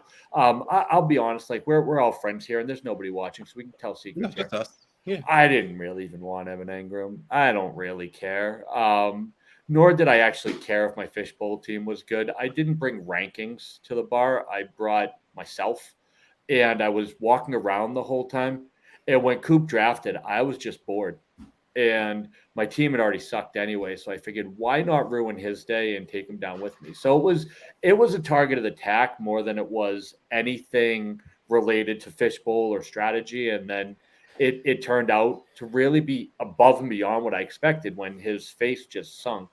And he pouted for the rest of the draft. And actually has been pouting for now an entire calendar year about it, which is you can't buy that type of goodwill and heartwarming feeling. So that's what the fishbowl is all about.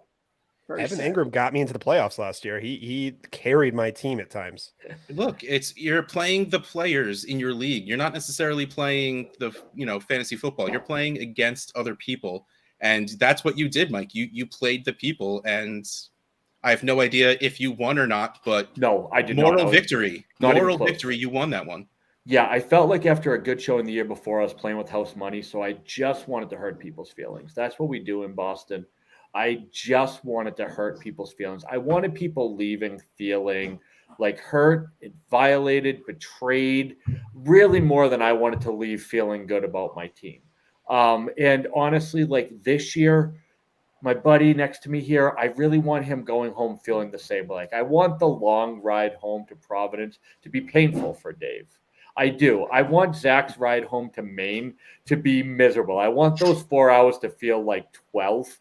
And, that's what we're gunning for. I might come in third to last or fourth to last in the fishbowl, but as long as they're first, second, and third to last, I am considering that a victory. And I am getting Matt Walsh to send me a trophy just for killing other human beings, not necessarily for winning the Emotionally, not physically. Yeah, Rondale Moore exactly. Not physically. in the second round will do it, Mike. Whatever it takes, Dave. I will take that little man and I will shove him on top of my team and watch his little legs go if that somehow hurts your feelings. A trophy smack Rondale Moore trophy, and then you just say, "Here you go, Dave." Or as you, I'll just hold. I'll just FaceTime you with me holding it.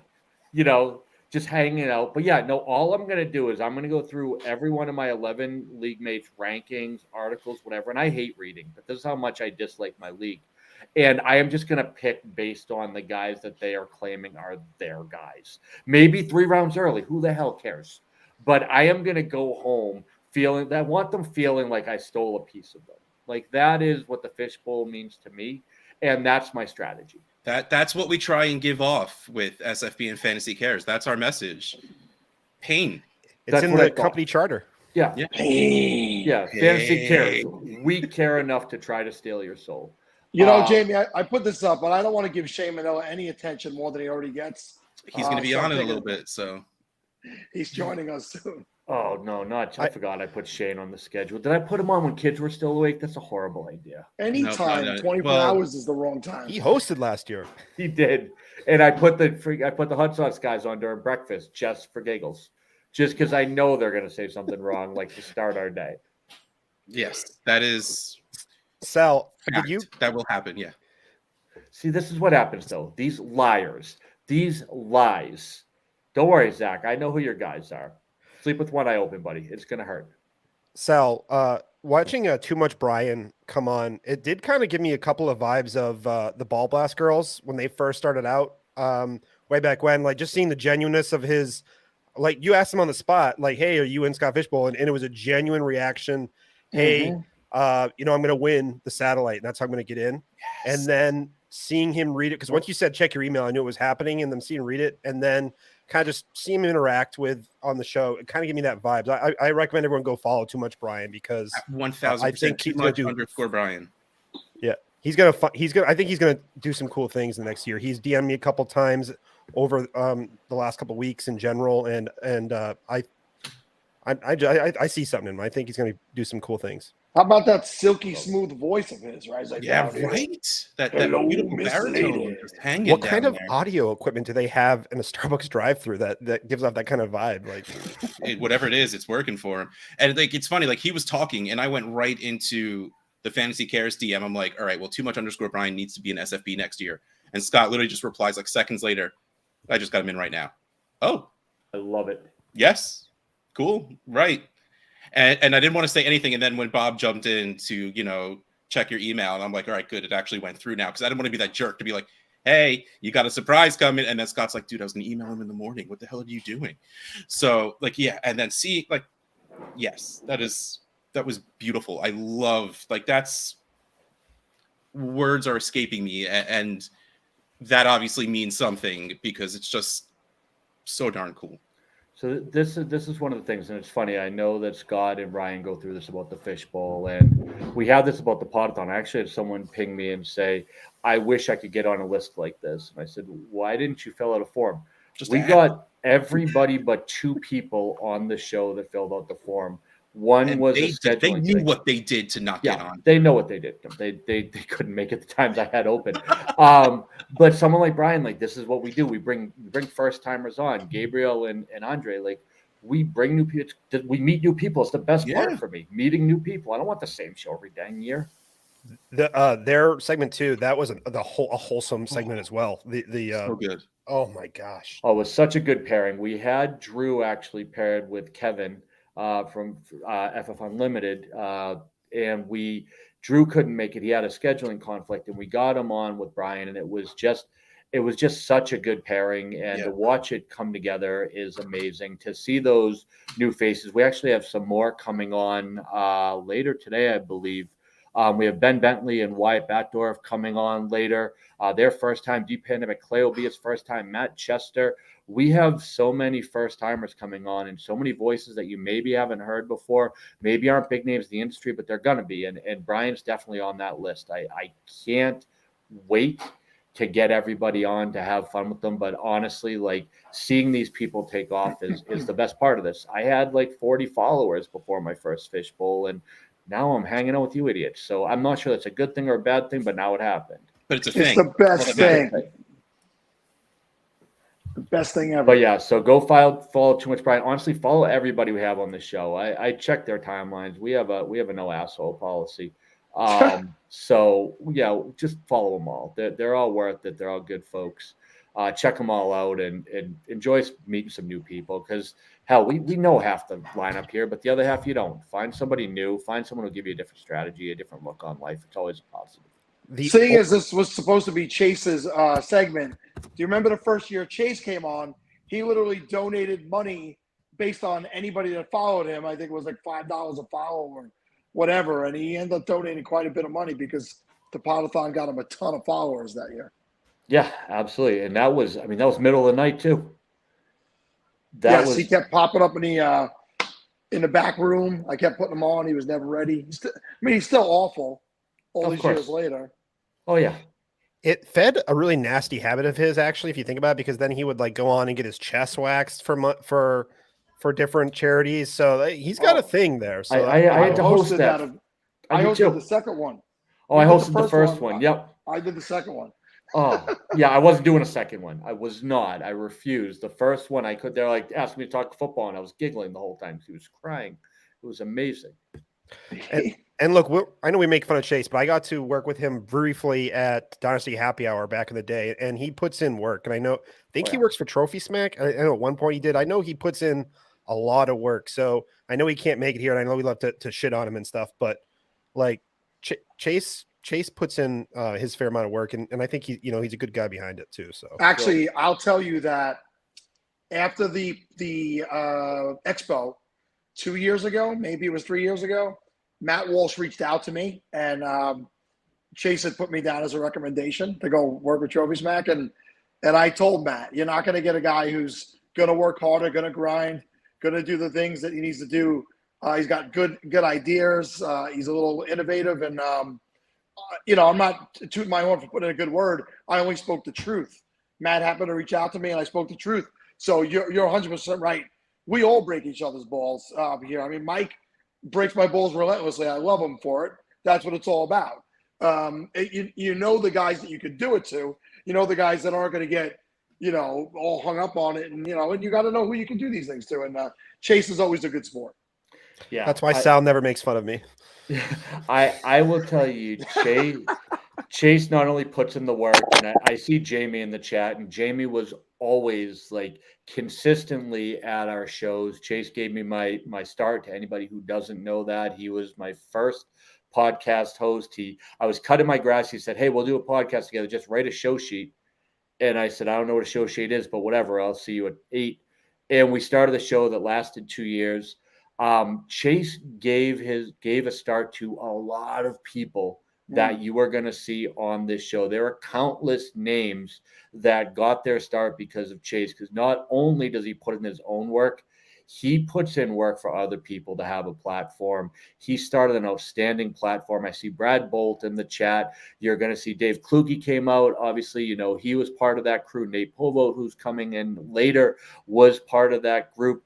You had, I could go through the entire list of people that came out of a platform that Chase started.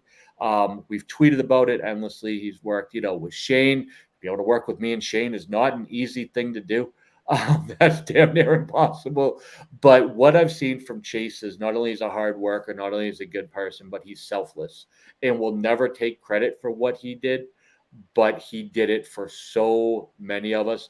And I can personally thank him for being a part of this community, period, because I wouldn't be here if it wasn't for Chase. Now I feel responsible for putting you in my life, which is not a good thing, because I met Chase because of the Podathon.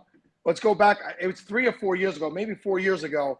I posted in a Facebook fantasy chat about the Podathon, and somebody said, give my guy Chase an opportunity. So I DM'd him, and I told him, first thing, you got to get on Twitter. Get off of Facebook and get on Twitter. And he sent me a link to his show, and it was him alone for like an hour and a half, and he crushed it, and he was professional, and he was precise. And I told him, man, maybe you could curse a little bit less, put the curses in where they make sense, but not for no reason whatsoever. And he thanks me all the time for that. And I say to him, I didn't do anything but point you in the right direction. Everything else was him. And Mike, you're right. A lot of you guys came from that, join the circle and all that stuff that he did over there. And it's a lot of great people in his community that was spawned from that. So I asked, where the hell is he? Hopefully he's out doing hard work. I don't know, man. But I am gonna go backstage again, make sure our 7:30 guest is ready to go, because I can't talk to y'all for much longer without losing my mind. So you guys, I thought Mike was going to pass out for a second, saying so many nice things at one time. I know that's not usually my style. You know me. I don't like people. I don't like football. I don't like anything about this. I'm just here because whatever, it gets me out of the house, or it gets me, in the house. But you know what I mean? Whatever. I'm losing my shit. I'll see y'all later. Have fun. Wow. And then it was just you and me, huh? Goodness, Mike was really carrying me. Now I have to actually talk. Yeah, all right, I gotta go. Be good. Well, what's funny thing is so I'm like doing the graveyard shift for overnight, and that you want to talk about some really smart people, and the people in the chat overnight. So I know it's late night for everyone, but everyone, Saturday night, if you're out late and you're coming home, stop in for 15 minutes and just join the chat, because there's some loyal people in the chat. And I always say that people who are looking to get onto the Podathon and they might turn up their nose on some of these late night guest spots, the people in the chat overnight in the Podathon will be some of the most loyal listeners to your platform that you will get.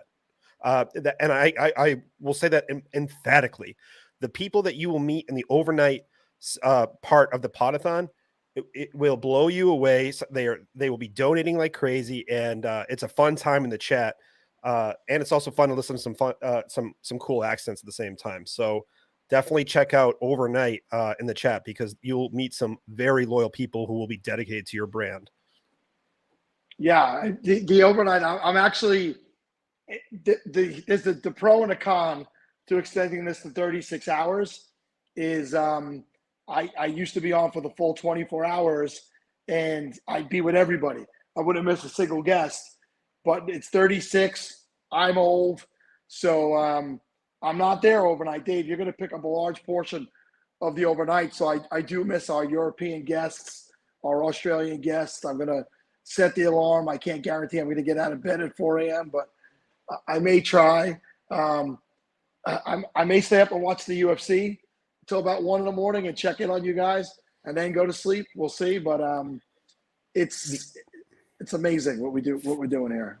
So the sponsors, I could talk about the freaking sponsors all day long, because they really do make this show. John Lobb said it. We've had people say it all the time about, without the people who are making donations and the people who sponsor the Podathon, kids would not be getting toys during the holidays.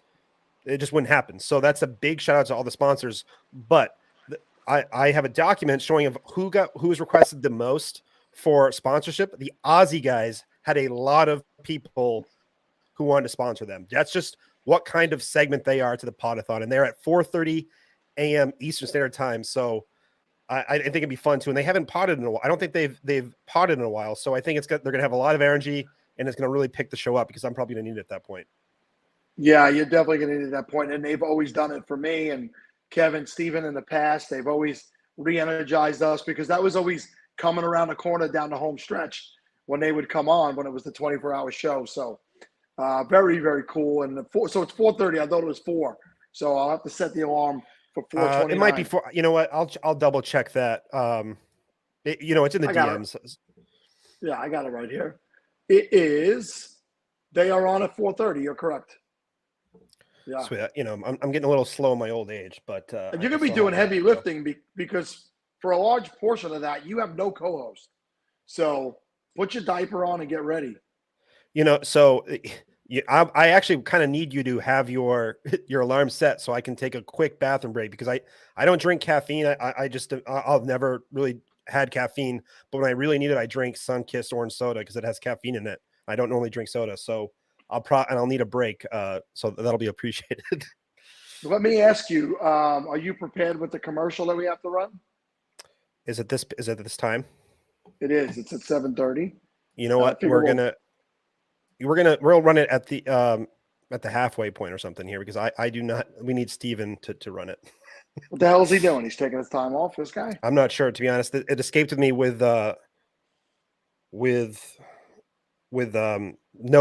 Chase not showing up, but kind of the schedule got away from me. So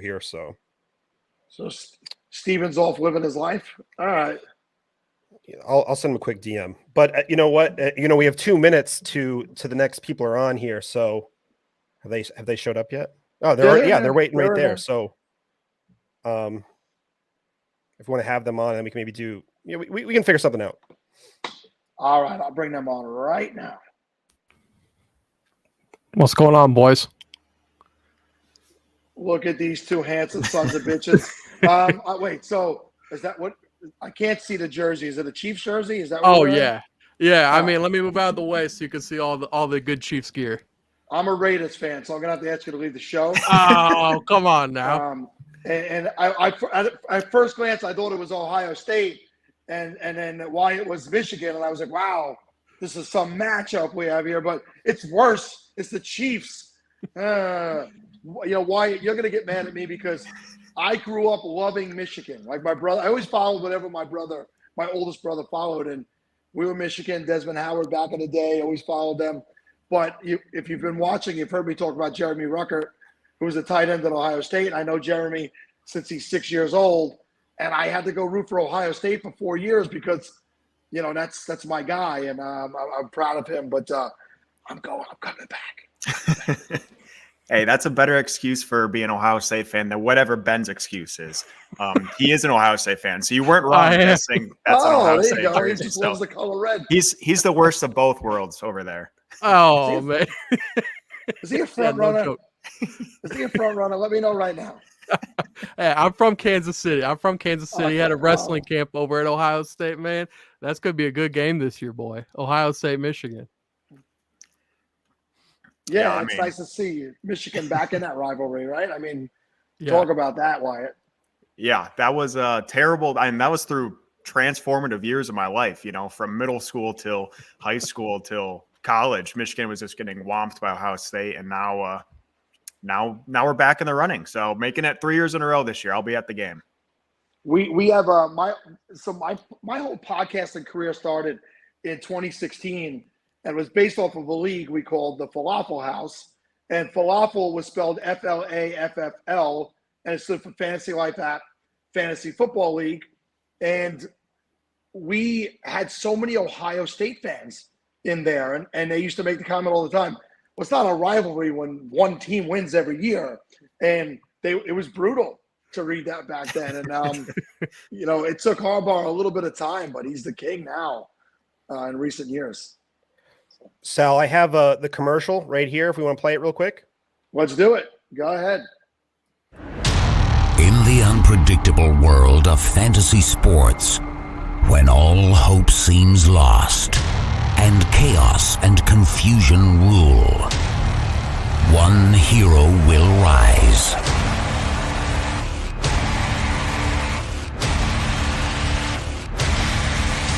And change everything.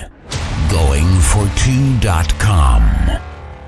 Because no one remembers the extra point. What a badass little commercial they made over there at Going for Two. And I mentioned the Fantasy Life App Fantasy Football League, which is where we were founded, which is Matthew Berry's product back in 2015. Jeff Lambert from Going for Two was also on there back then, and he started Going for Two and used to do it on that platform as well. So go back a long way with him and quite a few other people. Samantha Holt, who works for Fantasy Life now, Sam Awesome, she was prominent on that app back then. So it's just funny where we all grow from. But tell us about you guys. We'll start with Wyatt, your journey in fantasy football, what you do, what you've done, where you're going, and all that good stuff. Yeah, so I've been involved with football, not just fantasy. I played college football for a Division II school back in Michigan. I coached college football at the D3 level. And then, all that COVID stuff happened. I actually moved out to DC where I reside now, really got into sports media, sports marketing. I have a TikTok page over, it's called Worst Bets, primarily focused on sports betting, but really got into that social media game of sports. And then I was blessed to actually get involved with Ben and a couple other guys at this, we were looking for jobs together, and we got in touch and, started rolling through social media stuff and sports. And then now kind of into fantasy football. So obviously I've been a longtime player of fantasy football, multiple different leagues a year. Usually with my hometown boys, I have a college league, I have a high school league, and then I do a multiple different random leagues online. So really invested not just into fantasy football, but just sports as a whole. Football is my primary sport. But just love the industry that I'm in, and happy to be here. And thanks again for having us. And we're in the dog days of summer, so we're trying to talk as much about football as we can, because if I talk one more baseball game, I might lose it. I'm a big Yankee fan, have been for my entire life, long before they were winning. I grew up in the years when they were losing in the 80s and early 90s, but I just don't know. Baseball's not grabbing me this year at all. I just have not sat and got into it, and I don't know what the Yankees are playing well. They're in a tough division, but just isn't doing it for me this year. It's got to be football. Football is just taking over completely. Yep. It's been slow. Been real slow. So are we losing Sal? I'm here. I'm just checking something on my phone. Oh, at the same gotcha. time. Yeah. Gotcha. So Okay. I don't know if you guys were here first thing in the morning, but my Wi-Fi was atrocious. So I'm literally been recording this entire show on my cell phone using cellular, but I have, whatever the data is on that. But making it work. We're getting through. We're getting through. Write it off as a business expense. Yeah. How are you guys doing, man? You guys been doing this for a little bit? Oh, I've been on here for the entire time. So the entire time, 7.5 hours plus the 4 on this one. So 11.5 plus hours so far. I've been going. Gotcha. I'm the long man. They bring me in occasionally to do some spot starts, and then I just like to hang out in the chat and then do stuff behind the scenes. So I'm just prepping for a show later tonight, or for later tonight, staying loose. I'm going to go for 36 hours straight this year, I think. Oh, wow. Yeah. You're the man. 36-hour man. Yeah. So the I can't run fast. I can't run fast. I'm not too smart. I probably give bad fantasy advice, but I can stay awake.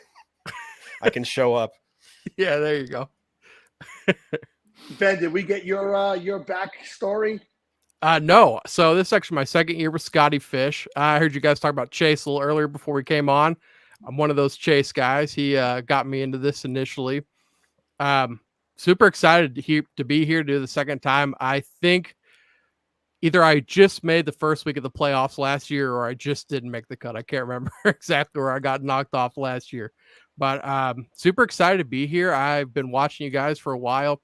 I'm over at Better and Green, which is a show me and Wyatt are on. We like to do a lot of charity work over there. We ran a little fundraiser for St. Jude where we offered $1 for anybody that subscribed to our YouTube channel. Wyatt, do you want to do that again while we're here? Yeah. Cool. Okay. Yeah. So if anybody heads over there, we'll donate $1 to St. Jude for that. And we also made a promo code for our draft guide, SFB13. And so we'll donate some of our proceeds if anybody uses that promo code to charity also for you guys. That's for Fantasy Cares. So one more time, in case people weren't listening, what's the YouTube channel, and $1 goes to St. Jude's for every subscriber, right? Yep. For every subscriber, $1 to St. Jude. And it's, if you go to bettergreen.com, that's where our draft guide is. It's only $10. So just enter the code SFB13. Everybody here should remember that one pretty easily. We'll donate a proceed of all of that to Fantasy Cares also. During your appearance or throughout the entire podathon? You know what? Let's do it throughout the entire podathon. Let's do it. Beautiful. Heck yeah, dude. Nice. Heck, stepping up. You guys are stepping up. You Hey, guys are man, getting Dave all excited. I'm hoping so, man. That's what we're all It does. about. This stuff gets me going. It really does. All right, so let's talk about this year's Scott Fish Bowl. Are either one of you guys doing a live draft? I'm not. I'm doing. I'm in the McAllister's league. I'm in spot 5. What is McAllister's? Tell me what McAllister's is.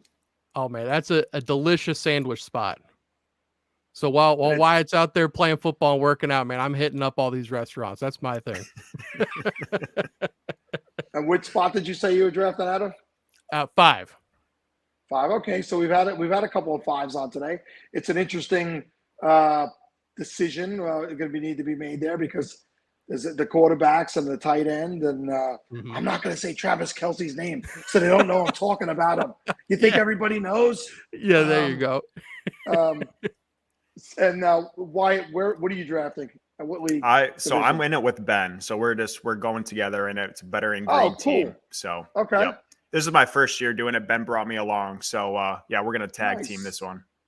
All right. So let's say it's like 11 o'clock at night, 12 o'clock at night. You guys are on a clock. Wyatt can't be found. Ben, you making a decision without him, or you're like, the clock shuts off. I'll wait till the morning. Oh, what? He trusts me, man. He trusts me. I trust him. Yeah. All right. I was. Like you guys are gonna finish out of the playoffs. It sounds like to me. I was 11 last year, man, and I think I went Jalen Hurts, which worked out for me, and then my next pick was Russell Wilson. So instantly got rid of all the good I did. Usually I could remember. I really am. I'm going to be 49 in August. I guess it's the age is starting to hit me. I usually remember those first few rounds last year. I don't have a goddamn clue who I drafted last year. I'm the 111 this year, and drafting live in New York City next Saturday in the Nathan's division, right? Nathan's, Coney Island.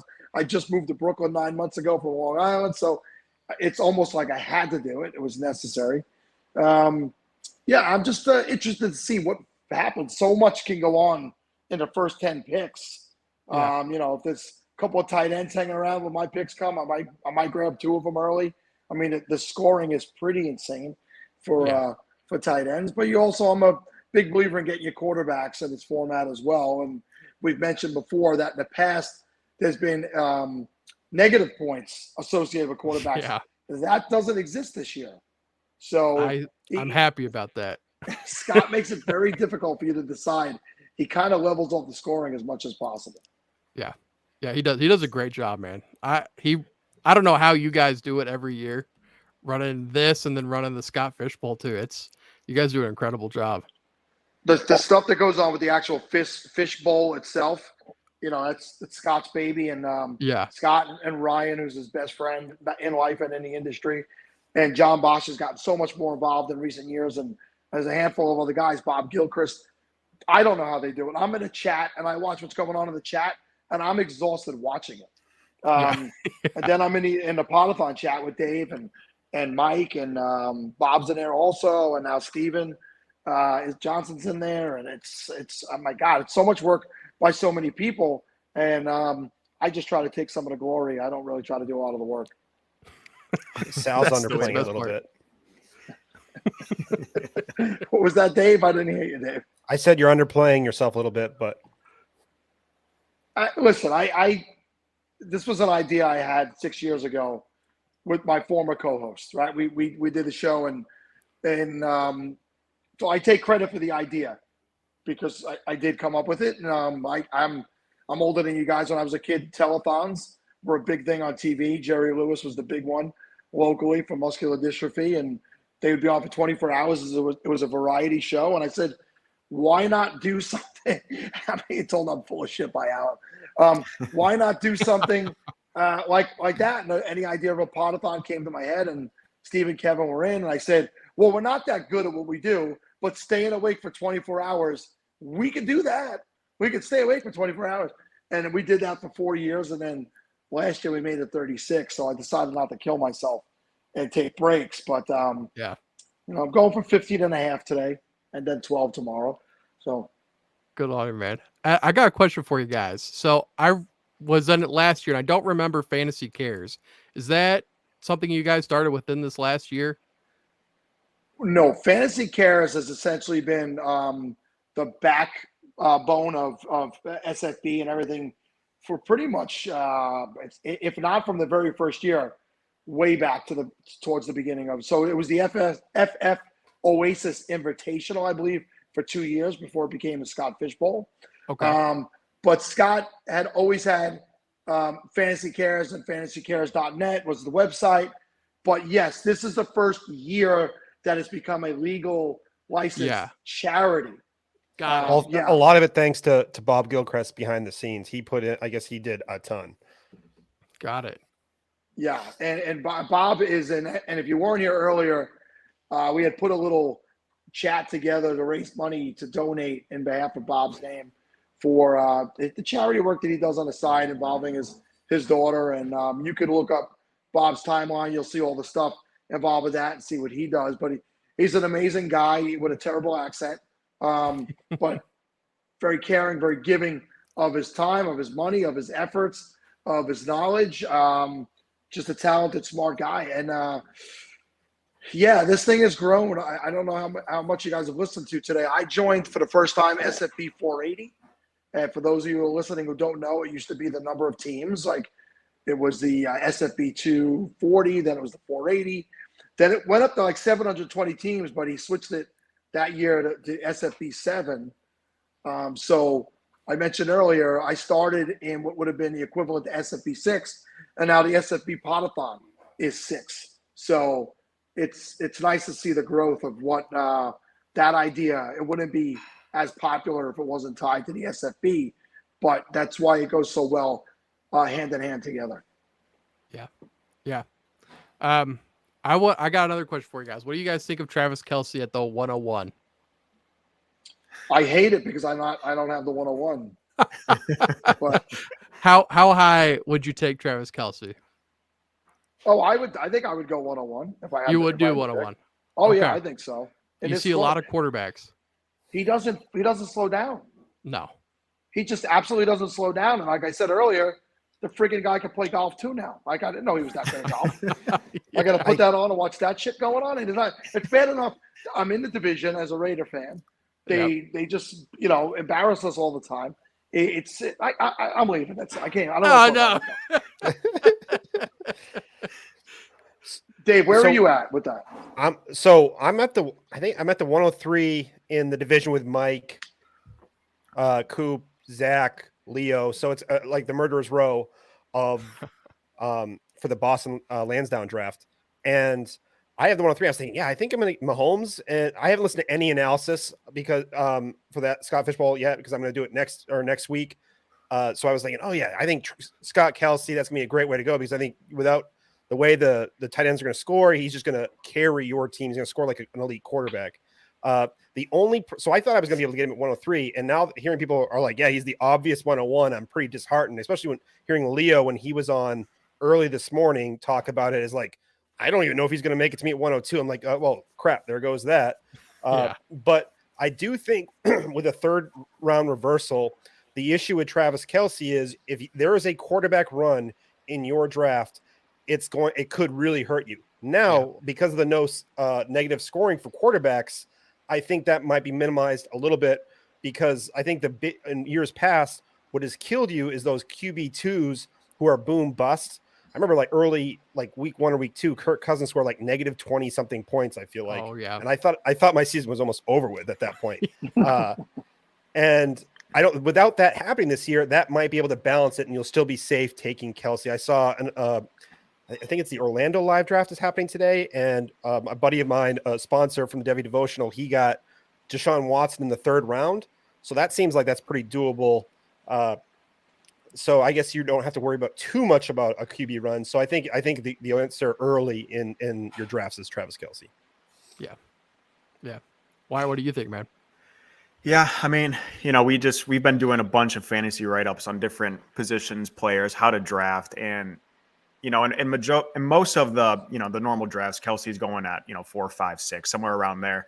But the more you think about it, he really Sal, you said it perfectly. He doesn't stop, and you think year after year he's getting to age older. He's gonna, they're getting more weapons. They're making these trades. Mahomes is, getting older as well. He doesn't stop. This guy is better than any wide receiver in the league, and he's better than any running back that like a McCaffrey or a who's a Chargers guy. I'm blanking on him.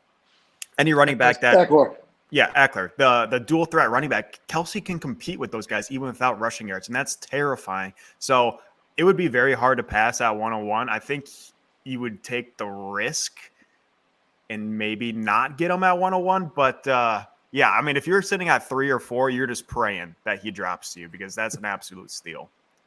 Forever, I always said, hands down, nobody was a better tight end than Tony Gonzalez, who incidentally also played for the goddamn Chiefs. And Gonzalez was just always my guy. Like, I always went out of my way to get him in fantasy back in those days. And I really think that throne is absolutely challenged now with what Kelsey does and with ease. I mean, it doesn't hurt that in this later portion of his career, he has a fantastic QB in Mahomes. It just does, magician stuff at times, but there's just so in sync. He's gonna play for a few more years. It's not this. I keep thinking, this is the last year. This is it. In Dynasty, he's like, I don't want to pay too much for him. I've had him in one for a while, and somebody sent me an offer. Yeah, and that's right, Dead Duck, Sean. I read your offer and I scoff at it. I didn't respond to you because it's insulting. It had like next year's number 1 and number 2. Get out of here with that shit. You come with 2 number 1s, I don't come at all. And then we start there. And we go from there. In a tight end premium league, I'm talking, So, yeah. I see this message here from CoinFlip. This is actually not something too far off from an idea I had a couple of years ago when so many people wanted to come on, guys like yourself who are, newer in the industry and getting out there, want to get your name. And I started as a small guy in the industry, and I'm really still like at that level. I stayed there. I never went for the full-time jobs. It just didn't work for me, the stage I was in my life. But I thought about doing 4 hours a night every night leading up to the actual 24 hours and to get more people involved. And they decided to kill me by just making it 36 hours straight instead of letting it do. But this could be a week-long thing going forward, or maybe we just start live streaming from every single live event like Schmitty is doing out in Vegas. Yeah, maybe we get Wyatt and Ben out there to stream some of the stuff for us. Absolutely, man. We'd love to. We stream every Monday, so we're all about it, man. Just don't let me in the casino. Do you have a specific focus with your work? Are you IDP? Are you Superflex Dynasty? What is the focus of what you guys do? We do a lot of redraft. Redraft's our main. Standard PPR, it doesn't kind of matter. We do get on a little bit of the Dynasty. We got quite a bit of, I think, 4 pages of Dynasty content in our draft guide. What else do we cover, man? Yeah, we do a little bit of everything. Yeah, we really just nail home the PPR, half PPR standard, normal drafts. That's pretty much our go-to. That's a majority of our fantasy work that we do. But yeah, we really cover it all. I wouldn't say we're professional in any aspect. We try to touch it all, but we definitely would do the standard PPR as probably our go-to. We're pretty high on DeAndre Swift this year. I don't know about you guys. I know there's some concerns about his injury, but with that offensive line and all those weapons to take that attention away from him, I love DeAndre Swift this year. Look, I'm not falling for it. All I'm saying is there was a player who every single year of his career had soft tissue injuries. He could have been the wide receiver 1 for so long. Soft tissue. Leaves Tennessee, goes to Philadelphia, stays healthy the entire season. And I am saying with 100% correlation, clearly it is something in Philadelphia that keeps these people healthy. So now DeAndre Swift moving over, and I'm going to put this on the screen because it absolutely goes with everything I said before with Calvin Ridley. I hate the 0 thing. Yeah. But I'm all in on DeAndre Swift this year. Yeah. And Wyatt will tell you too, as a Lions fan over there, that if you leave Detroit, that's a good thing. Usually in the history. Yeah, if you're playing at Detroit, you either end your career 10 years short, or you go on and have the best career ever after Detroit. It's just how it works. Wyatt, how old were you when Barry Sanders retired? Oh Were you God, when born? did he retire? I don't even know if I was alive. Were you born? I was born That's it. Yeah, no, I was probably when did he retire? 98, 99, yeah, something late like that? 90s. Yep. Yeah, I was 4. I was born in 95. So damn kids. I started playing fantasy football in 94, you son of a bitch. At least he's not a 2000 baby. Yeah. No, I have a kid that was born in 99. I have a 90s baby, actually. Oh, hey, man. There you go. Yeah. Russ bringing the pup on. Russ has his date with him tonight. Well, this is why I had to run away before. She's a very big sleeper, but then all of a sudden I heard her walking around. I'm like, well, she's gonna go poop somewhere. I gotta run upstairs, and so I had to walk her and feed her. And then, oh yeah, my pizza got here, and well, it's Domino's. I don't know if you call that pizza, but it was still deliciously buttery and terrible for me, and I feel the arteries clogging a little bit, but it was worth it. It was really, really tasty. I want pizza.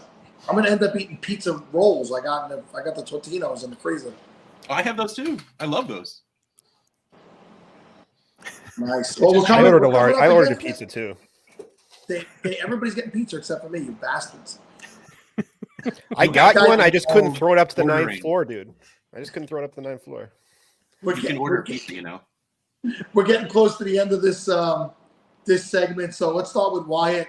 Wyatt, parting shots about SFB, the Podathon, and what you guys are doing, and what you hope to achieve going forward in fantasy. Yeah, no, first of all, again, thank you guys for having us. I love what you guys are doing over here. We're just going to, kind of try to spread the word. Our biggest thing is we're really, as you said, we're pretty new to the industry. We've been doing this for about 8 months now together, me and Ben. So yeah, I guess we're just trying to grow, really trying to stay within that fantasy football. We cover all sports, but as we all know, NFL is king, football is king. So we're trying to find those kinks and stuff in the off season, especially the dog days we're in right now. And trying to still grow our audience during these times and stay, on fantasy football. So we're just trying to build that kind of audience, build that relationship, and hopefully help everyone enjoy football as much as we do. That's the main goal. Make everyone love the sport like we do. Do more UFC. Oh, big fight tonight. Bo Nickel minus 2,000. Oh, nice. I got it on. He's gonna win. Easy, man. Yeah, absolutely. Ethan's other guy on our show. Let's shout him out real quick. But Wyatt and me, Ethan, we like to get on every week. We get on, I think, 2 times a week to talk sports betting, and then 2 times a week to talk fantasy football as well.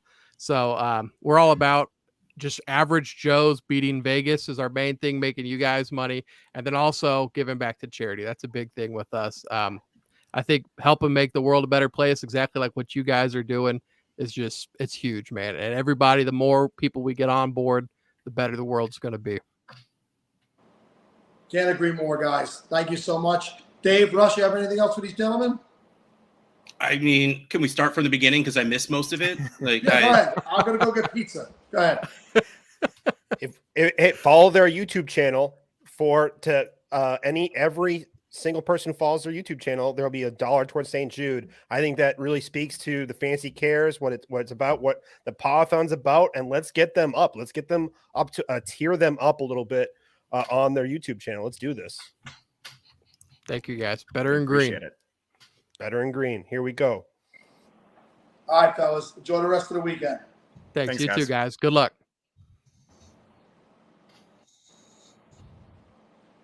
All right, guys. I will not lie. That wall is coming. I feel like I'm hitting it. Oof. Yeah. What do I got left? Time is it? You got all right, three left. 3.5 hours. 3.5 hours. 3.5, right. Yeah, but look at it this way. You can pretty much sleep through J, Mike, and Zach, but as long as you're there, that's all that matters. honestly, J Mike's voice will get you in a nice spot to kind of relax you into the night. You won't be too jacked up, so it'll be pretty good. Pretty good idea, actually. All right. Well, I mean, should we just do the next reading and move on, and try and stay a little early, or are we going to sit here talking about anything further? Yeah, let's go. I'm gonna go. You have fun. I'm gonna go use the bathroom. Bathroom break time for me. Let me just stare at the puppy for a while. All right, I said that, but I didn't have the reads pulled up. All right, yet. I got it right here. Cool. Hello, everybody. This segment is sponsored by the Samba Dynasty League podcast. Do you like dynasty leagues? Do you like reality shows? Well, buy a hat and hold on to it, because the Samba Dynasty League is a one-of-a-kind, extremely hilarious podcast. The Samba Dynasty League podcast covers a single home dynasty league and is starting season 4 soon. Our hosts Ken, Dave, Nick, Money, and Bad Mitchie have the best chemistry on the airwaves while providing A-plus entertainment and enlightening strategy discussions. Tune into the Samba Dynasty League podcast today, and thanks for having a giggle. Buy a hat and hold on to it. We have some really good reads this year. I that is wonderful. I love it. I think it really encapsulates the energy they bring to their show. Samba Dynasty, they've been a two-time sponsor now, and I hope to have them again next year, because they do bring a lot to as a sponsor. We ready to bring on Brad and Craig? Yeah, throw them in. Do you want me to? Oh man, we got a lot of people just sort of sitting around in the back right now. I think what I'm going to do next year is I'm going to buy like one read, and it's just going to be like, no, you're good. You don't got to read this. Like, just to give Sal like one read off, just like, take it a little easy on him, because clearly that man does well. If talking is a lot of work, that man does a decent amount of work. He keeps it moving, and he does a great job at it. So that's something, right? Close enough. And further to the point that I made earlier, all of these hats come out so good. Look at that. That is so. They do. They're beautiful. And again, like the color matching, because there's so many options for colors. It just chef's kiss. That's what it does. All right. Well, we got a new round of guests in, and since I'm just apparently hosting by myself, and you got 3-1 are outnumbering me, Brad, why don't you start? Introduce yourself. Let us know why you think you deserve to be on the same screen as Dave Wright over here, and just we'll go from there. And everyone else, just you have to one up the person before you. So if Brad does a good job of letting us know why he deserves to be here, Craig, you're on the hot seat, because one of you is getting kicked off fast. I mean, let's be honest. Does anyone deserve to be here with Dave and Russ? I mean, look at Sal ran away. He's like, I don't know that I deserve to be here with you guys. So strong start. Keep it going. Sal's an old man. He's taking a power nap. I appreciate it. We love talking fantasy, but we love more so hanging out with guys like you and just shooting the breeze. Although your guys beforehand were a little too young, not knowing, what is he, 95 that he was born? Come on, man. That's just baby stuff. I mean, I started fantasy 99, I think was my first league, with paper and pencil. And it was like, oh my goodness. This kid just was born. I was like, oh my, that's aggressive. Well, I feel we old. need to make it seem like we care about the kids these days, so we don't just disappear after a while. They're the but future, really, right? they talk, and I have no idea what they're saying. Yeah, I do. Yes, I have had my daughter say words that I said I don't know what that means. Touching some grass. Everybody Touching touches some some grass, grass. Slay has been a word used in my house recently, and I said, I mean Santa, sure, but I was told I was wrong. Slay means something completely different. Spelling that incorrectly. Yeah, probably not. All right. So, I mean, while joking aside, introduce yourself. Let everyone know who you are, what you do, why you're here, and all that fun stuff. Well, obviously, we're all here for a good cause, right? We're here supporting the best charity in fantasy. I am Brad Menendez. I'm part of the rotoheat.com team. We've been around for a few years now. I do a little bit of everything, do some Devi, do some IDP, more or less I'm the cheerleader. I try to bring a good positive energy to the fantasy space because, there's a lot of trolls out there, and we try not to be that. So Craig and Rick and I are kind of the trifecta that leads the rotoheat.com team, but I'm just a small part in this journey, trying to have fun with people, help bring some knowledge, help bring a good attitude to the situation, and maybe some laughter as well. Rick, why don't you do some more information for the folks on who RotoHeat is? No, I mean, we started in 2019. Whoa, slow down. Hey, I'm RotoHeat Rick, and come on. I'm Roto Heat Rick, There you and go. we started Roto Heat in 2019, and we've really wanted to be a supportive community to the rest of the community, because what we found when we first started, there were a lot of people that weren't as welcoming, and then luckily we met more and more people that were, and we just want to help bring that community together. Hi, I'm Roto Heat Craig. I was making sure it was my turn here. Yeah, I am Roto Heat Craig. I mainly an IDP content creator. I do a little bit of Devi as well. My role is out in the world. I don't do a whole lot of football stuff on Twitter, so to speak. It's more just having fun and goofing around with people. I got the chance to be on with Russ on Dynasty Game Night, so that was fun. And just, meeting people, talking fantasy football. I like to talk a lot more than type out and get in the middle of Twitter discussions, because it's a lot harder for me to do it that way than just talking to people. So I love getting the chance to meet different people and converse about football. And in this situation, raise money for a great cause. And he likes to put heads on GIFs. He's all about that GIF action on the internet. Let me mention JB Barry, my Long Island brother, is here to back me and Russ and give a little support tonight. So he's going to be guest hosting with us for the next hour. So JB, welcome into the fold. Thanks, man. It's been a great show so far. You guys have been crushing it all day. I figured I'd hop on a little early with you tonight, run through the night with you, give your voice some break on them reads. I heard Russ before crushing the read and saying, hey, next year I'm going to give Sal a break and just take one off on him. So that's what I'm here for right now, Russ. I'll do some reads with him, save his voice a little bit. He's got a whole nother, 12 hours tomorrow, Sal? 12 more hours tomorrow to go, yeah. You're the man. I also wanted to add something cool to the fold, guys. I want to give something away for donations. So I'm not going to take away from the Roto Heat guys and their time, but I want to show that I'm going to give away this DK Metcalf football, and I'm also going to give away this Tiki Barber autographed jersey. All right, all you need to do, I'm going to be co-hosting with Sal until like 11:30 tonight. So anybody who donates more than $25 between now and the time that my shift is over is entered in to win one of these. Now, whoever donates the most in that time will get their choice of which of the two they want. And then the rest of the people will get entered into something that Sal, Russ, whoever can figure out how you want to figure out who wins that. But that'll go for the rest of them. So anyone want to screenshot this or something? These are the two giveaways that we're doing tonight.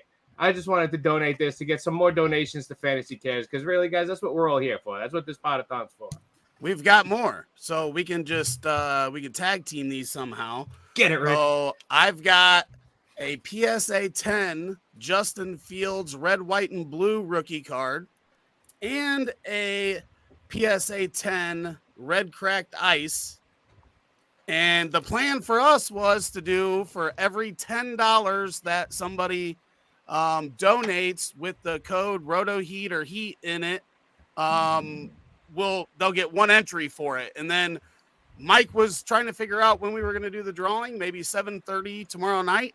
But double it up. Make sure you put in Heat when you donate to that, and you'll get in for all these giveaways. It's about $400 worth of cards, these two. So we want to help raise some money, and I wanted to get my card community guys involved as well, so we could bring some money from outside the fantasy community in here to raise some money for Fantasy Cares.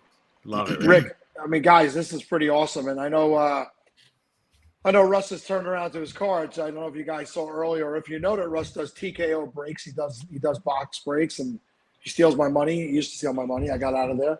But yeah, but that has nothing to do with cards. I just, every time I see him, I grab his wallet. That's different. I love the card community. It was just such a big thing for me growing up. And then my son, who's about to turn 22, when he was younger, like 6, 7, 8, up until around 10 years old, we used to collect together, break boxes together. We used to once a month at the local card shop, they had this I forget the name of what they called it, but it was just an amazingly fun night that we would go and spend at the local card shop. And it's coming back much stronger than it died off for a while. And Pack Wars was the name of the event we used to go to, and it was just so fun. So thank you to both parties here who have put these items up for raffle. And if you're watching, put this out. And the RotoHeat guys, make sure you put this tweet out there on all your accounts. JB the same, and we'll do it on our accounts, and we'll get these things given away, and we'll raise as much money as possible. Are hosts eligible for winning any of these things? That's donate a lot of money, son. Right, Show me the money. Hold on, let me. I got to do what every husband will be doing. I got to text my wife. Hold on.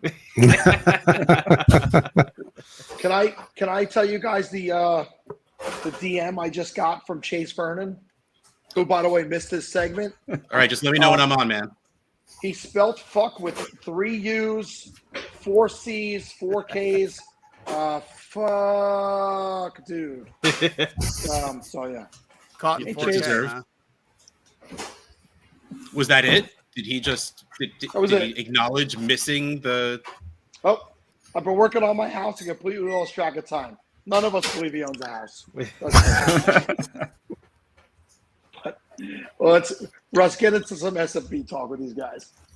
All right. Well, I want to go reverse order of introducing yourself. So we're starting with Craig. Craig, give us a division and a spot that you're drafting from. Actually, you know what? Let's take a step back. How many SFBs have you played in? And then give us this year's info.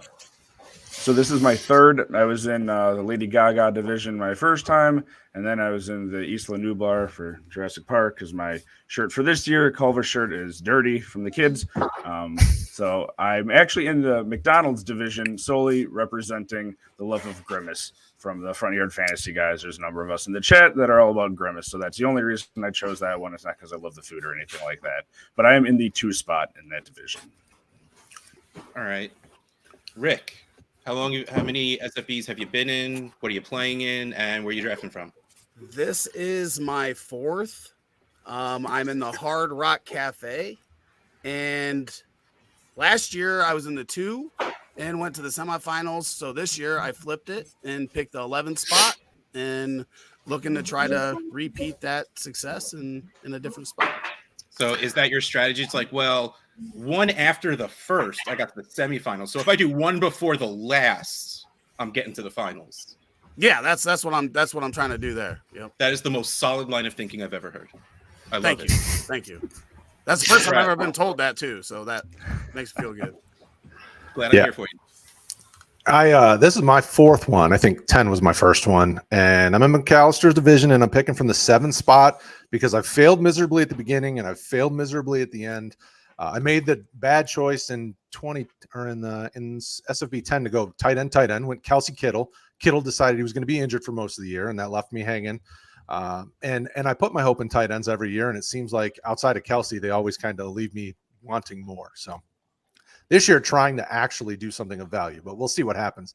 I seem to think that I know what I'm doing in this draft, and it always comes up short. Oh, that's a terrible idea, especially in SFB with how different every single draft ends up being. Thinking knowing what you're doing is like the biggest mistake I found you could do. Like, there's just, why bother? I am the Jon Snow of SFB. I know nothing. You know, yeah, we all should be. It's the people that pretend that they do know. Sal, you're muted. Come on, man. I saw you going to talk. Maybe I wasn't talking to you. You were talking. I was talking to somebody else. No, like me talking has ever stopped you from talking. Hold on, I'll be with you. I'll be with you in a second. I was talking to the person to hear. Yeah, right. Like someone comes to visit you. There's nobody here. There's nobody there. I mean, at least you weren't holding a phone for us to hear the dial tone, right? No, there's nobody. Hello? Yeah, because phones still have dial tones. Craig, you're drafting at the 2, which is close enough to me drafting at the 1. So I want to know what you're looking for. What's your strategy? Who do you want? Who do you hope goes 1? Like, tell me something that will make me feel better about my drafting because I have no idea what to do. So my division has given up nothing in terms of what the 101 is doing. You know, there's a lot of chatter in the 102s about whether it's tight end or quarterback. I'll either probably go Travis Kelce or Jalen Hurts. As a Cowboys fan, taking Jalen Hurts makes me feel better about myself, where when the Eagles do better than the Cowboys, at least it helps me out in fantasy football. So I love that. Like, I have a cousin who's a Patriots fan and absolutely fesses up to, yes, when I was a very young child, they kept winning and that was fun to watch. So I became a Patriots fan. I'm like, all right, cool. I'm glad you admit that. But what he does is every week he puts like $5-10 on the team the Patriots are playing against. So either the Patriots win and he's happy because they won, or he makes like $10. Yeah, and I'm like, that is brilliant. You're not smart. How did you think? Like, you have to have stolen that idea from someone, right? And he's like, no, I just thought of that. I'm like, all right, I guess everybody gets lucky every once in a while. See, I think that's a brilliant idea. Not me. I Thank you. never get lucky. Well, that just Russ. means you haven't gotten lucky yet. Russ, I got a question for Rick. I know Rick is a Bears guy, Justin Fields guy. So with this new scoring, everybody seems to be favoring the rushing quarterbacks. Do you see Fields as a guy that somebody can draft in the mid-first round? Or how early would you draft a guy like Fields in Scott Fishbowl?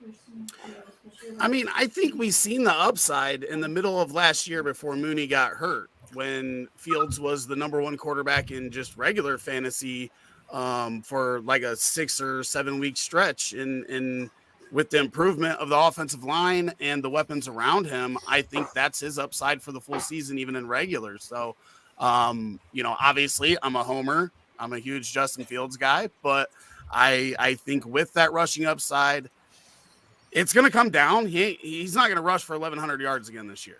Like they're, hopefully in between 600 and 700, and he gets over 3,000 in passing, and has an opportunity to be in that range. But I think if you're shooting for upside, I think he is a pick that you can take there in the middle of the first round. I like it. So what you're telling me is I should look at what the scoring is for SFB this year. Might be a good time, Russ. Well, the interceptions not hurting you like they have in the past is definitely a big help with those rushing quarterbacks that have that upside. So I think if the negatives were in there, then you'd probably be more of a back first round, early second round pick. But without that without being penalized for the Penalization. Even I had to think about that one. Yeah. But without being penalized for those interceptions as much as in the past, I think that definitely helps him get into that range. And the rushing first down bonus helps him too. You get that bonus. Yeah, rushing and the first down. carries, the 0.25 for the carries. Wow, Josh Jacobs, RB1. Look at that. Sorry, I just pulled up the scoring for what last year's players were, because I legitimately haven't looked at it yet. I mean, I'm totally prepared and ready for this. And It's a good time to look at it, Russ. I mean, it's only draft time now. Live drafts kicked off. It's time to get ready. I got till Monday. We can all calm down a little bit. I mean, I'll be in front of this computer for most of the rest of that time, but it's fine. It's fine, So then, Brad, how in Waffle House, right? I see you got your Waffle House hat on, right? Do you go scattered, smothered, or covered? I mean, well, let's be honest. I mean, Waffle House, I mean, it's all coming out the same way it went in, but it's delicious nonetheless. Wait. All right. Besides the obvious poop joke that just happened, for us Northerners, what the hell does that mean? Well, I'm actually in Indiana, so I actually, anytime we go south, we stop at a Waffle House, but it's not in Indiana. I mean, it's got to be Kentucky, Tennessee, and down. But basically, it's how you want your entire bowl of stuff to be. So do you want just an insane amount of gravy on top, your hash browns, your meats, your eggs? It's how you want your bowl prepared. Basically, is how he's saying. So scattered, smothered. I typically am always doing smothered, but everybody at my table does something different. Smothered sounds like the right answer. It's delicious. I mean, if you don't like sausage gravy, I mean, you're not going to like it though. I mean, it's kind of the thing. You have to be into that type of food. And short of an allergy, if you don't like it, then you're just wrong. I like being smothered too, but what are we talking about exactly? Yes, the answer is yes. Smothered with gravy, you dirty old man. I'm down. You can take gravy a lot of places. How do you transition from that? I got Where's nothing. the beef jerky when we need it? Oh, I have some of that left right here. You want some? That stuff's great though. I don't remember which is which, so it makes it more entertaining that way. So it's still a surprise, just like the first time. Yeah, absolutely. And I am going to randomly continue eating them throughout the night and tomorrow, and I will still have no idea what I'm eating. But it tastes good. That's all that matters. That sloppy one was the best. Oh, those ribs, the barbecue pork. Oh yeah, that one's great. That one is absolutely amazing. John's Elgin Market. Check them out. ELGIN. Let's go. All right. So, fellas, I mean, you're here. We're here to talk about whatever you want. This is your time. Your time to shine. Do you want? We can keep talking about Waffle House. We could talk about your show. We could talk about Fishbowl. What are you guys feeling? Bottle of red, bottle of white, whatever kind of mood you're in tonight.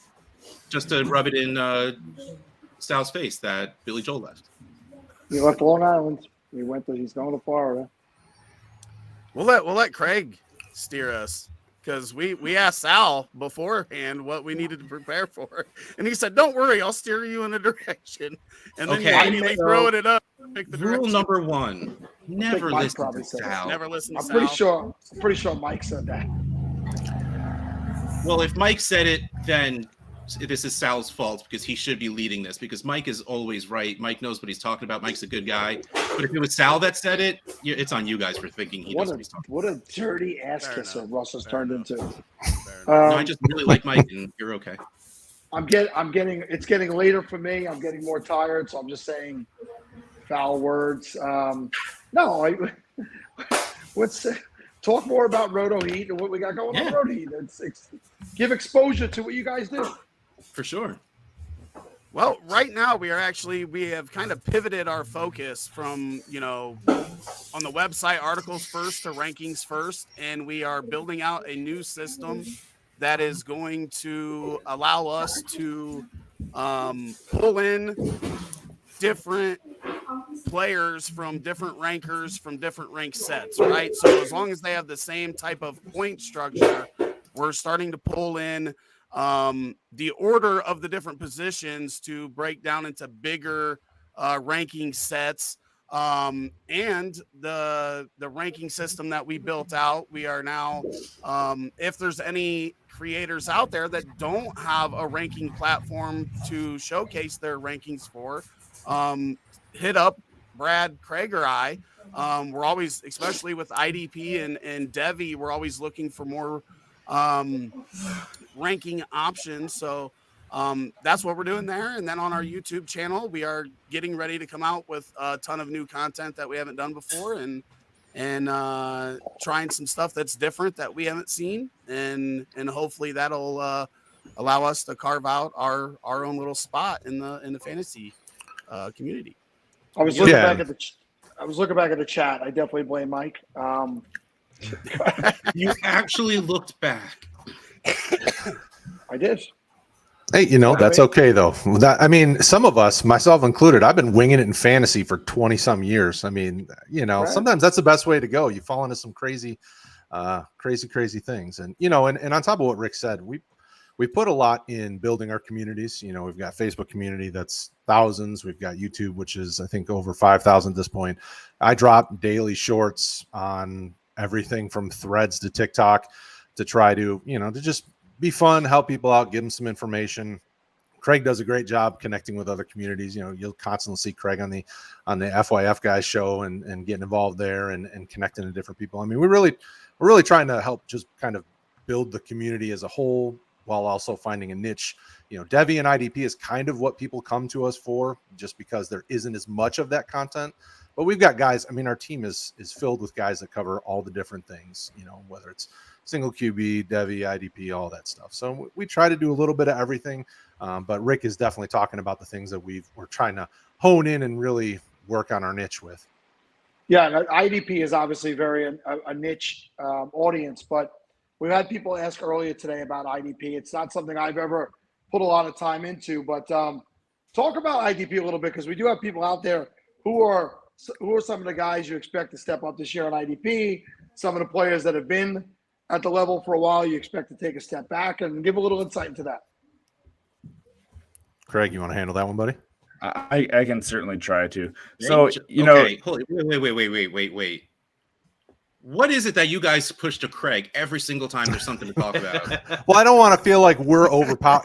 In our community, Rick and I both can talk a lot, and I want to make sure that Craig doesn't get left in the dust. All right, because I don't know what it's like. I'm just feeling like we're getting Craig pushed on us with how nice everyone's being in the chat, with you guys being like, all right, well, that's a great question, Craig. Go ahead. here's the thing. These two are much more extroverted in being out and seeing new people as far as Rick and Brad. I am very much an introvert. You wouldn't know it from my Twitter presence because that's just a fun place to goof around. You know, a lot of people like to try to be completely serious. That's not my thing on there. If you want to have a serious conversation, you know, again, I like talking to people because it's easier to get into the weeds that way for me. So I think they're trying to pull me out of my shell in that regard. So you want to talk about different IDP guys that are going to possibly have breakouts or be higher up than people are perceiving them right now. There's a couple of linebackers there that aren't getting enough recognition in Denver, both Josie Jewell and Alex Singleton. You know, they're both tackle monsters with the way that defense is set up. They just get funneled into those linebackers. They were both, I think it was like 130 and 150 or something combined tackles last year, but especially in redraft, they're going a lot later in drafts than you'd think because they're not one of these household names like Roquan Smith or something like that. So those are two guys that I think aren't going to break out necessarily, but if you're looking for tackles, are going to continue to eat it up. Some of your deeper type of leagues, you know, some leagues require cornerbacks and defensive tackles or interior defensive linemen. It all depends on how niche you want to get with that sort of stuff. And some of the guys that I sort of like in those situations, name that most people don't even know or care about, but Diamador Lenore, he's a cornerback for the 49ers. He had a really nice season last year. He's going to be a starter for the whole year this year, it looks like. He's someone that's poised to take a step forward. And if you want to go to the defensive tackle side of it, they do use a big rotation, but someone on the Cowboys, since I'm a Cowboys fan, I'll have to talk about them a little bit, of course, because we're annoying like that. But Osa Odigizua was and yes, I probably cannot spell that for it, but the first name is OSA. He had a really nice season last year when he got on the field as far as getting some tackles and pass rushing presence. And with that whole defensive unit of the Cowboys improving the past few years and the continuity with Dan Quinn there, I think they're going to take another step forward as a collective unit, which will allow those defensive tackles to get more stats. Are any of you guys in on Divine Diablo in Las Vegas? Because I have him on my 40-man rostered league, really deep league, and he was like a diamond in the rough for me. He was like almost leading the league in tackles last year before he got hurt. I think he's got a ton of upside. I'm curious what you guys' thoughts on that. You're better IDP people than me. He's got the green dot most likely, so he's going to be leading that linebacker core, and he's a guy you got to remember. He was a safety for his time in college, and he's just converting and learning the position. They believed in him last year. They really haven't drafted anyone of note. They brought in Robert Spillane, who is a part-time fill-in guy for the Steelers that did all right. He could certainly have a nice year too, but in terms of who looks to be the main linebacker right now for the Raiders, it's probably Divine Diablo. Yep, and he's going again a lot later than probably people think. If you have him on a roster, he could end up being an LB2 for you at the end of the year, which would be fantastic for the price that you probably got him at. Well, and I think this year and next year are going to be the sweet spots because they drafted Tyree Wilson on the opposite side of Crosby. So once those guys really start to gel, that could hurt some of those guys in the middle when it comes to getting some tackles. Or, you know, if the middle of that line continues to not be great and be a bit soft, it's going to keep funneling guys to Diablo. So, I mean, this year and next year are those, you know, kind of the two big years that you would expect him to really be a strong startable candidate in IDP. Hopefully. Love it. As a Raider fan, I was loving some of that talking, and you call the middle of the line soft, and I'm hurt again. I mean, your edges are really good, though. I mean, if Tyree Wilson comes back from that injury, I mean, you've got two really premier edge rushers potentially. The middle, you got to feel better in that they were making most of that up as they were going along. So much of that was not real words. I love Lamp. So, and I have no idea. I have nothing of value to add to any of that. So. I struggle to remember all the wide receivers I have to remember. I would never in my life be able to throw IDP into all of that. Russ, when I draft for this league, so it's a 32 team 40-man roster league. So I'm drafting like the backup defensive tackles and stuff. So when it comes to that draft, I'm literally texting Jordan Loop. He's my IDP guy. I'm like, hey, are any of these guys worth anything? Which one of these scrubs do I draft here in the 4th round of this rookie draft? So I don't know either. See, that's why I would start drafting people based on names. If there's anyone named Tang, I don't know if he's any good, but I know there's a taco that used to be at least on the Cowboys.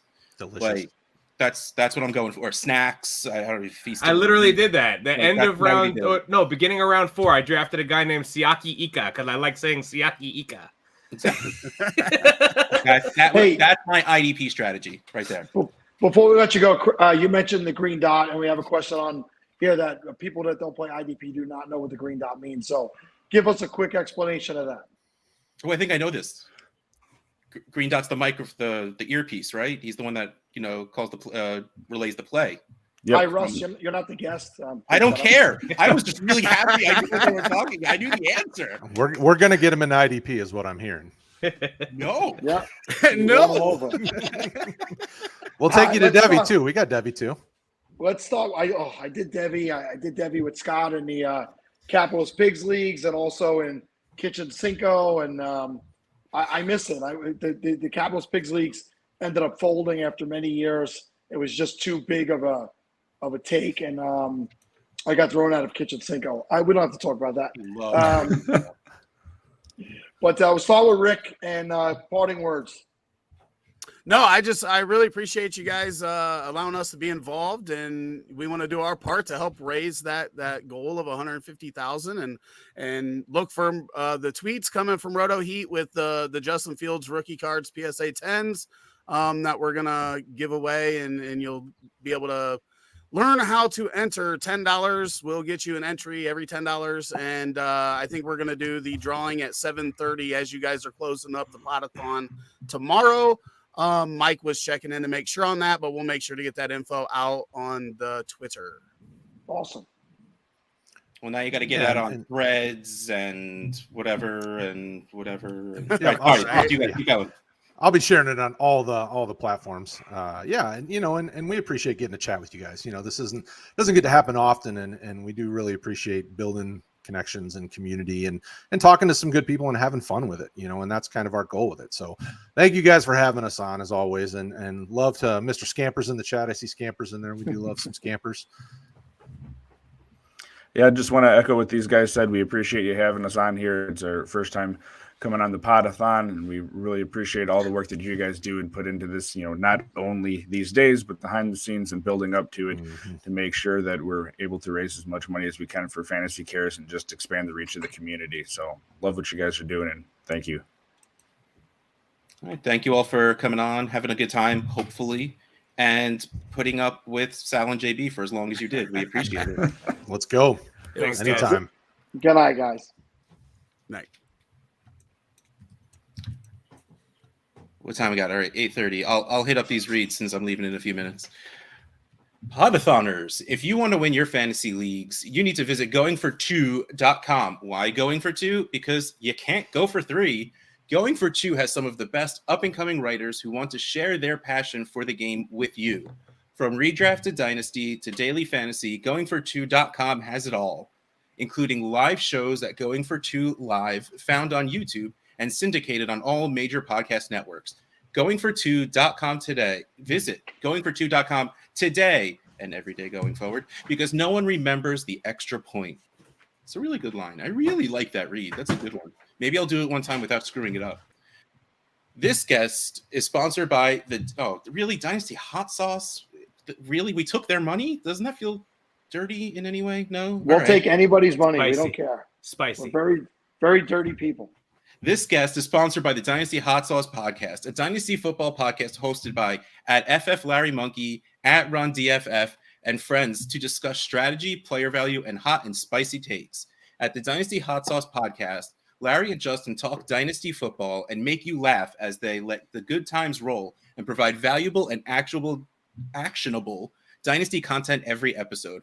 Larry Monkey has a flair and a brand of insight that can't be rivaled anywhere. So Larry wrote this is what I'm getting. Meanwhile, Justin Rogers seamlessly reels him back in with his data-driven analysis. Listen to the Dynasty Hot Sauce Podcast today and every day going forward on all major podcast platforms. And by the way, you mentioned about feeling dirty about taking people's money. You realize Shane is the next guest. Yeah, but we didn't take his money. And what I love about this next 30 minutes is I know I'll have to speak very little. I don't have to say anything. So let's bring in Shane. He takes over everything he shows up on. What's up, my old friend? It's been a while, actually, since you and I have spoken. I mean, look, I'm not by myself. I believe Clay is in the back. I was about to say we have to let Clay in first. Sipes is in the back. I believe. Yeah, there you go. What's up? So this is exciting. I'm with two of my co-hosts from two of my shows, but not one full show. So this is pretty you're like cool. crossing worlds here. Is this weird? Is it awkward? Like, yeah, this is.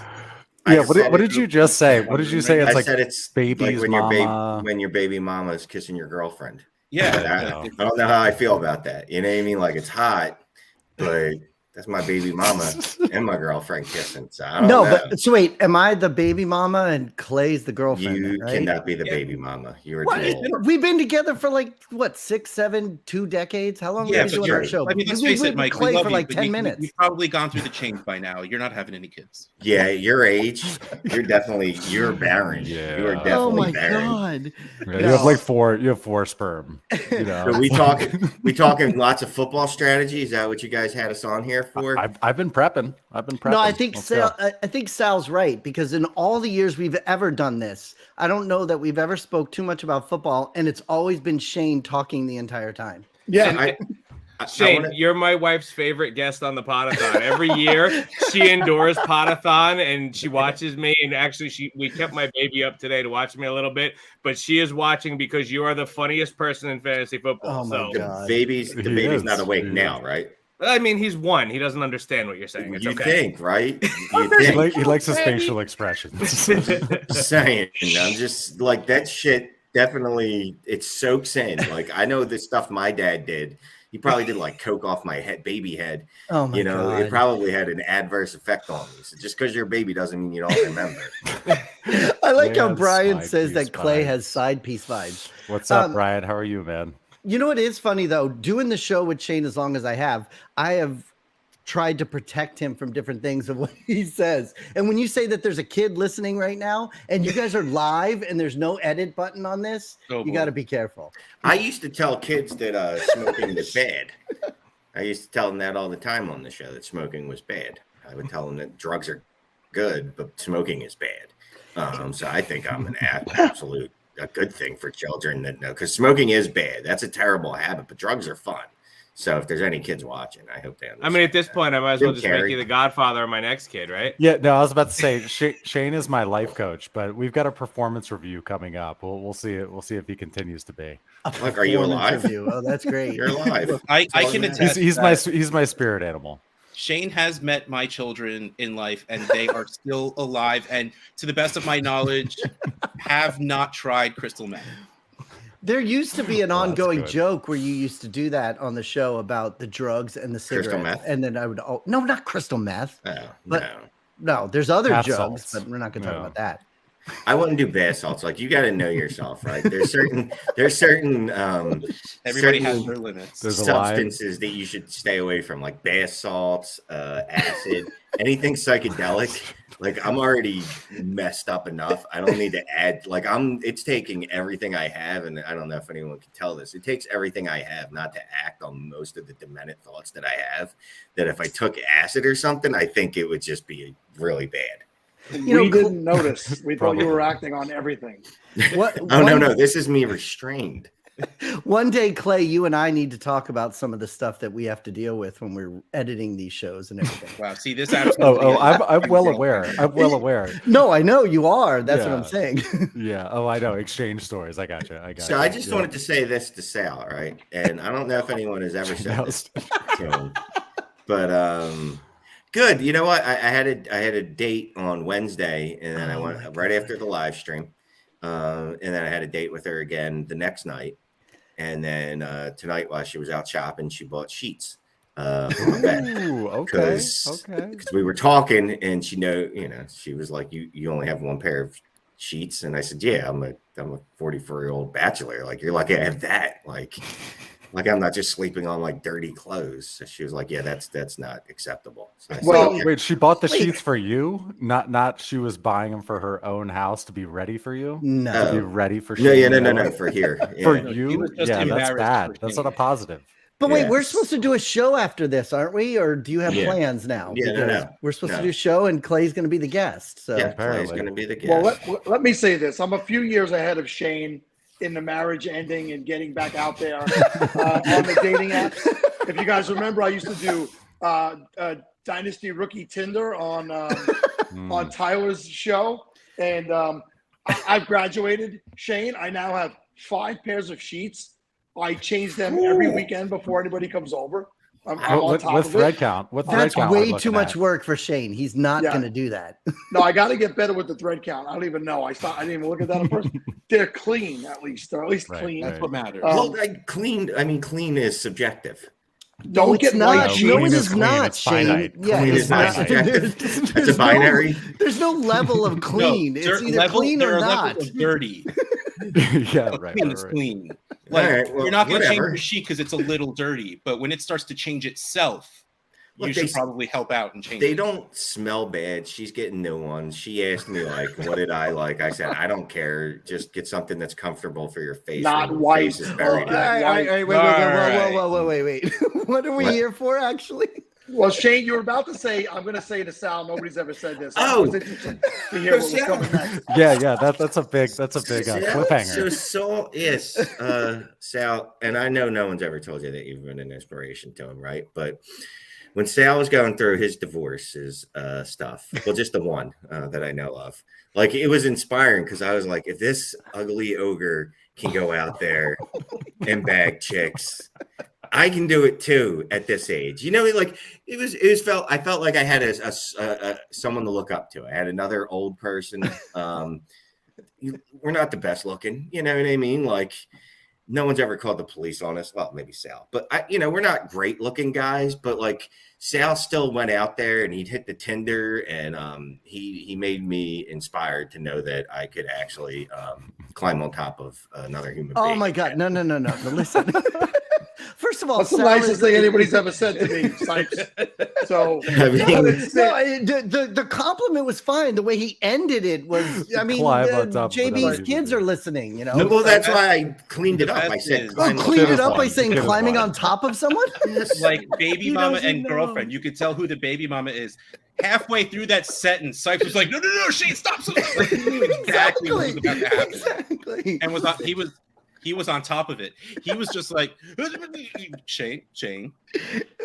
I've been doing it for way too long. I loved it. And this is what I love, right? That every year we get a decent spot where like there's probably like, I don't know, not important people, but like people with morals that are actually watching. And then they have to listen to this for a half an hour, those poor people. So Well, 2 and years people are ago, you were on calibrated, late so. night, and it was Yes. like late night with Shane. But to see Oh. that comment right there from Zach, it's like Mike is definitely laughing right now, going, "Yes, prime time, Shane. Let the people have it." It's really funny. Like Mike realized real early on, it was like 2-3 o'clock, and we were Shout looking out, at the Scott. schedule, and he's like, "Oh crap, when did I put Shane on?" Yeah. And we all just pretty much go, "Not late enough." Yeah, didn't we have like one time, one of the years we were like after midnight or something? Really? We were you don't know shit. You don't 2 years remember ago. anything. Yeah. But yeah, we were really late one night. I remember that. So if anyone's got kids, can you get them to subscribe to Dynasty Trades in 5 on YouTube?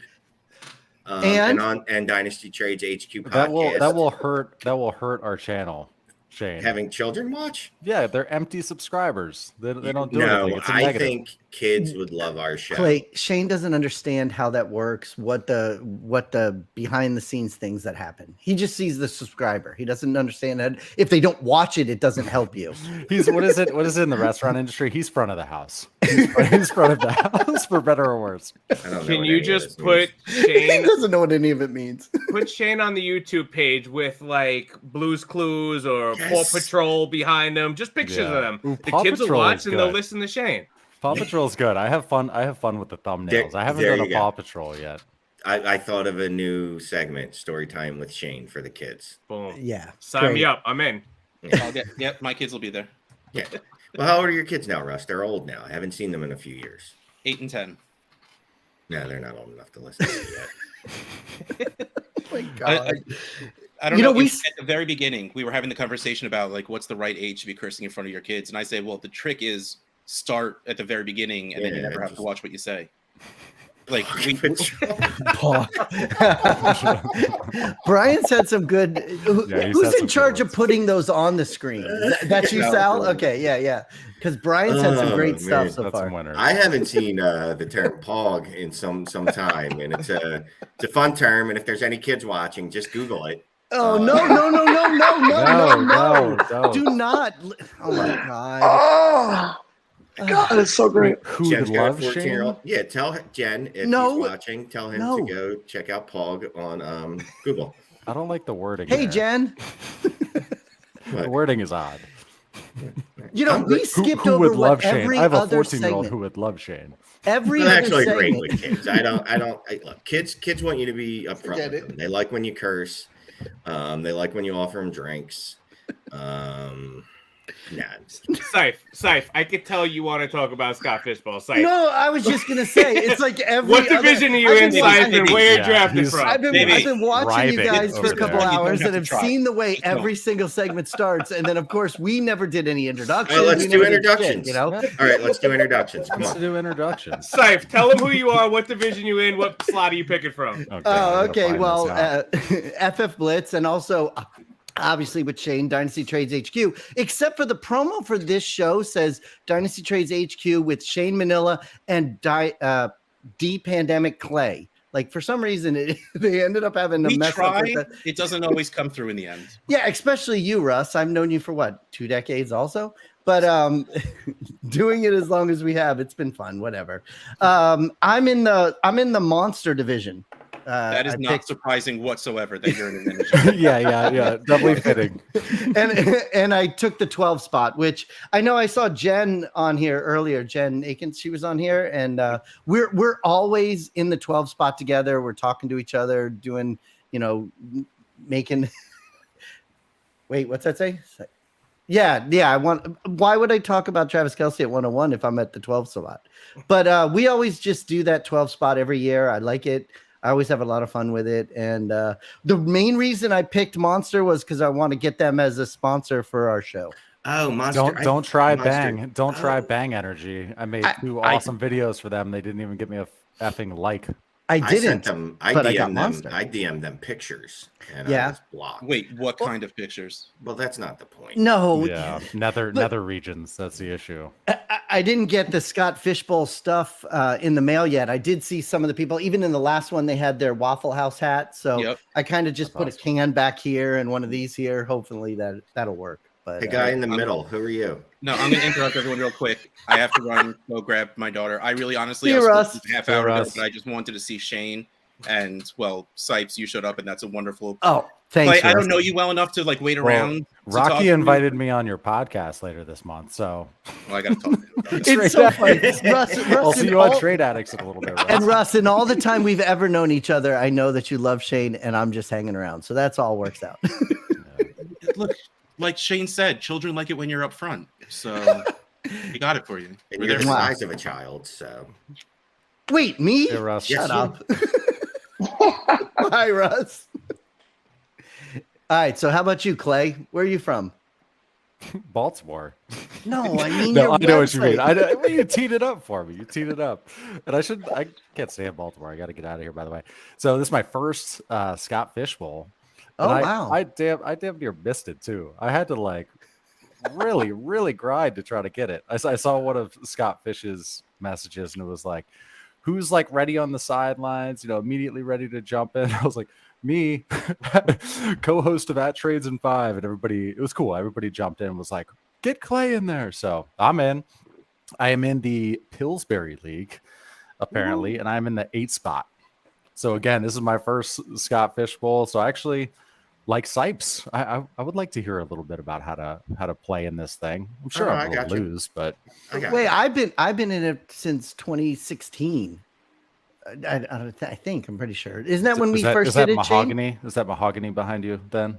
Yeah, I don't know. Is that where we did it, Shane? But we've been doing our show for like 6 years now, so I think we got in the very first year. So I got in the first year. I was working with DFF. I don't know. It's been a long time. Like Exactly. I had less gray here. There was less beard here. I had more wives. Oh, it was a So long, you're a long time Mormon. ago. then. that is definitely true. Which means you probably had more than one pair of sheets at that point too. I did. And You know that's what? true too. I will say that is one thing that you do miss when you're married, from being married. He's like, there's new sheets like every week. You're like, oh, we have these too, and she's like, there's the same ones you saw 2 weeks ago. They're just clean, and you're like, what? So that's the like thing. magic. They get washed, and he thinks they're new just because they're clean. Well, yeah, look, whatever. Hi, I'm Shane Manila. I am on Dynasty Trades in 5, Dynasty Trades HQ. Do a little writing for DLF, some fantasy data. Our boy Scott, not here, from Dynasty Trades in 5. He's got some stuff going on. Our boy Jeremy never shows up to these from HQ. No, listen, to be fair, every single year, this weekend is Jeremy's wedding anniversary. It's his wedding every anniversary, single year, yeah. it's his wedding anniversary. So he's out to dinner right now with Amy. And he's having a great time. And his wife is a smoke show. yeah. So, Is she really? Is she really? Amy's Yeah. awesome. And you can't forget anniversaries when your wife's hot. Like, So if your is he wife's a, hot, is he a look at what happened. tripod? Is he a tripod? What's going on? He might be. He might Oh, be. His yeah. wife is well. I mean, because look, his personality is meh, and she's Exactly. There's gotta be she's really something. attractive. Hey. No, yeah. So Jeremy, Dynasty Madman, yeah, he unfortunately never gets to be with us this weekend, but it's because of his anniversary, not because he blows it off. I'm pretty sure him and I share a birthday as well, right? His birthday's August 6th. Same as mine. If you say so, that's Yeah, come on. How long you know the guy? You don't know his birthday? look. Shane stop. doesn't even know my name. Stop. How do you He's know not going to know my people's- birthday. How do you know people's birthdays? Because his is the same as mine. That's the only But that's reason. the only reason, right? The only dudes that know someone's birthday are dudes that are married or Facebook, and they don't even know anyone's birthday. It's just that their wife or girlfriend or significant other just tells them. Oh, Like, I love the a week in Facebook advance. notification. The Facebook notification Yeah. of whose birthday it is makes me the best friend to everybody. Hey, what's Definitely, up? definitely. First. No, but you're right, Sal, though, because I know Hollywood's birthday is June 21st because it's the same as mine. So you're right. When people have the same birthday, you know it. I couldn't tell you anyone. Albert Einstein right here. I'm Yeah. not, but that's kind of cool. Oh, we got an actual football question. But I have the 101. I'm drafting live in the Philadelphia division, the John Rose Pork division. When do you do that? Tomorrow at 11 a.m. 11 a.m. So that's going to be fun. Is somebody taking you there? I'm getting a ride down by our buddy Tim, one of our patrons. Tim. Like I thought said, somebody's thought taking Sheets you lady- there. Thought Sheets lady was taking him. There was no way he was going to get there by himself at 11 o'clock in the morning on a Sunday. I would have Ubered down. There was no way I was driving because I do plan to drink a little bit at least. See how that goes. Oh, Jamie's Pierogi's birthday is the first game of the NFL season this year. I don't know when that is. Squirrel. That's happened to me a couple times on September 8th, and that is a great gift. That's your birthday? That's nice. Yep. Think I'll Write it remember down, Shane. I want you to remember that next See, year. remember that, Shane. He'll never remember it, ever. Friend him on Never, Facebook. not You even a don't, chance. because when you're a single dude, you get away with that. Like no one expects you to even survive, let alone remember anyone's birthday. Dude, You know I what I did mean? stuff with you for years when you were married, and you didn't even remember my name half the time. You always say at Sipes, which is it's not even a thing. It's like at FF Blitz. You know What other things do you get a pass on, Shane? If that's what you're saying, you get a pass on as a single guy. What else? He gets a Apparently, pass on everything. owning sheets. You only need one pair because if you meet someone that's nice enough, she'll get them for you. Set. Yeah. So I'll have two. I don't know what I'm gonna do. That's crazy. That's it really. That remembering birthdays and yeah, that's it. That's I mean, really I it. think the food choices are also up there, Shane. I mean, they don't, you talk about the single guy gets the pass on stuff, right? They don't expect you to be a gourmet chef. So if you're heating up something out of the microwaving something out of the freezer, it's like, oh yeah, that's what he's supposed to be doing, right? Right. Like when everyone's like, "Wait, you're eating microwave chicken?" Microwave Mm. fettuccine and chicken. Sorry, it's- Microwave yeah. roast beef tips. Yeah, whatever. Whoever saw the Shane's Day show. Yeah. Did you see that, JB? No, I Did you see- didn't. Oh God, go on I our feel channel. like I need to though. Oh, you do. It's. I spent like what was it, 15 or 16 versions on that show, getting it perfectly tight. Yeah, check it out. Check it out. I definitely will. That's 100%. Yeah. So with it being Clay's first Scott Fish Bowl, there's actually a question in the chat that I can't bring up because Sal is in charge of that. But it asks, what trend do you think we'll see this year in Scott Fish Bowl that almost no one expects? So Shane, Sipes, as veterans of the Scott Fish Bowl, what trend do you think we'll see this year that might help Clay kind of be in that Scott Fish Bowl mindset? Well, I'll ask you, Sipes, because Shane hasn't even. I love how Shane hasn't Shane's checked gonna the give score me yet. advice. Like, I'll pass on Shane's advice. No. I Listen want to to know Shane. Shane. I saw his face. I would say this. Read the scoring, because I haven't.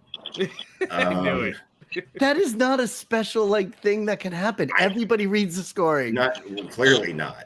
Well, not you, but I mean that you're saying it's a special thing. That's not a special thing. So Shane's advice is to read the scoring. So Sipe, since you read the scoring, what trend do you think we'll see this year?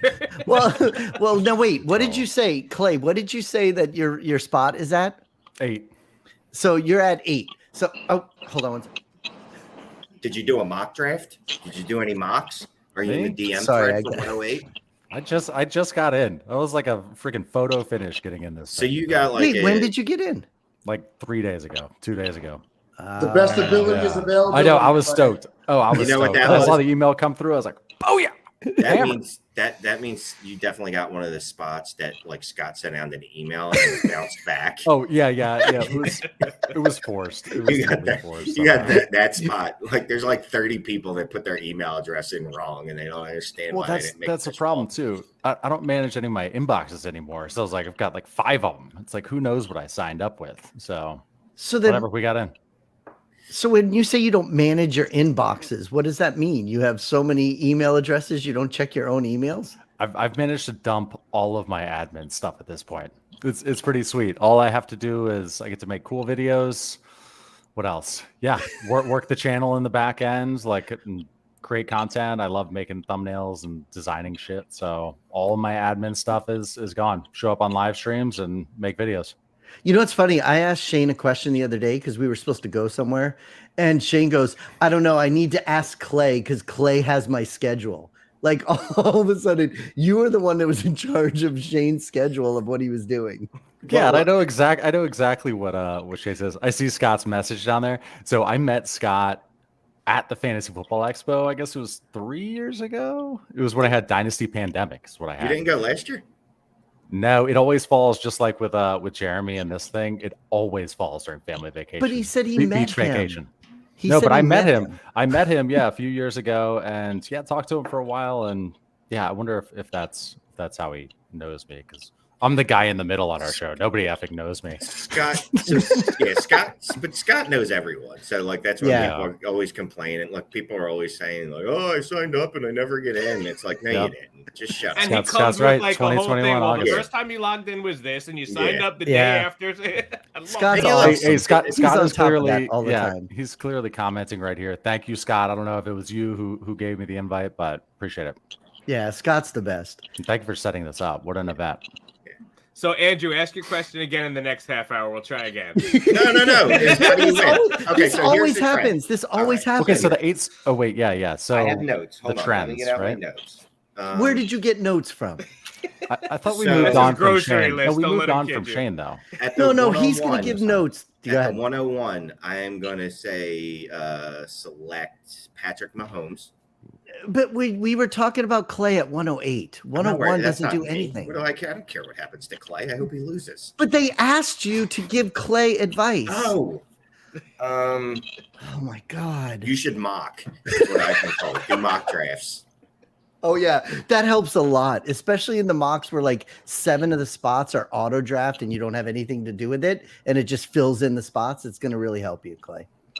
Sal, do you have any advice on how to win? Just go, not on how to win, but on the draft is what he was So saying. tell me this. Generally, what am I looking at in the 8 spot?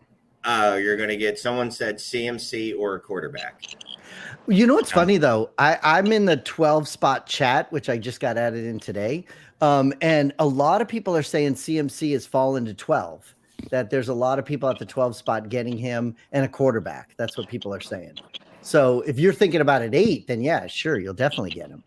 But a lot of times with these quarterbacks, they all go like it all depends on the draft that you're in and the room that you're in. You could do as many mocks as you want or be in as many chats as you want, and then you'll be in a group where the first 10 picks are all quarterbacks, and then it just changes the entire strategy of everybody in the room. So And then you there's just always got to that- play the room. There's always the draft too, where everyone's like, let's see who can be the last guy to draft a wide receiver.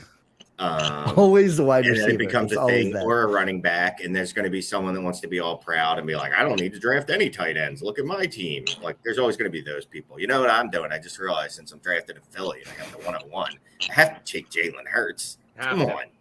Have to. Scott says that Mark Andrews is the pick at 108 if he's there. Not even close. All right. I don't think he'll be there. Let me screenshot It's that. super Thank heavy you, tight Scott. end scoring, Hope right? you're doing well, Yeah. Scott. And that's the problem with mocks too, because I just looked at 2 mocks that people sent links of, and Mark Andrews was there at the 12 spot 2 times. So that's is why it you is can't it trust nuked? mocks. Is it nuked QB scoring? Is it still where like the Derek Carrs and Kirk Cousins are desirable? No, there's no negative points for QBs this year. And it, that's the got thing it. that killed a lot of people were the negative points. Definitely.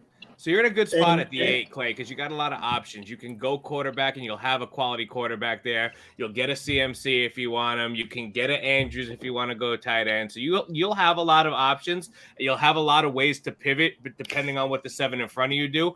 And you're in the middle of that draft, so 3rd round reversal won't affect you. Yep. If there's a run at a certain position, that won't hurt you. So you're really in a good spot for your first time. Let the draft come to you, brother. Have a good time. Enjoy it. That's what it's all about. All right, I know this Thanks, isn't man. going to be easy, so I'm going to start now. We have to wrap this segment You're up. probably going to lose. Yeah. Do I have to go like totally rogue? Do I just go rogue and Okay, I was Listen. going to say, you're probably Yes, going to right? lose. yeah? So do just have whatever you want. fun. Have fun. Exactly. Okay. All right, Do before I just whatever remove you you But I guys- still want to win it though. I still But want to like sometimes- try. No, you're not going to win. You are not going to win. You've literally, there's a 1 in 3,500 Well, there's chance that you're gonna win. 312 million in this event, right? So it's Three- basically I like don't know. Powerball. It's like 3,000 something, I believe. Is it that much about now? Is asphalt. that what it is, Sal? Do you know how many It's over participants? 3,000. Yeah, Wow. it's 3,324, I think. And you're not going to Wow. win. And you know what? Can I ask something? Do you know who won 4 years ago?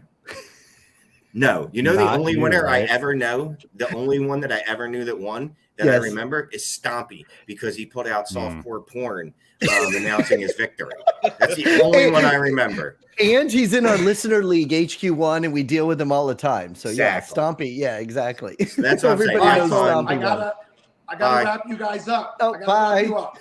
See you Hey, later. awesome time. Thanks for having Appreciate us. it, guys. Thank you, guys. Later. Go donate money. All right, let's go do Love our you, show, fellas. Shane. All right. Oh yeah. Bye. All right, Clay, come join us. See ya. Bye. Man, that was fun, Sal. These guys are always fun, man. Yeah. So All right, you real up? quick, Bob Harris says, "Wait, what is this 3rd round reversal you speak of?"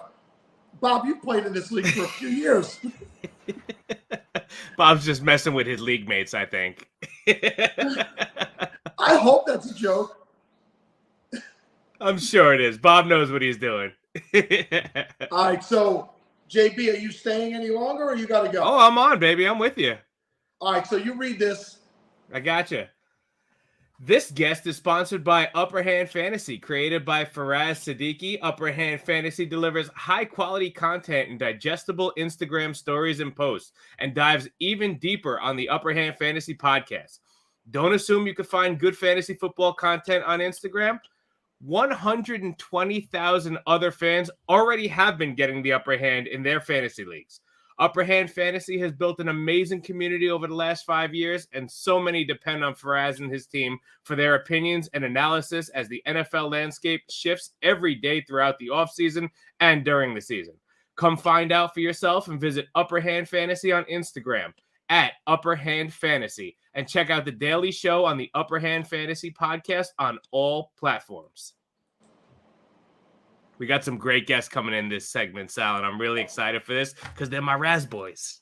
I'm changing my lights around and trying to see which way makes me look younger. The darker one, then. It hides your grays. Now the grays, Shane doesn't know. The girls love that, actually. Oh, there you go. See? Write that down, Shane.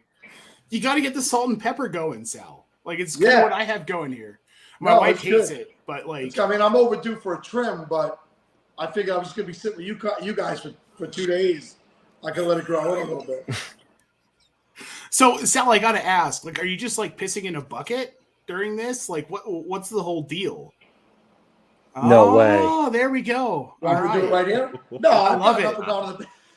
I've gone to use the bathroom a few times. I've had a co-host basically for the whole day, so I dip out every once in a while. But listen, before we get into questions about me, welcome back to you, to both of you gents, and talk amongst yourselves. Well, Let's so Matt and I are the Dynasty diehards with Razball. We talk about all things Dynasty. Lately, we've been covering tiers, which has been hilarious because I get to make these awesome overlays with funny pictures of the players. Like this week, Kyler Murray playing Call of Duty was his image because we all know that's what Kyler Murray's identity is, right? Like he's a quarterback second, but first he's a Call of Duty champion. Right. It's a that's good kind representation. Yeah. For sure. It's a fair representation. And that's kind of what we do. Like we want to have fun with it, but it's also, we want to help you win, which is the point of any sort of fantasy football analysis. But we're not here for that. We're here to talk about Fantasy Cares because what you guys do is amazing.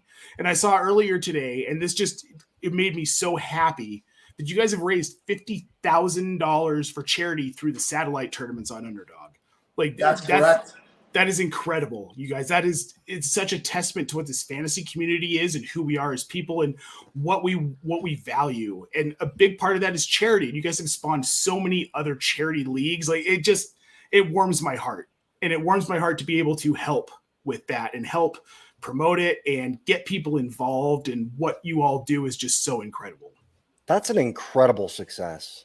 That number, I had no idea. It filled in 12 days. That Underdog tournament filled in 12 days. That's just a testament to this community, Nate. That's what you're talking about. This is what a great group of people in this community that just want to support good causes. And that's what it's all about. I love it. I absolutely love it. Matt, I don't want you to introduce yourself yet. We got to introduce the dog. Please show us the dog and talk to us about the dog. As long as we're talking about charity, this is my foster. I don't know her name. So I'm trying not to get too attached. I'm having a little bit of trouble, clearly. So yeah, and hello to you too, Mr. Scampers. If you look, the other little nooks for you, Scamps. Come on, always. I'll find you a good permanent home. Yeah, I don't know if I should name her because I think once you name her, you're like, well, you get attached, right? Then you get the bowl, you get the collar, and you're stuck with it, and you know. Yep. Yeah. Who wants to adopt a dog that's already named Peanut Butter Cup? That's not fair. Can't do that. Well, she's super cute, and thank you for fostering her. I'm sure she's loving every moment of it. Yeah, both of us. So tell them who you are now, Matt. Tell them who you are. Tell them what division you're in. What pick do you have? What do you got going on?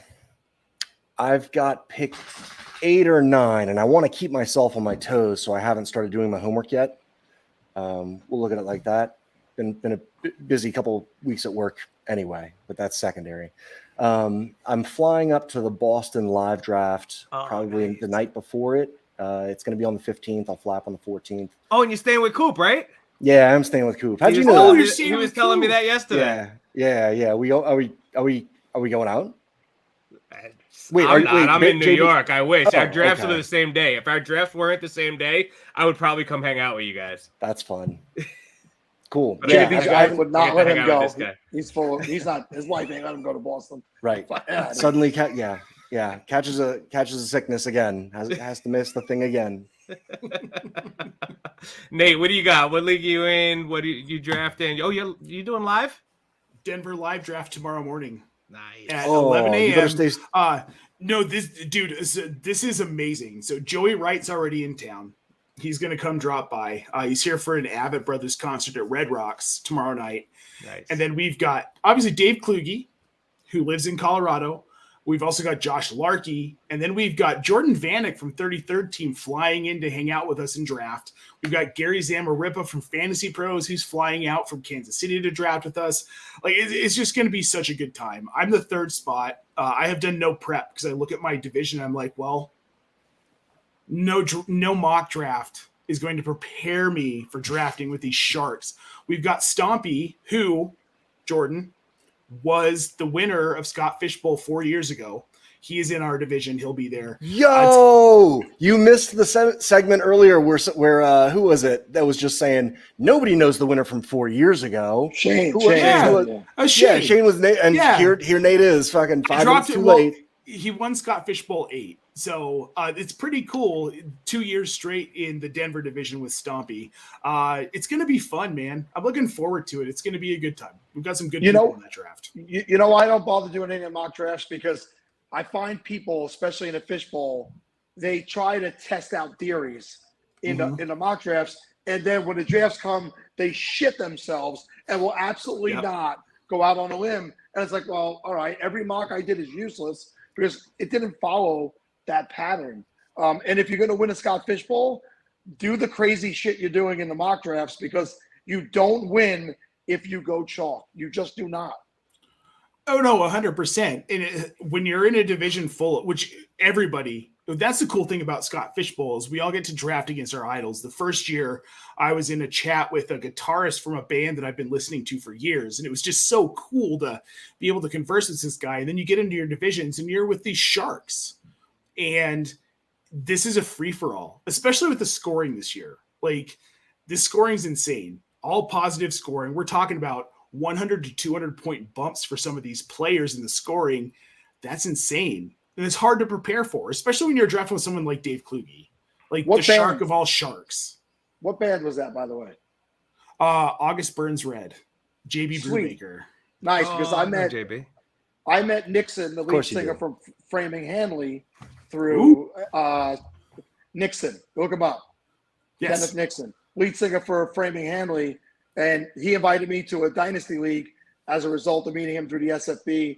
And now I'm playing there with D Brown, and Waz is in that league. A couple of good guys in that league. Very cool. And some real talented people playing. I mean, we have Tom Everett Scott on tomorrow, the actor. He's going to be on with us tomorrow. There's a bunch of actors that play in this league, and obviously athletes, retired athletes and stuff like that. And yeah, you get in these leagues with these people, and it's like, oh shit, I don't got a shot, but we have fun here. We have fun That's here. That's the funny thing, though, is that you get into these leagues with these people, and it's an even playing field.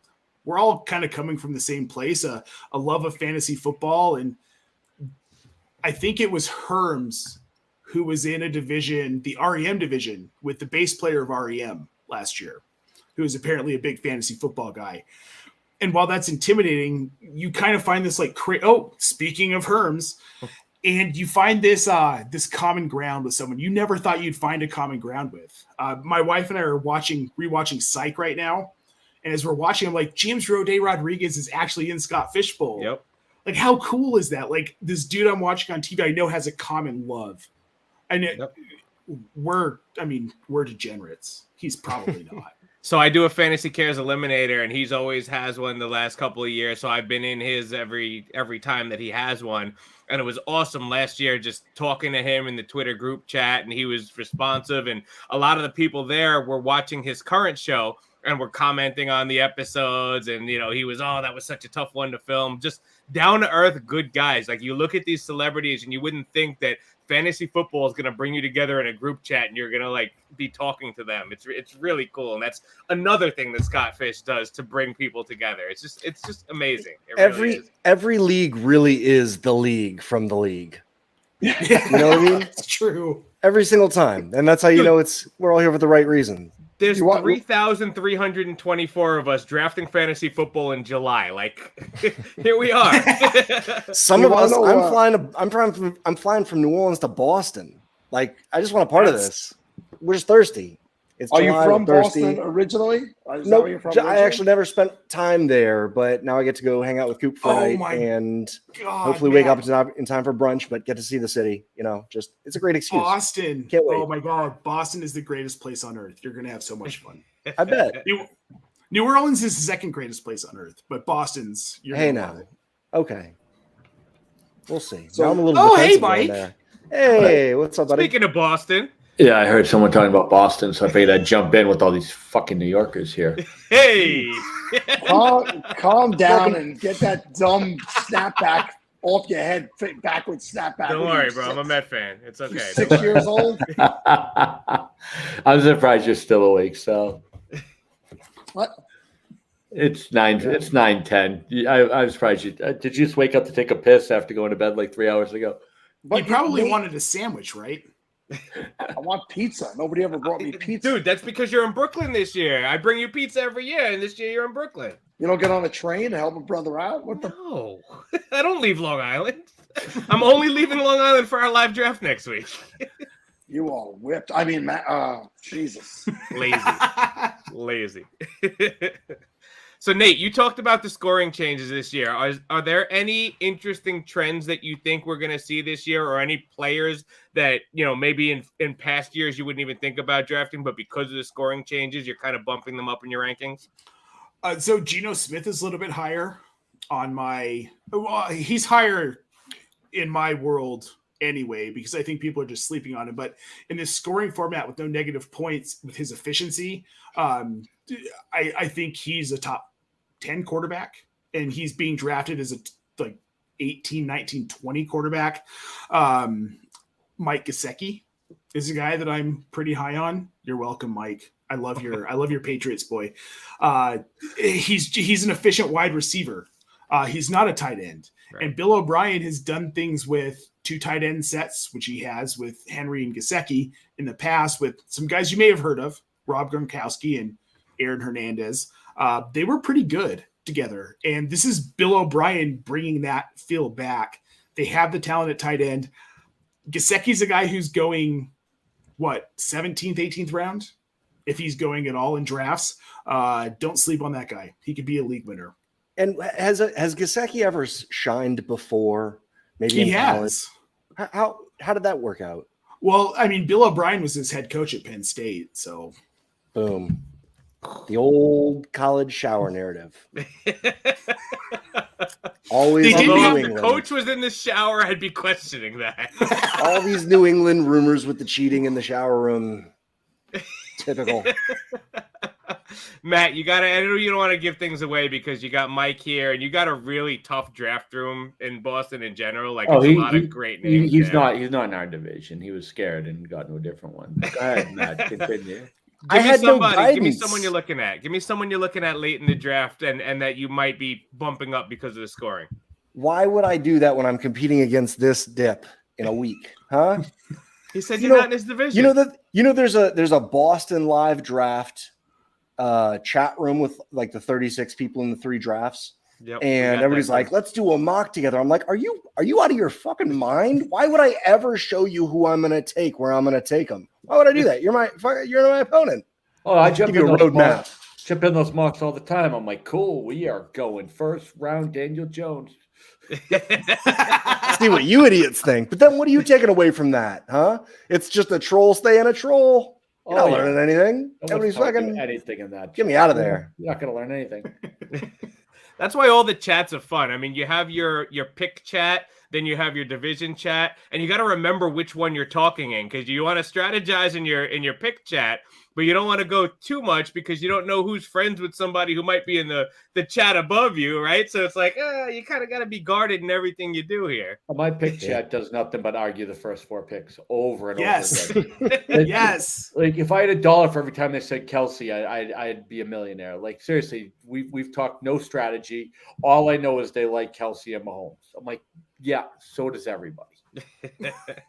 Sorry, 104s. We're not that creative over there. Yep. See, I'm a 5, Mike, and at the 5, we're just super confused because at 4, at least okay, you got Kelsey and you got the 3 top quarterbacks. At 5, we're like, we don't know what's going to happen here. Yeah, you got a terrible pick. We have no idea what's going on. At least at number 4, you're the cleanup hitter. Like you're the guy that swings for the fence. You're like, all right, well, I know what I'm getting. It's every one of these guys, and you just swing as hard as you can into it. But that can't be an alluring chat every night to go in and see the same thing and be like, Kelsey. Yeah. Of course. I always say it can't get worse, and then they take a pivot. I don't know, but it does get worse every once in a while. But yeah, we're getting whatever's left. The 4th pick is the easiest damn pick in this draft by far. Yep. Yep. They're making the picks for you. 1 through 3 is making the picks for you. We're at a point where we actually have to make a decision. Shoot, we didn't want any of these guys. We wanted one of those guys to fall, and they didn't. What do we do now? Oh, you guys are all Lamar, Burrow, Jefferson, McCaffrey. Who the hell It's knows? pretty much the conversation there. Then you got guys coming in with Justin Fields and whatever else out of left field. So we'll see what Rumor happens. has it. Rumor has it. Shane's trying to trade out of the pick. He still doesn't understand the rules. All right, so one thing I'll tell you, Herm, it's me. I'm someone. I will draft Thomas in every draft. Maybe take Tebow too. We're all about just having those emotional connections, buddy. Don't Tommy shame and me. Tebow. You know what? I will love bet you that Tom Brady almost outscores Kenny Pickett in this draft, and that dude ain't even friggin' playing. So What about Mike? What about Cordell Stewart? Would you take Cordell Stewart? no, he helped my team more than any other person I can think of. So yeah, Nate, what's with the Cordell Stewart jersey back there? throwing dirt balls in the playoffs, Nate. I loved Cordell Stewart. Oh, I love. Okay, so I grew up I still live in Colorado. The CU campus is about 30 minutes from where I live now. I grew up going to CU games. So in the 80s and 90s, I saw a lot of CU football. And the Steelers went through a period where I think they had like 8 or 9 starters between offense and defense that were ex-CU guys. And I became a very big CU fan. Cordell Stewart, or Steelers fan, Cordell Stewart was one of my favorites. Like, I saw the guy play. I probably saw him play live in person probably 10, 12 times. Fell in love with him. And then a few years back, my boy Herms bought this jersey for me off of Etsy and had it shipped to me. I can't wear it because it smells like cigarette smoke, and I'm afraid to have it cleaned because it's a legit, like, I mean, dude, this jersey is probably from when he was actually playing. It's so old. So I hang it on my wall.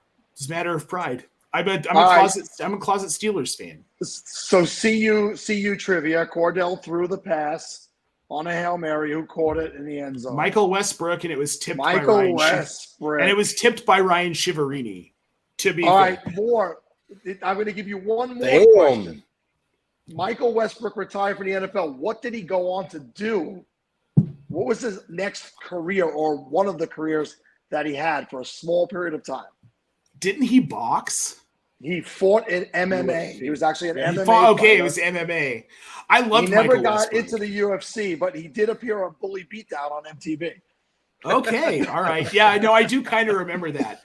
Michael Westbrook was a stud, man. That guy's career should have been so much more than it was. But most of the people listening to this are going to be like, who the fuck's Michael Westbrook? So, Do you know what he's probably most remembered for in the NFL? Punching Stephen Davis in the face during a spring training camp practice.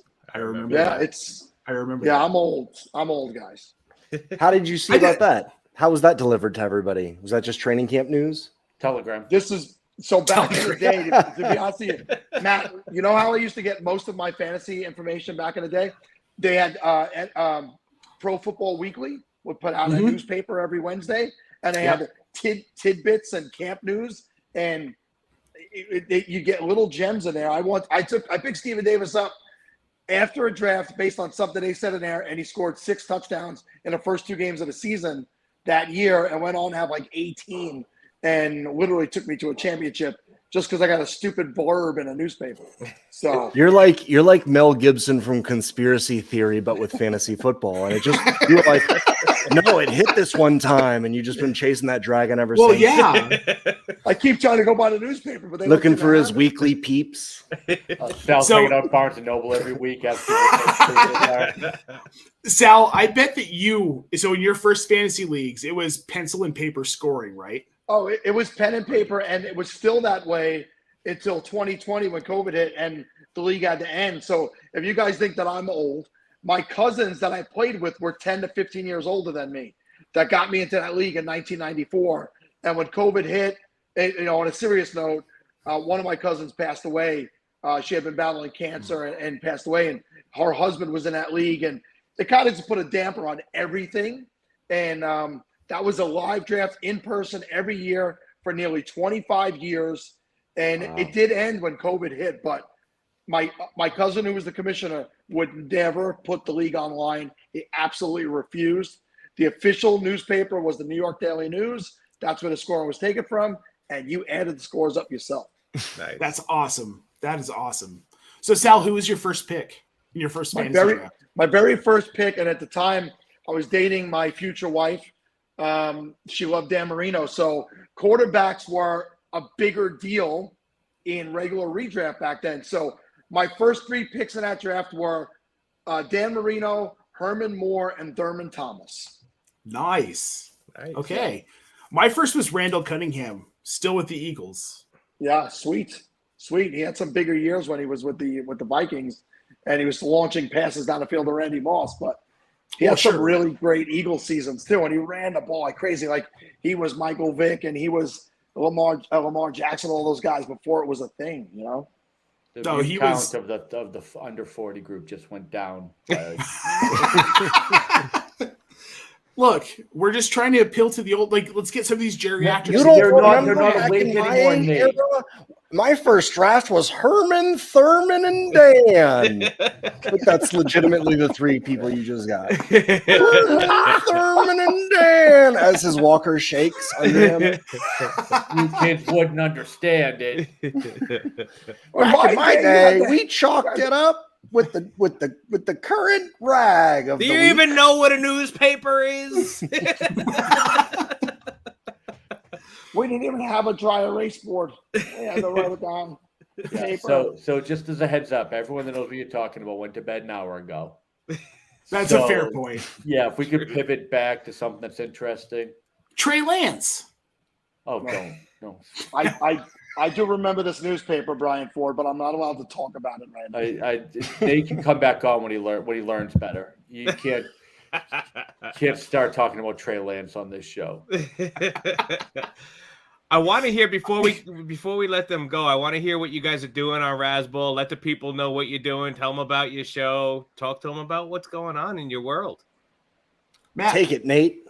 No, you take it, Matt. No, you take it, buddy. All right, I'll take it. You've been really rolling in the intros and outros. We started this whole thing back in January. I've had various co-hosts, but the goal is we want to bring Dynasty fantasy football to the masses. We want people who maybe are scared by the format, the long-term commitment to it. We want to show them that it's actually not that hard, and it's a lot more fun because you get to talk about football all year. You don't have to go dormant. You don't have to snooze your notifications. You can trade, you can waiver, you can do all sorts of things, and we want to make it simple for the people because Dynasty fantasy football is fun. I didn't start playing it until 2020. The pandemic forced me to find it. And I was like, what is this madness? And I am in love. And I am in now 20 Dynasty leagues. And it's a passion. And we want people to see that you might love redraft. But let's try Dynasty out too, because it's not as hard as people make it out to seem. There doesn't need to be a gatekeeper for the format. Have fun with it. Matt, what do you think? Man, Nate, everything that you're saying makes me wonder how I didn't know all this stuff about you. Were we born on the same day in the same year? Because you just put out like a horoscope that basically you Barnum fortuned everything that I had to say away from me. That's what I do. I'm impressive. Sorry. Yeah, no, actually, that's why we're co-hosts. I got into Dynasty at the same time. I got into it because of the pandemic, and we it's a nice little getaway, and it's a lot of fun. And then you figure out how many like smart, kind, fun degenerates who have the same passion as you spend too much time in it, and you just bump into them and over and over again because you're crossing the same Twitter streets or the same tournament streets or the same sleeper dynasty startup streets. It's fun being out there.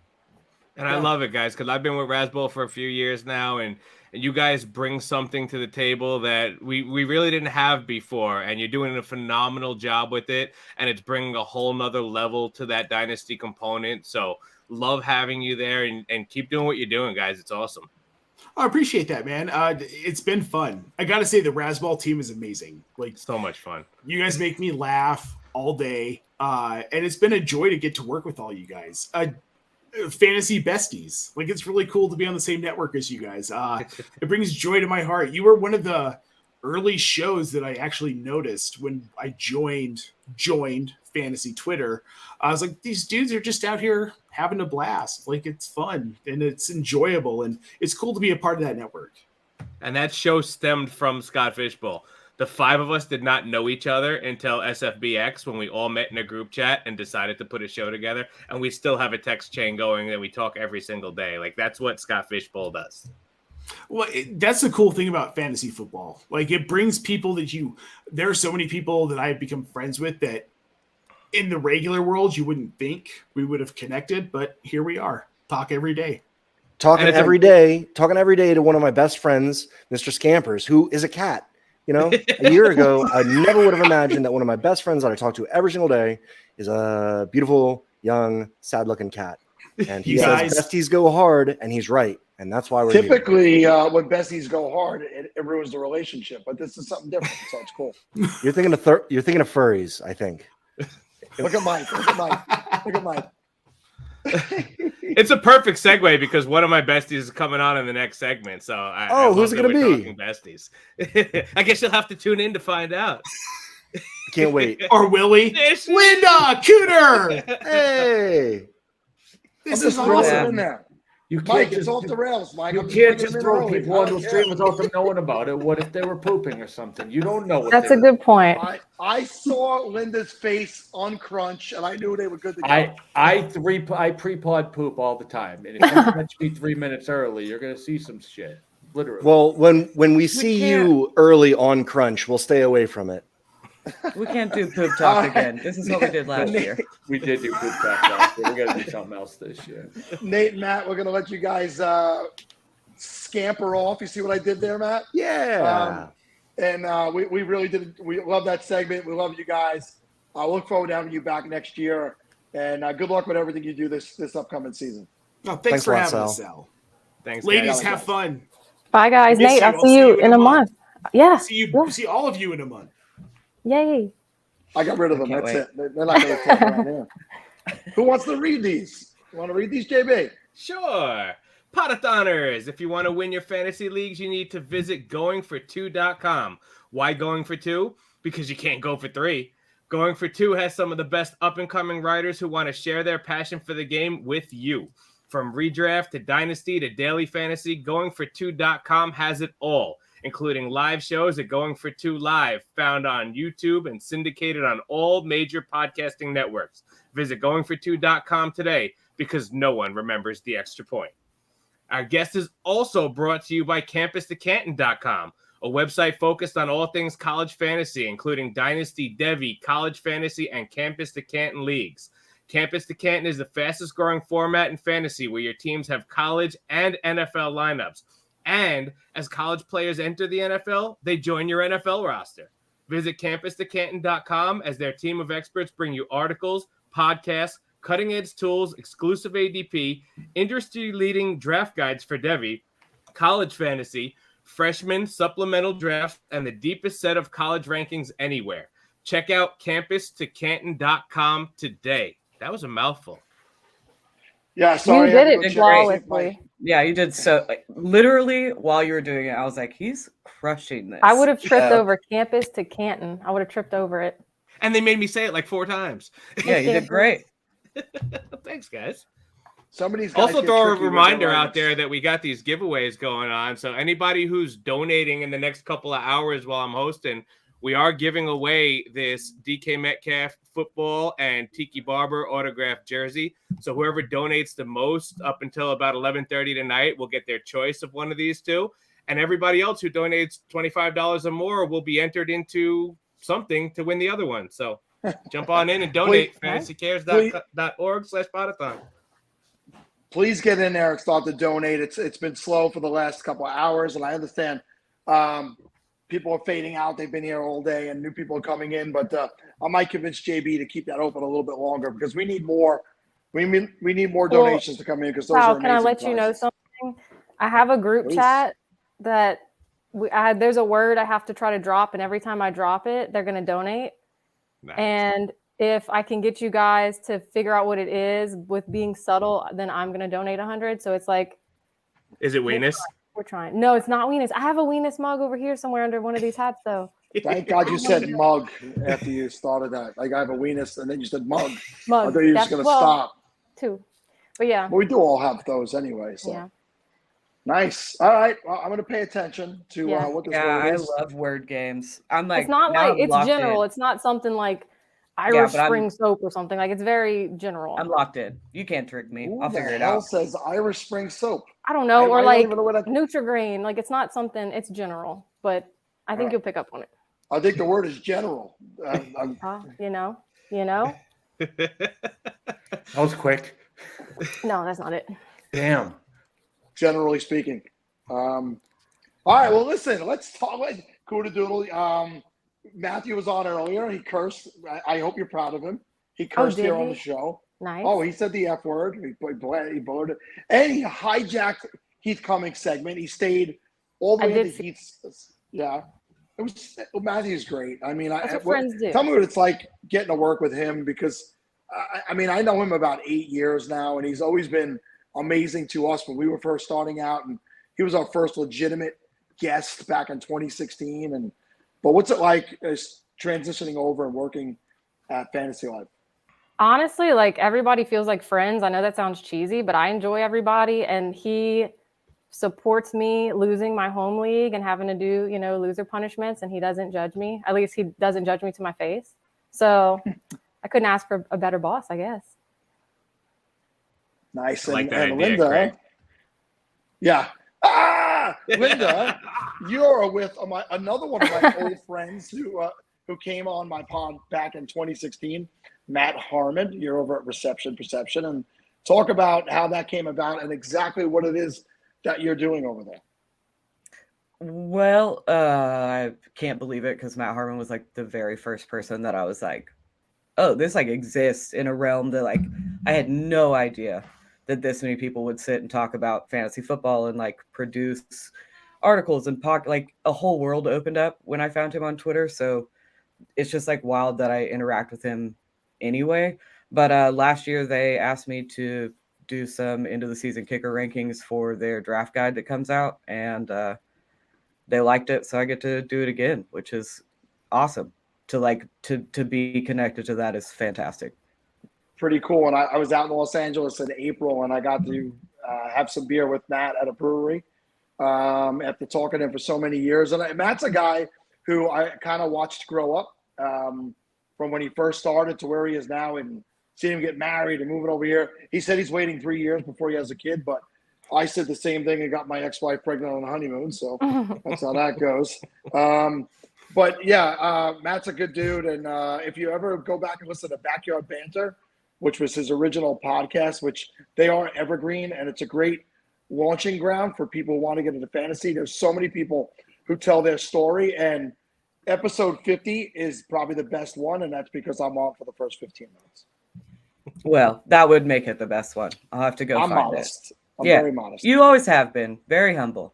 I don't want to be cheesy, but like Linda and Mike were my Matt Harmons. Like joining Twitter, I'm being for real. Joining Twitter, they were my people that I was like, oh my God, they responded. You know what I mean? And now we're connected on Goodreads. I mean, how much further can our relationship go? You can see all the books that I want to read and never do. You know what's funny, Cooter, is I remember, and plenty of people have brought up this video. It was the video of dumping the White Claw down the drain. Oh, yeah. But I actually remember exactly where I was when I saw it. I was at work and I was coming out of a deli just buying lunch, and I saw it. I'm like, oh, this is legitimately hysterical. And I followed you that day, and Linda, I think I might have already been following you by that time. You guys came in right away, true to who you are, and original and different, and you've been solid follows, and happy to see you guys matriculate into working in the business. I don't know if you're doing it full time or if you're doing something else outside of that or not, but whatever you're doing, and the fact that you're able to do that is wonderful. Congratulations on it. A doctor. Yeah, we don't need to talk about my day job. I'm not saving anyone. You save me every day. So. Oh, okay. Our text message saves me pretty much constantly from losing it. So there's that. Yeah, it's important. All right, guys, I'm gonna go see if my pizza rolls are done. I'll be back. Pizza rolls. Sal did He's put a that crowd perfectly. He put that He's such perfectly. a- You two are like two of the most genuine people in this industry, and you are real to who you are, true to who you are, and you put it out there for everybody. And that's why everybody loves you guys, because you're just awesome people, and you show that every single day with every single post. So you said that perfectly. Yeah, Just here most people having just fun. it's just they have to only put up with me at like you know, for so long. Like if you know me in person, it's a whole lot more. It's a whole different category, but it's fine. So what division are you in this year, Linda, and what pick do you have? Listen, we could talk about Scott Fishbowl, but Cooter and I are in the same division and we're one pick apart. So That in wasn't terms on of- purpose. That wasn't on purpose. Yeah, okay. It really wasn't. There was only 2 picks left when I got in. There was only 2 left, I feel like. All right, so Yeah. Cooter, you know, when we ask you a question on the Podathon, like legally, you have to answer it. So, who are you Who you taking with your taking? first pick? I don't know. I guess it's going to depend who Linda takes because she's right No, before me. She's you have the going third second. pick. No, wait. Are you 3 or 5? I can't remember. Oh, if I thought I was 4. Hold on. No, Linda's because definitely I'm 4, or she jumped in the wrong chat. And no one Hold would be up. on that chat on purpose if they didn't have to be. Okay, then I'm 3. So, Linda, who Yeah. do you want? No. Yeah, But I won't do you're that. not I the won't do that. host. You can't ask the question. You just have to answer. You're right. them. You're right. I won't do that to Linda. I asked her in the group chat like 3 weeks ago, and she was like, "I don't know." I was like, I haven't done any mock drafts. I'm like, I need to go look at the scoring. I know that Travis Kelce is probably not going to make it to me. Just So take that's Jake gonna be Moody, sad. and we'll just go from there. Yeah. Yeah. I'm probably What going to. division are you guys in? Oh, Bob Burgers. Bob's Burgers. Of course. I knew that. I knew that. I should I really had no other choice. It was once I saw it, was like, I think you have to commit to the Linda thing and just like send it. So that's what I Yes. did. And your Abby is so good too. It's so good. Yes. Loop is the entire, like every Abby I have seen come out this year has been so good. There have been some Mhm. like pieces of art that I'm like, Mhm. how did you do that? How did you do that? I wouldn't And they're do that. sneaking the fish in too. I thought that was kind of cool. I love when he does that. And he'll put Yeah, like Luke does that 20 for fish sure. in one Avi. Like he's a beast like that. You Mhm. say Avi, we say Abby. Oh, yeah. I do Is that. that I is have that my New problems. York? I do Avi too. Avi? No, What because did I say Abby. Is that how JB says Well, it? it's an avatar, so Yeah, I guess I say technically it would Abby. be an Ava, but I'm not saying that. Now I'm overthinking it. If it was an You say it like avatar, me, right, Coot? I don't know. I need to go. Someone check the tape. I don't know what I you said. said Mike, Abby. break the tie. Okay. Break the Okay. tie. Abby. Okay. It's Abby. All right, so I'm just wrong. Never mind. No, Yeah. you're an idiot, JB. Yeah. Or you're distinguished like Tarjay. Like it's an Avi. You know. I like it. I like it. Look at this I like it. distinguished gentleman. Very distinguished indeed. Yes. That's what I think of when I think of JB. Distinguished. Yeah, it flows. It just flows off the top. All right, so we can't talk strategy because they're in the same division picking next to each other. So there's no strategy talk in this. I'll You tell you think I this. booked these two to talk strategy? Is that actually what you think when you looked at the schedule? You thought, oh, these 3 idiots are going to come on and talk strategy with each other. We're gonna crunch numbers. We're Yeah. gonna Do talk. Yeah. you have a spreadsheet you'd like to share with the group? I will say Linda's kicker rankings are being thrown around in every group chat because it's like nobody knows how to Mr. look at Fish. kickers Yeah. and they know it's important. So they're like, hey, Linda knows kickers. Linda's doing a great job with kickers. Let's all listen to Linda. Yeah, I didn't do like rankings. I just did last year's stats, but I actually think once we get done here, I'm going to sit down and crank out a spreadsheet for a ranking and drop that tomorrow because too many people have asked. And I just didn't like think about it. We need it. So Could you I'll just probably text do it that to me tomorrow. and not to Coop? Yeah, That'd be send awesome. it to the Yeah. besties chat. Sorry, I'll besties block chat him. gets I'll it. block him before. And also, everything I said earlier was a lie. Now that Scott's here, I've been doing mock drafts like crazy. I've been studying these scoring Nobody systems like studies for this league, crazy. man. Nobody. so No, ready. I Nope. do not. The last 2 years, I did mock drafts. Hello. Hi, Ian. Hello. I did.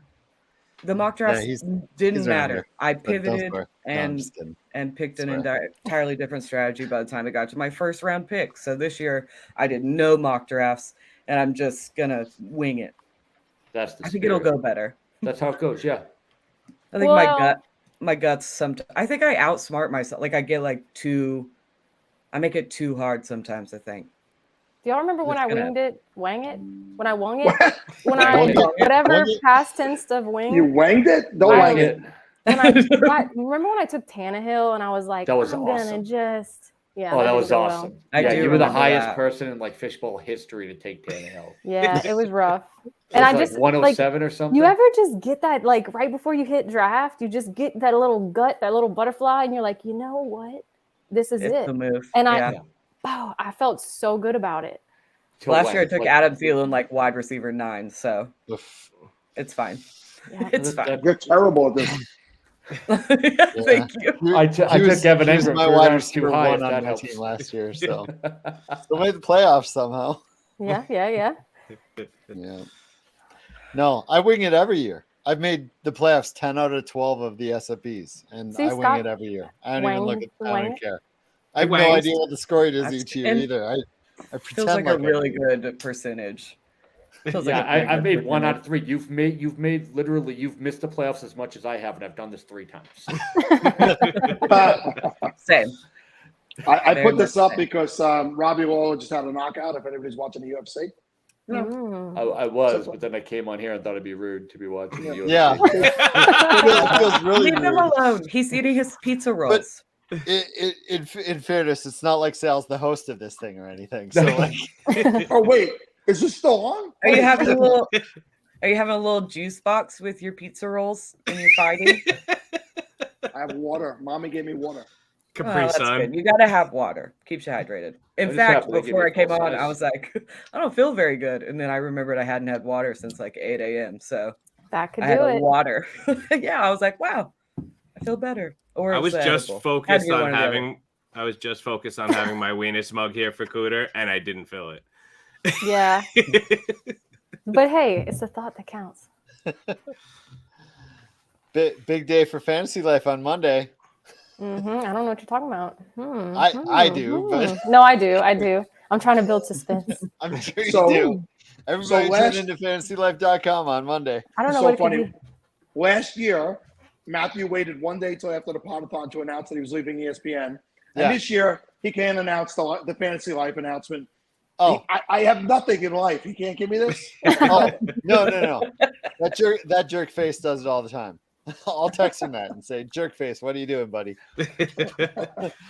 It's the Well, weirdest thing for I me love when I listen to the radio show on Sirius XM and Kendall refers to Cooter by her actual name, and it's just the weirdest thing to me. It's like, no, it's Yeah. Cooter Doodle. I did that with Bosch the other day. He's like, I'll never get used to that.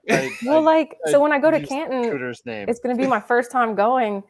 And I'm like, I don't know if y'all do name tags or something. I don't know. Like, No, we but- all get shirts with our Twitter. My name tag avatar says on it. Linda. but you know what I mean? Like, I don't know. I don't know what to do. Everybody knows what you look like. They'll figure it Yeah. out. Okay. When my mom texted It's- me earlier to ask what time I went on, the text I sent back had both referenced Mike, but she's like, "Is that Daddy's home?" Every time. So The I Mike. just Daddy's home, and then also I just call Cooter Coot. Mhm. Like I just keep shortening it. So the text You was love like, the monosyllable. Daddy's home monosyllabic scheduled nickname. me and It's two great. for whatever. And I was like, that is an interesting text message with no context. So does that mean Mama Delians is watching? What's up, Mama Delians? Mom Delians, what's up? If she made it this far, she is. She might be disappointed. She might have gave up. Well, I mean, they were talking about furries right before they let us on. So that might have been Yeah. Yeah, she We logged clipped on too that really early. quickly, though. We shut that down quick. It felt good though to know that the chaos had already begun. That was nice. I So mean, did- Shane yeah. was on before you. You knew it was going to already be there, right? But Once if he you comes tuned on, in the with rest of two- it's off the rails. Oh, stop it, Sal. Do you remember what you said during the jerky challenge? That was 4 hours before Sal got here, before Shane got here. When you're like, I've had this What did I in say? my mouth before. That's pretty- not the exact quote. I've had this in my mouth before. Is what I said. The exact quote doesn't matter. I will change it to whatever I need to. We'll play the telephone game To make just it work. worse every time. Yeah. What is Sal eating there? What are you eating, Sal? Pizza rolls. Oh, I'm Pizza rolls, legitimately okay. eating Because pizza he's a rolls. grown whole big man. old plate of them. You want to Pepperoni hear or something? combination? really combos. weird about the theme this year. I toyed with two themes: food and beverages, and food and beverages I don't like.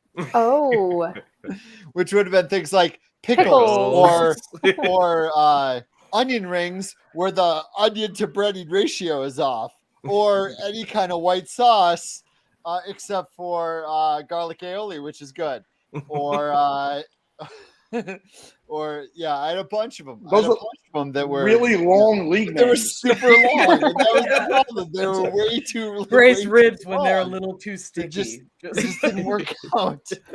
Would there have been enough, Scott? Oh, there would have been enough. Trust me. Any kind of leafy green. That's a division. The any kind Scott's of just leafy living green off of like division. dino nuggies Yeah, or what something. are you eating? Is Ian as picky as you are? Or like mayonnaise, but it's okay in cocktail sauce, or okay in garlic aioli, or horseradish sauce, but it's okay in cocktail sauce. Like those kind of divisions. 275 I of need those. to understand. I want actually this list. I'm curious now because I feel like we could break it apart and get you to try things because you're so close. I Like, have. you know what I mean?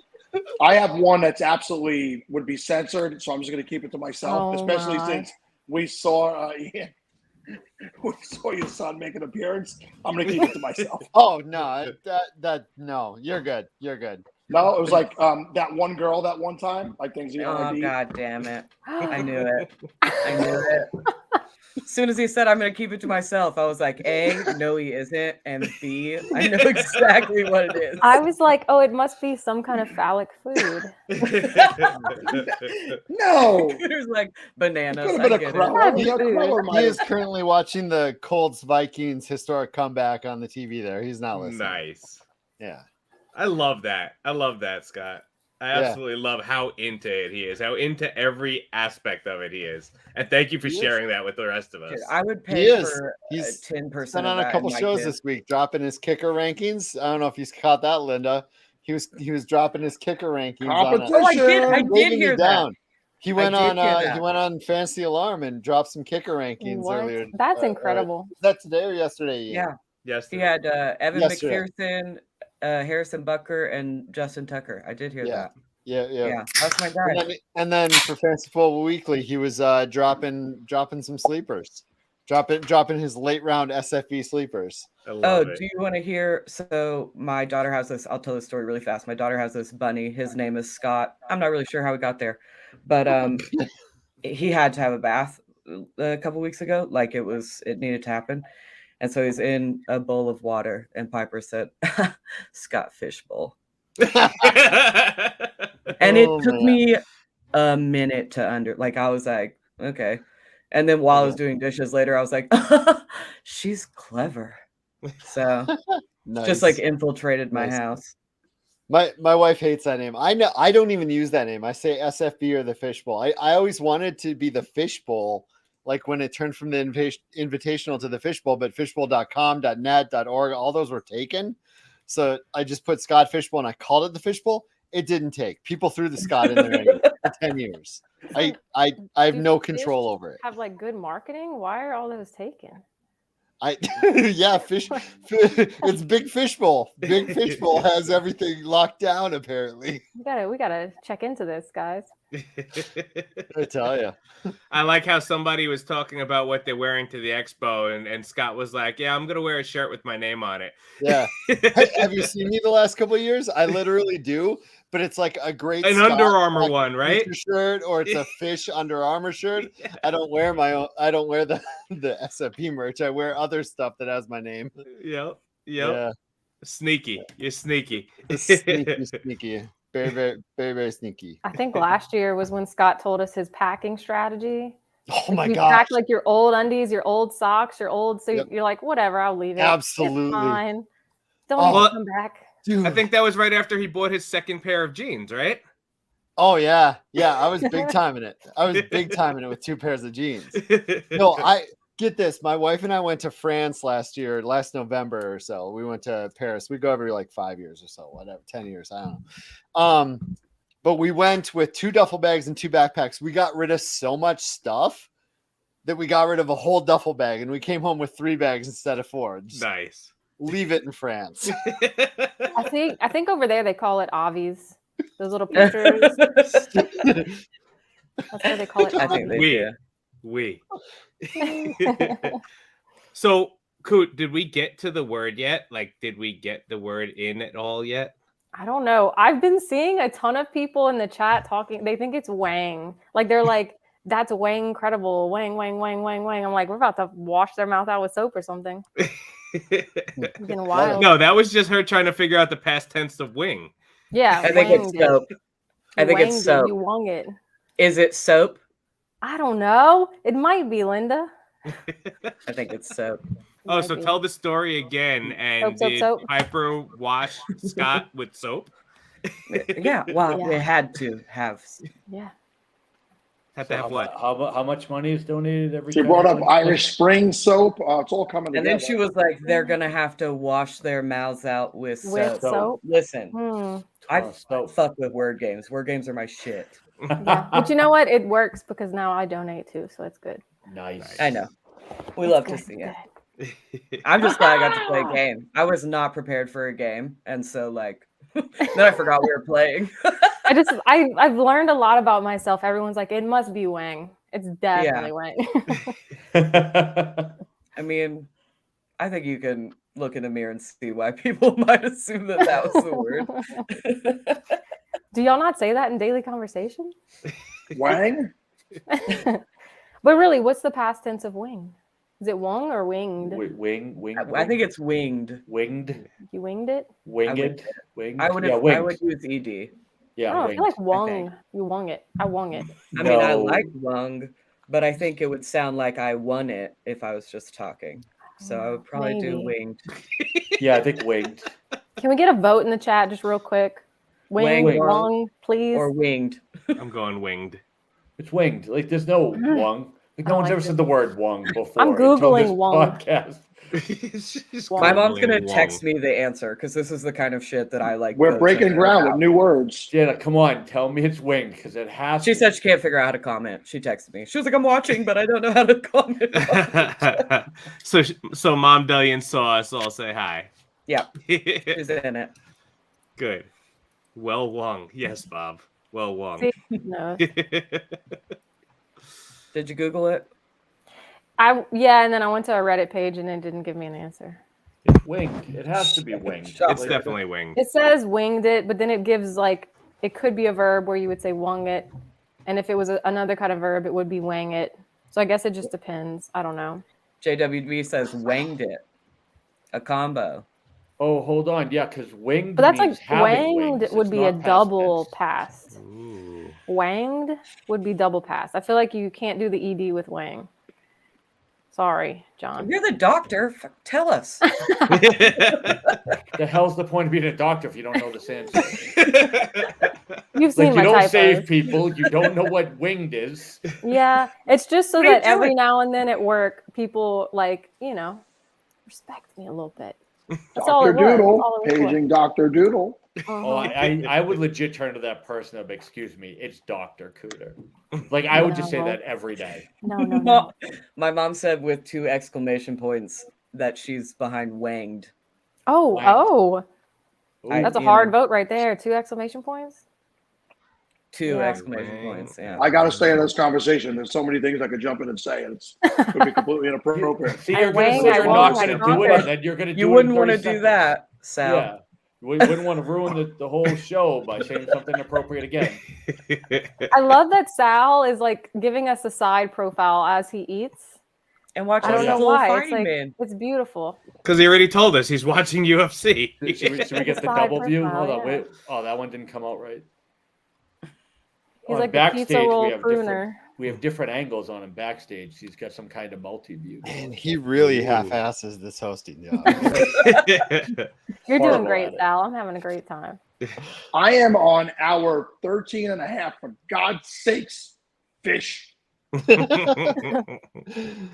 Dude, I get it.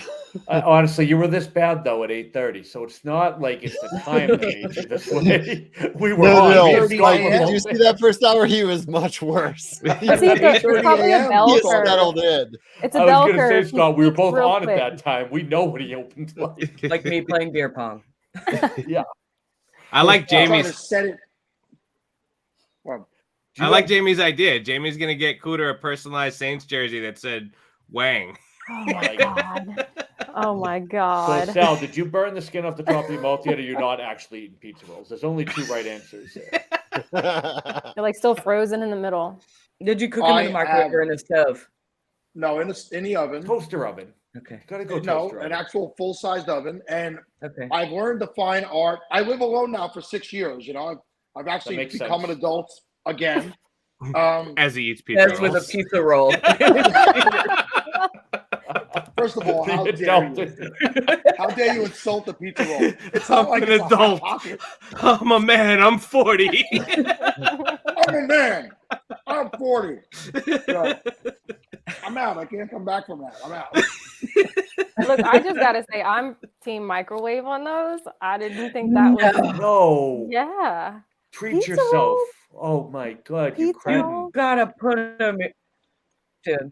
Yeah, Oven I cook. know. They're going in oven. Pizza rolls. But to me I are like they're either cold or they food. splooge. Like, You need them. Oh, yeah, dude.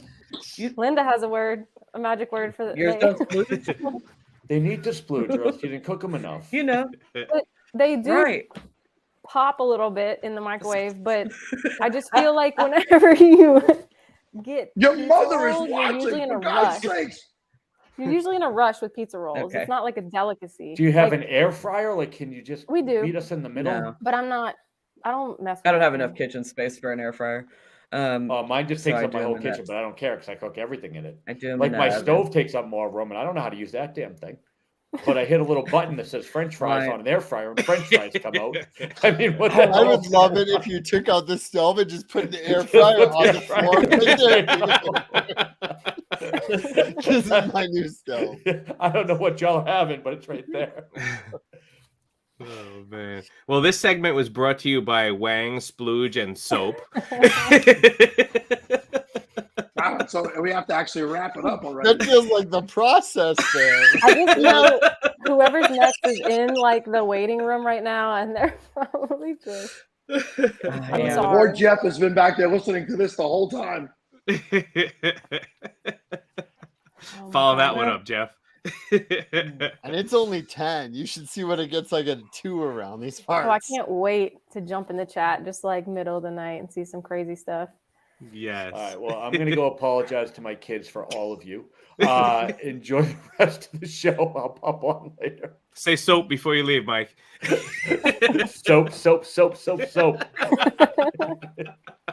Bye, this- smoky friends. This was great.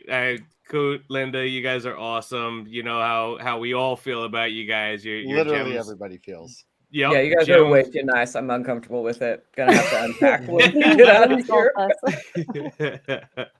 Thank you so much for hanging out with us. We love you guys and keep doing what you're doing.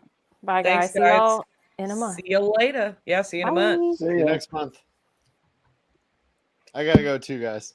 Thanks for hanging, Scott. I jump in. See ya. All right, pal. Be good. Later. Well, I think we got an actual commercial for this one, don't we, Sal? We do, but unfortunately, the people that planned this out didn't give me the commercial. Oh no! So I'm just gonna say to my friends at Trophies Back, unless somebody else jumps in, and I think that Steven and Dave are probably both sleeping because they're on later tonight and tomorrow. To my Matt Walsh at Trophies Back, we're good friends for many years now. You guys have done an amazing job being a title sponsor. We've shown the commercial today. So just remember the commercial we showed earlier today, and that's the one we'd be showing right now. If I was actually given it by anyone who foresaw the fact that they were leaving me here with nobody but JB. So We can remind the people about the giveaway then and to donate to fantasycares.org/podathon. We got an autographed DK Metcalf football. We got an autographed Tiki Barber jersey. giving them away to anybody who's donating $25 or more. Whoever gives the highest donation gets their choice of the two. Everybody else gets entered for a chance to win the other. So please, please, please, this is what we're all here for. Sal mentioned it before. This all came from the idea of a telethon and the Jerry Lewis telethons that we used to watch when we were younger. This is the Podathon, and it's to raise money for Fantasy Cares. So please, fantasycares.org/Podathon. Here's the good news. Dave Wright's going to be here in a minute with the commercial. He just messaged.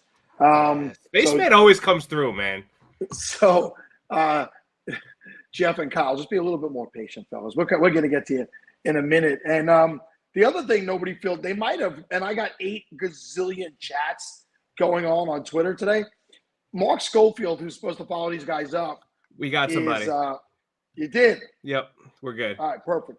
We're good. Mark had COVID, and unfortunately, we hope you get better, Mark, and he's not going to be able to join us, but we did fill that slot with a guest that's actually been a sponsor for a few years, too, so it's awesome to have him on. I'm looking forward to that one. Should I tell you, or are you just going to, wait to is that Dynasty? Is that where Dynasty Rewind is showing up? Yep, that's what Mike's coming in for us.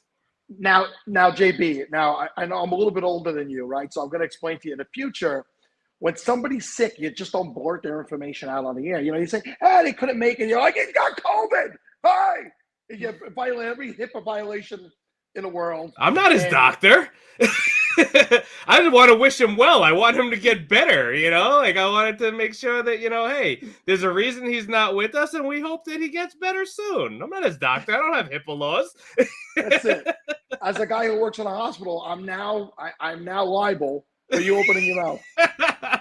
No, but I was really looking forward to hanging with him, and hopefully we'll get to do it again next year, and that he does get better soon. Spaceman coming through like usual. Look at this guy, man. He's gonna be on in the overnights. He should be sleeping right now, but look at him coming to save the day. That's what he does. I'm setting up my half done studio right now, so I have to. So I'm going to play the video right now for Trophy Smack.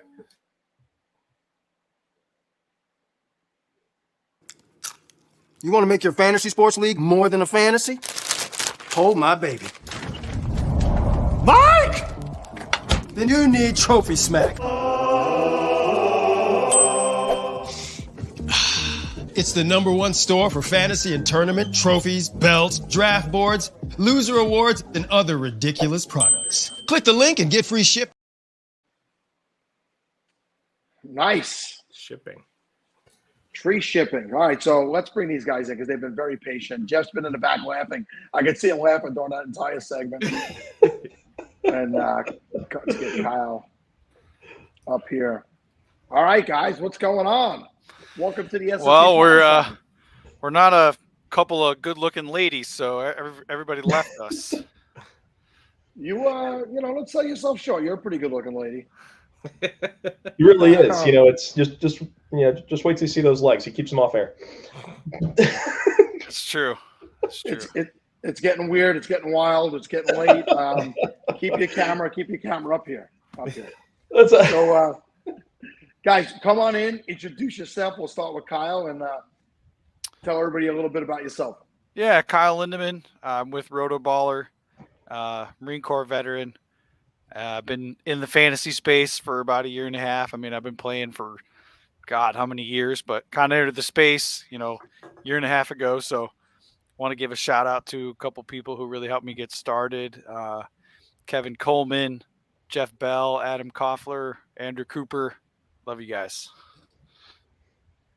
Well, first, let me say thank you for your service, since you mentioned that there. And let's go over to Jeff and have him tell us about himself. You better be as impressive as Kyle. He's already got a leg up on him. Yeah, well, I'm not a Marine, so my name's Jeff DiMatteo.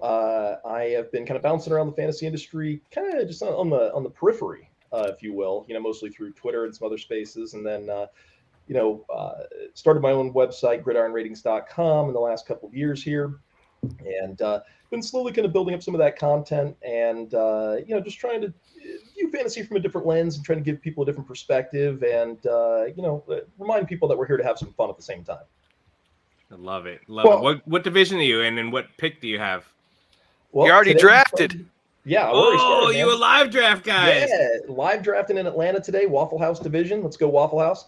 Nice. sitting there in the 6th spot, and feel pretty good about the team so far. And so I don't know how deep you want to go into that, especially after all the Wang conversation. I thought maybe we should follow that up with some more detail there. But you said how deep and then when. Welcome to the show, Jeff. Hey man, you got to follow that up with something. I figured I couldn't just be too bland here. I gotta, No, but Jeff, we do want to hear that because that's the stuff that everyone who hasn't drafted yet is looking for. So that's great that we get to hear that insight on a draft that's actually happened and how that kind of first 10 rounds or first few rounds at least played out for you. Yeah, I mean, we did the first 10, and we're going to do the rest of it on Monday. Very quarterback heavy first round. The 2 divisions, we had Coke was going with us too. And theirs was a little different. They're a little more tight end heavy on the first round there. Kelsey didn't go till the 3rd pick, which we thought was interesting. Hurts went number 1. And so kind of a different look than what I've seen in some of the mocks and things like that.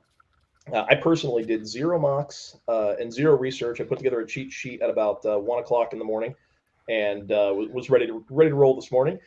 But, felt pretty good walking out of there to the 6 hole with Herbert, Cousins. I ended up with the Sun God. Garrett Wilson came on board too. DeAndre Swift. Let's see. I'm trying to think of offhand who else I got. It's been a busy day. I was a little light at tight end. I didn't get my tight end till round 10. I got Greg Dulcich, but I stacked up at wide receiver. You got Pacheco. I got Pacheco at running back. DeAndre Swift. Drake London's on the squad, and so pretty stacked little unit. I like it quite a bit. Nice. Kyle, were you in the same division as Jeff? No, I couldn't get a live draft. I did the live draft at the Hall of Fame last year. It was freaking awesome. Nice. But closest, because I'm in Cleveland, so closest one was Buffalo or Cincinnati, and it was just kind of hard to get there for a day. So I'm drafting on Monday from the 103. So pretty much going with one of the 3 quarterbacks. I just feel like that's the move. What division are you in? Red Robin. Nice. Yum. But the Red Robins over by SJB, they opened up and they failed in Long Island. And yep. Yeah. There's one in Belmore, right? Belmore, Merrick.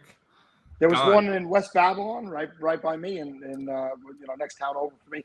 Gone. Yep. By the way, you guys missed Jeff's pretty stacked little unit. He's still doing Wang talk.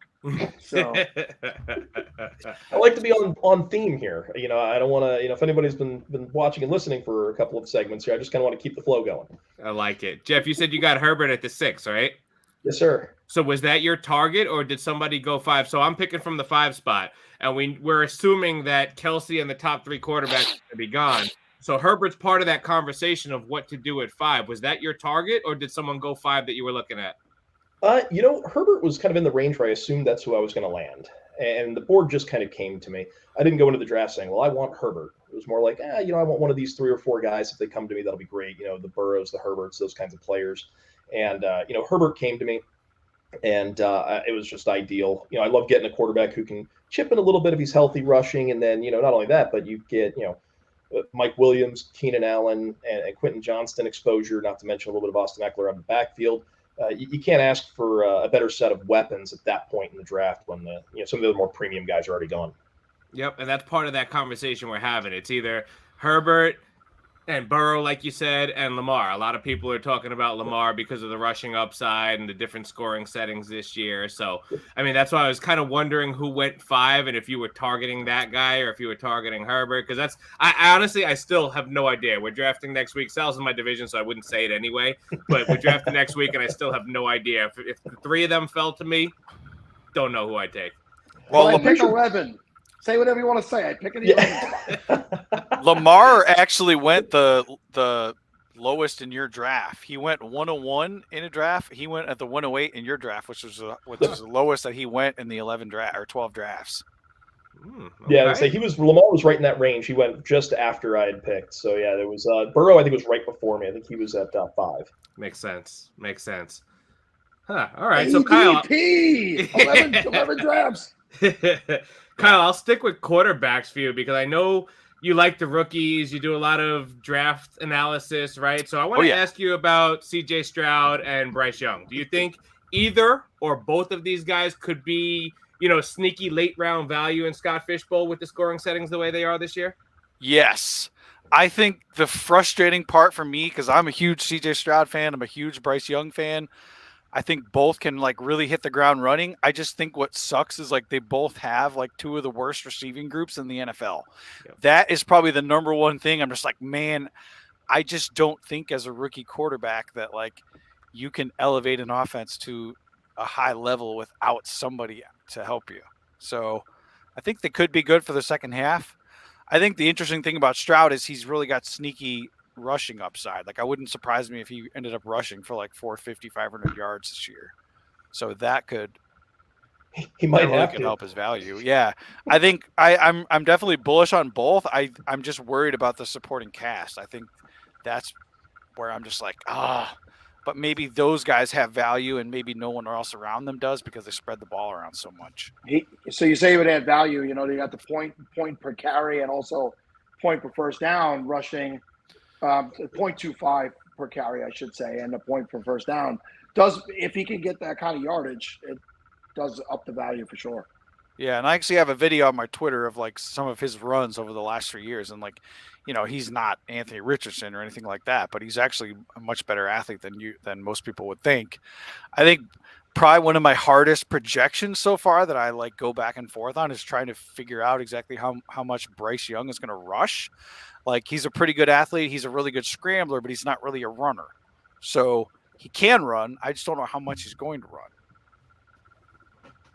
All right, so we're gonna put Stroud above Young, and we think that he can be a sneaky late round value with the scoring setting. So yeah, I don't know if he's above Young. I think they're kind of like 1A, 1B for me throughout the whole draft process. I really wasn't, you know, I gotta fix my camera here, but I really wasn't, you know, keep it up. I really wasn't gonna fight anybody either way if they had him at one or two. yeah. So Jeff, with those scoring settings like the ones that Sal mentioned, are you making any adjustments to how you're ranking people? Right? Because I know you're big on the rankings. Are you making any ranking adjustments for Scott Fishbowl based on the scoring? Yeah, so I have an entire projections doc that I just put the scoring settings in and it readjusts all the ranks for me. And then I print that out and take it with me. That's why I did no research. I was like, well, I'm just going to do what the projections tell me to. And so, yeah, I mean, there's a whole adjustment, but truthfully, you know, I just kind of plop it into the spreadsheet there and it, kicks out what I should be doing. And, that's how you end up with the team I have right now. That's Nice. like, for those that were following me last year, they know that I went bully tight end. And with the tight end settings, you think I might have done that again, but everyone in my division decided to snatch up the tight ends this year because they saw me coming. So I had to completely pivot and go wide receiver, and I just stacked up the wide receiver room instead. You just keep hitting them, don't you, Jeff? Yeah, it's body shots all day long. You know, getting the ribs, getting there, and then when they're not looking, I like to come for the haymaker. I actually did something similar last year. I was at the 109. I started Lamar, Andrews, and Pitts, but obviously it was undone by injuries. Yeah, Bob, the wang is there. Jeff's throwing him in. He's throwing him in very subtly. Come You on, gotta Bob. I'm trying to keep it low key. I try to just slide it right in there. Bob, you're supposed to be the mature one here, for God's sakes. Bob's got it figured out. He knows what the people want. Kyle, I did that a couple years ago with the double tight end strategy. I don't know if it wasn't last year, it was the year before. It was Andrews' big year. I got Andrews in like the 4th round, and then I don't know, maybe it was Hawkinson in the 5th round or something like that. But it was 2 tight ends that ended up like 2 top 5 tight ends, and it got me to the semifinals. So it definitely works. And even more so this year with the boost to tight ends. So that could be a solid strategy for somebody. Yeah, I made the quarterfinals, and I think I missed advancing by like 1.7. But my best pick was like round 20, Geno Smith, and he was just like won me the super flex spot every week. Yeah, that was a good one. And who's going to be that guy this year? I mean, I don't know. You saw Geno last year was, I mean, at the end of drafts because people didn't even know if he was going to be the starting quarterback. Who could be that guy this year? Is there a sneaky name that you think that could be that guy? Sam Howell. But Washington's got to come firing on all cylinders out of the gate. They can't start 1-5 or, something along those lines. I think they would switch to Brissett if that's the case. So they've really got to hit the ground running. But Sam Howell got some sneaky rushing upside. I feel like he really could be good. Yeah. My guys actually just popped up in the comments here. I like Desmond Ridder. to be that guy. I like Howell, but how do you hate Ritter when you've got Drake London? Looks like he's going to have a breakout year. You got to love Kyle Pitts, and then Bijan Robinson catches the ball like a receiver. And now that he's got such a dearth of weapons and arguably the best offensive line in football, like this is a guy that you can let him rip this year, and he could be a really sneaky ad for somebody 10th round or later. He's still on the board, I think, in the Waffle House division. All right, Not so saying let's I'm take the same premise over to running back. So the best pick I ever had in a Scott Fishbowl was the year Le'Veon Bell was holding out, and I got James Conner in like the 21st round. Wow. And it was the same year that Aaron Jones was suspended for 4 games, and I got him in like the 7th round. And I ran all the way to the semifinals, and they both got hurt that week. And so that kind of screwed me that year. But who could be that running back that we're not thinking about right now that we could get in them? I mean, 18, 19, in the 20s, and could really bolster that unit. It happens every year. It happens in this league. Let me check the ADP, because the one guy that I like that's going later is like Kendra Miller, but he's not going to. He's maybe around 10, but he's not going that late. Yeah. I don't know where Jamal Williams is landing right now. But That's a guy still on the board in Waffle House. That's a guy that I think once Kamara gets suspended could absolutely just shoot up the board in ADP. So he's kind of a guy I've been targeting an underdog. Man, well, hopefully he doesn't get suspended before that live draft next Saturday. super late that could win a league. Well, not necessarily win it, but just be a real. I mean, in the Scott Fishbowl, after the first 2 weeks, we're always obviously spending our full $100 fab on looking for a replacement running back somewhere. But a guy like James Robinson a couple of years ago was that first fab run was huge. So just somebody maybe that's piquing your interest. What about Ty Chandler, Jeff? I mean, you got to figure, one of those Minnesota backs is going to pop off, whether it's Chandler or whether it's McBride. There's going to be a guy behind Madison. I'm just not convinced Madison's the guy. Love Roshan Johnson. Somebody brought him up in the comments here. But, I mean, one of those guys is going to be one of those late round waiver type guys. But I think really there's a sweet spot where you can get some of those additional backs, after the 10th round. At least that's what we're seeing in the Coke division and Waffle House.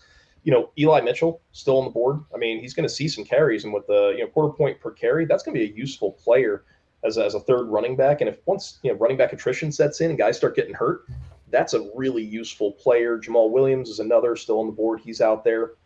And what about Jerick McKinnon? The guy gets touches. He sees it out of the backfield. Why wouldn't you want a guy like that attached to an offense like Kansas City? And so I think there's a spot between rounds 10 and like 15 where you can find a few of those guys that are going to be a difference maker in your roster. They might not be your starter every week, but man, they're going to help out in a bye week. They're going to help out with an injury. And that's going to be the difference between, making the playoffs or not, or advancing in the playoffs even, because running back attrition is a real thing. And you got to find a couple of those guys that are just not sexy, but they're serviceable enough. That's why those rounds are super important, and you could find guys like you mentioned in those rounds. In that 20-something round, I like that Zach mentioned Sean Tucker there. As a Bucs fan, obviously there's not much in that backfield behind Rachaad White. So if something did happen to Rachaad White, it could be Sean Tucker that you can draft in the 20-something round. Yeah, I would say maybe one other guy would be Chuba Hubbard.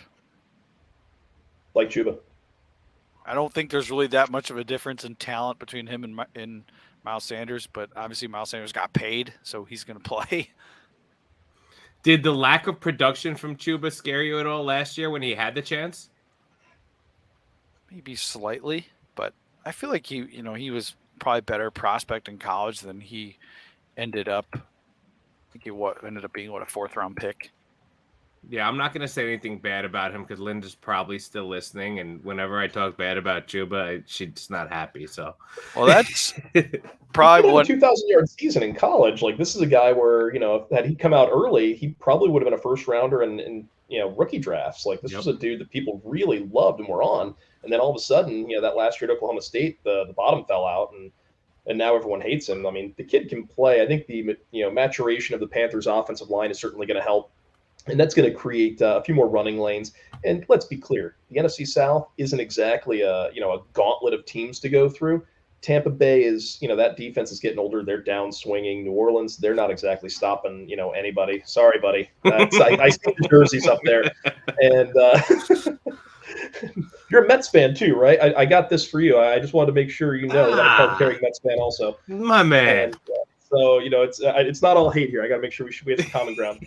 But but yeah, I mean the NFC South's a little rough right now. So if you're looking at a guy like Chuba, it's a great investment when you think about better offensive line, better quarterback play is going to open up some running lanes, and then you're also going to turn around and see softer defenses just because frankly the division's not very good. And so I think it's a great option. It's good to see the Mets back to where they should be. I was thinking about that the other day because I'm from Cleveland. Cleveland's had the horrible sports luck, but I couldn't imagine being in New York and being like a Knicks, Mets, and Jets fan. That's got to be for a major city. That's a lot of my friends, and I feel bad for them. And I could have been a Jet fan, so I became a Bucks fan because of this man right here, because of Warren Sapp. So the Jets really should have had Warren Sapp. They passed on him for Kyle Brady. So I could have been a Jet fan. So thankfully they did that and I became a Bucks fan. But I mean, we've had some years that are pretty scary ourselves, but I feel for my friends, man. We have a lot of pain over here in New York. Well, actually, think about that. You mentioned 3 teams, but the Yankees haven't won anything since 2009. And I'm a Yankee fan. They haven't won anything since 2009. The Mets haven't won since '86. The Knicks haven't won since the '70s. The Rangers haven't won since '94. The Islanders haven't won since '84. The Giants are the only team that's won something in the last maybe a little over a decade. The Jets haven't won since '69. New York sports are not good. I'm a New Yorker. And that's crazy to think about that because it's the biggest city in the country, right? If you just go by city limits. And we have 2 teams in every sport. Even New Jersey teams are like New York teams. The Devils haven't won anything since 2005 or 8 or something like that. It's bad over here. It's bad. But that is crazy because the Indians/Guardians were really good at that time, and the Yankees won 4 out of 5 World Series, and the Indians were the only team that beat them in that from the AL in that span. So. And they got a walk-off home run against Mariano Rivera, I think, to win that series, if I remember correctly. It was Game 4. They were down 2-1. Okay, Bottom of the 8th, there was 2 outs, and Sandy Alomar just somehow hit this cutter from Mariano Rivera that just got caught up in the wind. Yep. There were Indians teams in the late '90s that were just legit with Vizquel and Alomar and Tomei and Ellis Burks, and those squads were legit. If I could go back and change one thing in time, would be '97 World Series. The Indians went to the Game 7 with the Marlins, and they blew a 1-run lead in the bottom of the 9th, and they lost in the 11th inning. Man, and I was just a little kid at the time, but I remember watching it. So. I remember going to the Jake, and I had these cutout seats that were right next to the dugout, and there was there was a rain delay, and the only thing that I was probably 12, I was a shortstop in Little League or whatever, so I remember going up to the gate, and there was nothing but a fence, an actual fence that separated me from their dugout. And Omar Vizquel came over, and he was talking double play mechanics with me during a rain delay. It was the coolest moment of my life. He brought Robbie Alomar over, and we had a 10-minute conversation about turning double plays. It was sick. It was awesome. They were just such cool guys, and they were just hanging out in the dugout talking to a couple of kids. Hey, awesome. JB, when was the last time you turned a double play in life? Yesterday at my softball game, you jerk. it's like taking out algebra at school. It didn't help.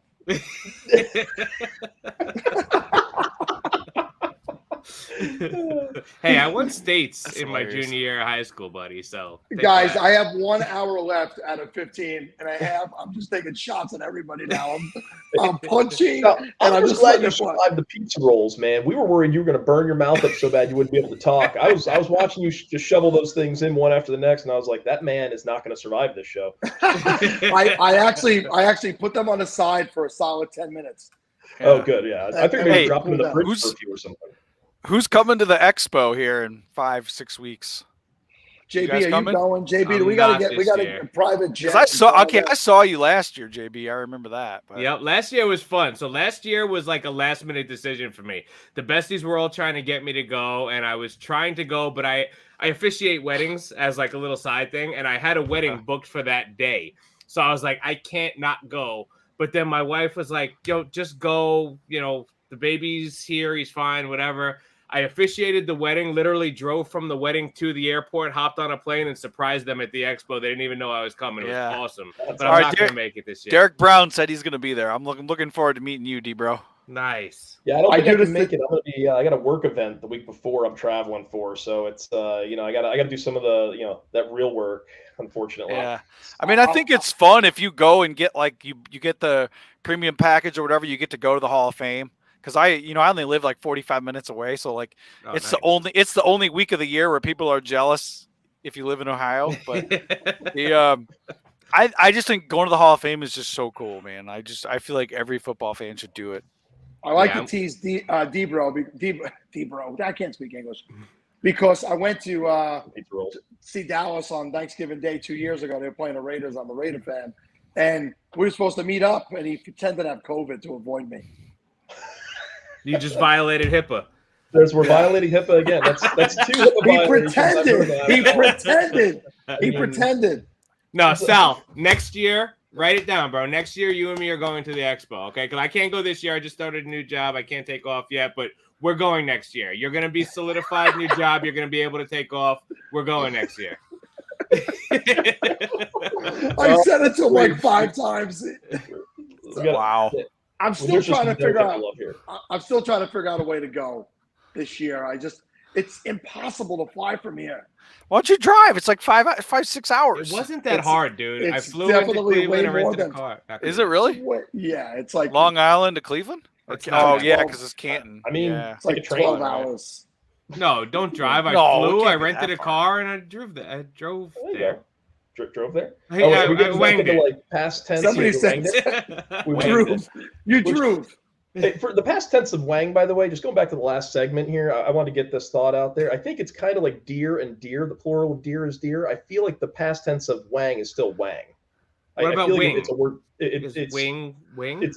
Well, there was wung and winged, and I'm feeling like I'm going to go with wang is still past tense of itself, so it's wang again. So we're just wanging all the way out. It's the wang. You're wanging out. Let your wang fly. That's the way you do it. Exactly.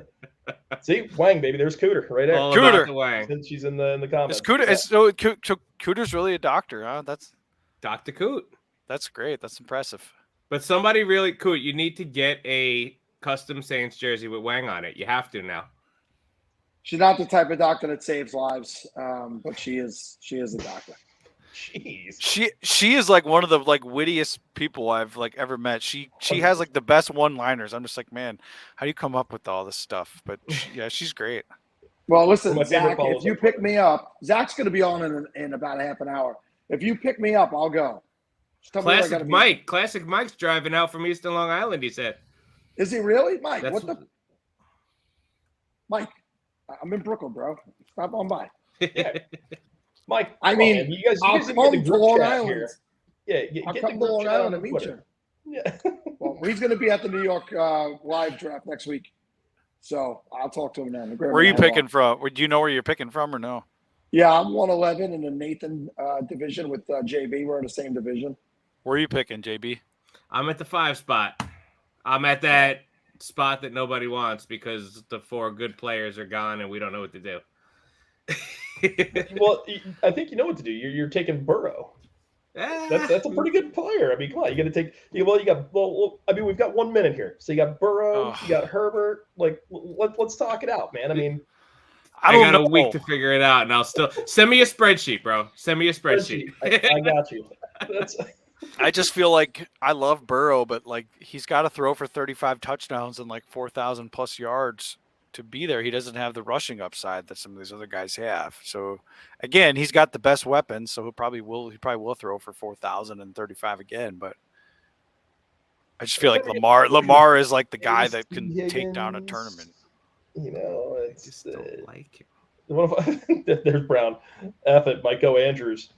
So he went as high as the 108 from the drafts I was looking at. His ADP was 13.4 based on the draft so far. I might throw it out the window and just take Fields. Never know. All right, gents. Was a hell of a good run for you, gentlemen. We appreciate you being here. We are going to wrap it up. Say some parting words. Kyle, go ahead. Go Browns, baby. Go Browns. As an analyst, I try not to be biased and be a homer, but yeah, let's go Browns, baby. Nice. I'll tell you what, I actually just want to thank you guys for what you're doing with the Podathon. I want to thank Scott Fish for all the work he's put into building up the Scott Fish Bowl and to creating it and putting it together into what it's become today. He hopped off right before we were able to get on. I wanted to thank him myself, but I'm sure he's going to see this. So thank you, Scott. Sal, JB, Spaceman. You guys do just incredible work, and everyone who's putting together the local drafts. There is so much behind the scenes work happening in every city that it's a really gargantuan effort that's being put forth by everyone involved. And, I just can't thank all of you guys enough because this is such a kick-ass event that, it's a privilege for us all to be involved. Very well said, Jeff. Thank you. Thank you on behalf of everybody who you thanked. It's wonderful to hear that. And good luck. Good luck the rest of the way, guys. Thank you, guys. Cool. Yep, we'll see you. Thank you.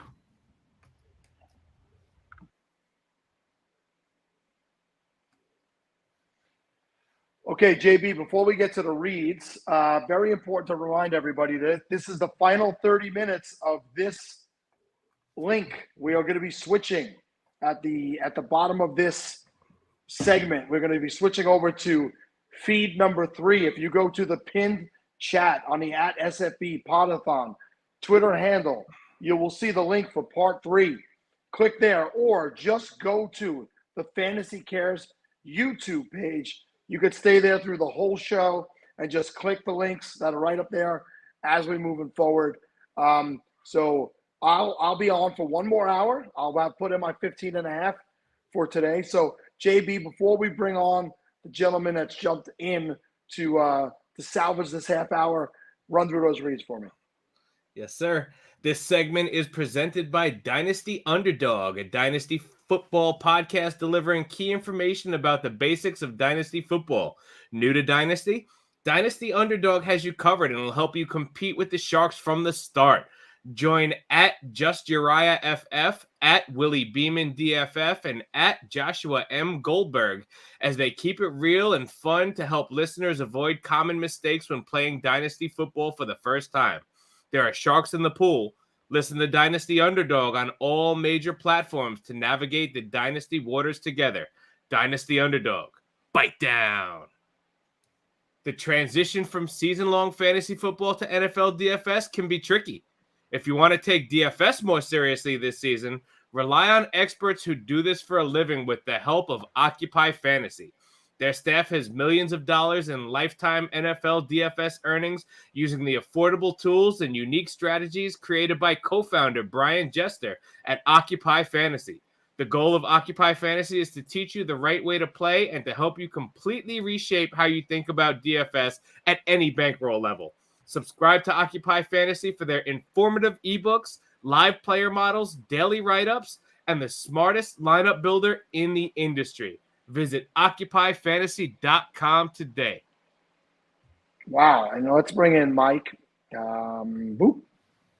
There he is. There he is. Magic Mike. What's up, Good Mike? evening. You guys have been a longtime sponsor of the SFB Podathon, and it's great to get you in here. You deserve to get a little FaceTime. So thank you for stepping in when the opportunity came up.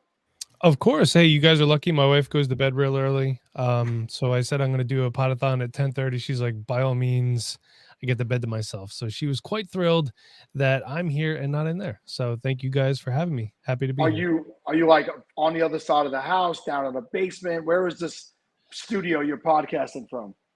So it's technically a bedroom, but I don't know how you could actually make it be a bedroom.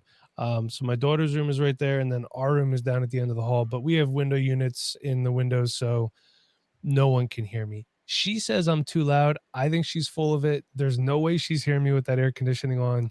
Just not happening. So, yeah, again, happy to be here. And Sal, man, hats off to you for going since what, 8 o'clock this morning? 8 a.m. this morning. I set the alarm for 6 this morning, so I've been up since 6 a.m., took a walk to get a little bit of breakfast, grab a couple last minute things, and took a shower, sat in a chair. And I don't know how you do it. I think my max would be like 4 to 6 hours, maybe. 15 not going to cut it for me. I couldn't do it. So hats off to you, man. That's awesome. So I appreciate that. Now, if you know, in the past, this show used to be a 24-hour show, and I would do the full 24 hours straight. 24 hours straight, which means I was generally up 27 to 28 hours in those days because getting up, getting ready, finishing up, I wasn't recording from home. I would have to drive home after that. And one year, might have been year 2, Mike Wright couldn't make it until 9 o'clock his time. So we did 25 hours straight, me, Steve, and Kevin in year 2. So it's just like when we got into doing this, the idea was we weren't that good at actually fantasy football and podcasting, but we could stay awake. Like our whole shtick was we can stay awake. We're not that good. People don't want to hear advice from us. They want to see us slowly die. And so that's what we gave them. Like pay money to watch us slowly die. Well, I'll tell you what, let's give people some good advice here. And I saw when I came on that Fantasy Cares only has 657 subscribers on their YouTube channel. So guys, you got to get them to at least 1,000 subs, because when you get to 1,000 subs, the algorithm starts to recommend more. So the more people that come onto this channel, the more that this Podathon is going to get pumped out to people that don't know about it. The channel can get monetized. So the more that Fantasy Cares gets out there, the more that they can do, and the farther your donations go. So if you're just watching and you haven't subscribed, make sure you sub to this channel and make sure you donate if you can too, because these guys are doing an awesome job. So bump up the algorithm, hit that subscribe button, and help these guys out, because they're all doing great things. So shout out to you guys for putting this together. Scott Fish, of course, he's the man. Looking forward to seeing him at the Expo again this year if he goes. I'm assuming he's going. I don't know, maybe, but hope to see whoever's going to be there. If I don't know your name, I'm sorry. I'm getting old. I'm bad with names too, so please wear a name tag. It's funny because D-Bro's telling me he's saying Sal's getting old, and my response to that is you can't get somewhere you're already at. I am old. I'm not getting there. Yeah. I'll be 49 this August, but I try to stay in shape. I try to stay young. I act immature, which kind of helps. I have grown children who are like going to be 19 this year, going to be 22, going to be 24, who I try to embarrass as regularly as possible. You know, I do that to stay young. But honestly, I had my first kid when I was 24, and she's going to be 24 this year, and that just keeps me young, man. My kids have definitely kept me young, and I've always tried to, just keep it real and have a good time through fantasy. And my thing was never over the top statistics over and over again, and everybody's beaten to death. And there's a place for that, but I was always about getting on, making some jokes, and having a good time. And charity isn't a bad thing to get involved with either. So. Yeah, and just speaking of that, and speaking of the subscribers and the people that are here and that have been here all day long, shout out to them. Shout out to everyone that has been watching. Shout out to the people that are participating in the comments. I see Jamie all over the chat and the comments. A couple of you guys, Zach's been in here for a while. So shout out to you guys, because you're keeping us going too. You're giving us some material. You're responding to what's going on here, and that's part of it too. I mean, we feed off of you guys, so props to you for showing up and showing out. So you made a great point about not going overboard with statistics too. We found just from kind of polling our listeners that most people listen to podcasts in a car, on their way to work, on doing whatever. So it's really hard if you're throwing a lot of people. What are they going to do? Pull over and write it down, or put it in their phone. Don't text and drive. So that's something that we strive for in the Dynasty Rewind, is just kind of give people the stats they need to know. Although I did do a piece on stay away from DeAndre Swift for Dynasty purposes, by the way. I just think his value is a little too high right now. So I kind of dug into the Eagles running back receiving core as a whole, because everyone's thinking like, oh, he's going to be, this PPR monster this year. And you know what? The Eagles just don't really throw to the running backs. Actually, 26 running back receptions less last year than in 2021. So Jalen Hurts doesn't check down. Maybe he will with DeAndre Swift there, but that's one thing that I'm ready to be. I'm okay to be wrong on. Just looking at the Scott Fishbowl scoring, it's kind of favoring bell cow running backs, which makes it interesting because that's kind of a thing of the past, if you think about it. So I think guys like Miles Sanders and Ramondre Stevenson are actually going to be really good values For this year, DLF actually just published an article. It's Miles Sanders, 3 down back, ? So it's possible, these guys, Rashad White, it's going to be really good, I think, in this format too. Just remember, they don't have to be the sexy pick. They just have to be the right pick. Also, Mr. Scampers, thank you. I'm trying out a new microphone tonight, so that's why I sound so sultry. It's only $36 in case anybody wants a good, cheap microphone. It's a Fifine. So funny thing about me, I don't actually consume any fantasy football content because I don't want to get other people's opinions mixed up with my own. I watch microphone reviews. So if you guys need a cheap microphone that sounds good, it's a Fifine K669D. Sometimes, they Amazon has a coupon, but I think they were $36.99. It's an XLR, so it's not USB, so you need an audio interface. But thank you, Mr. Scampers. I love the picture of the cat as your Abby. So, Mike, I want to follow up what you said with the question for you because I saw that you recently did a show on how to value rookies in the startup draft. So that was our worst video of the year, by the way, as far as views. Really? I enjoyed it, but I want you to take that thought process and apply it to Scott Fishbowl. So you were talking about bell cow running backs. I want to see how you think people should be looking at potential impact of some of the rookies this year, and if there's any specifically that you like. Yeah, so guys like Bijan Robinson are going to be huge in this format. You're going to stay away from guys that kind of went into situations. I think Jahmyr Gibbs is actually going to be really good in this format too. There's going to be guys, you know what? I'm sorry. Again, Sal and I were talking, I'm so bad with names. Somebody was on earlier and it was like 11 something this morning. And they're talking about they're going to be filling their flex sections with running backs and they're going to have a lot of running backs. I think that's fantastic. I'm kind of shying away from wide receivers in this. Well, let's see the wide receiver is, it's pretty standard PPR scoring. See, Mr. Scampers knows what's up. But, pretty much Bijan Robinson is a guy that I could think of. Jahmyr Gibbs off the top of my head, guys like that. Tight end wise, I don't know if there's going to be any tight ends that are really going to pop off. Dalton Kincaid, a lot of people have some questions about him. I'm okay with taking Dalton Kincaid in like the 7th or 8th round in a format like this. There's some guys that I like in this draft for dynasty purposes, but this format's going to be tough. Obviously, Bryce Young. No negatives for the passing is going to be the huge one for the rookies because you go Bryce Young, you got CJ Stroud. For the record, I would take those two guys over Anthony Richardson in this particular format. I like Anthony Richardson. We do need to calm down.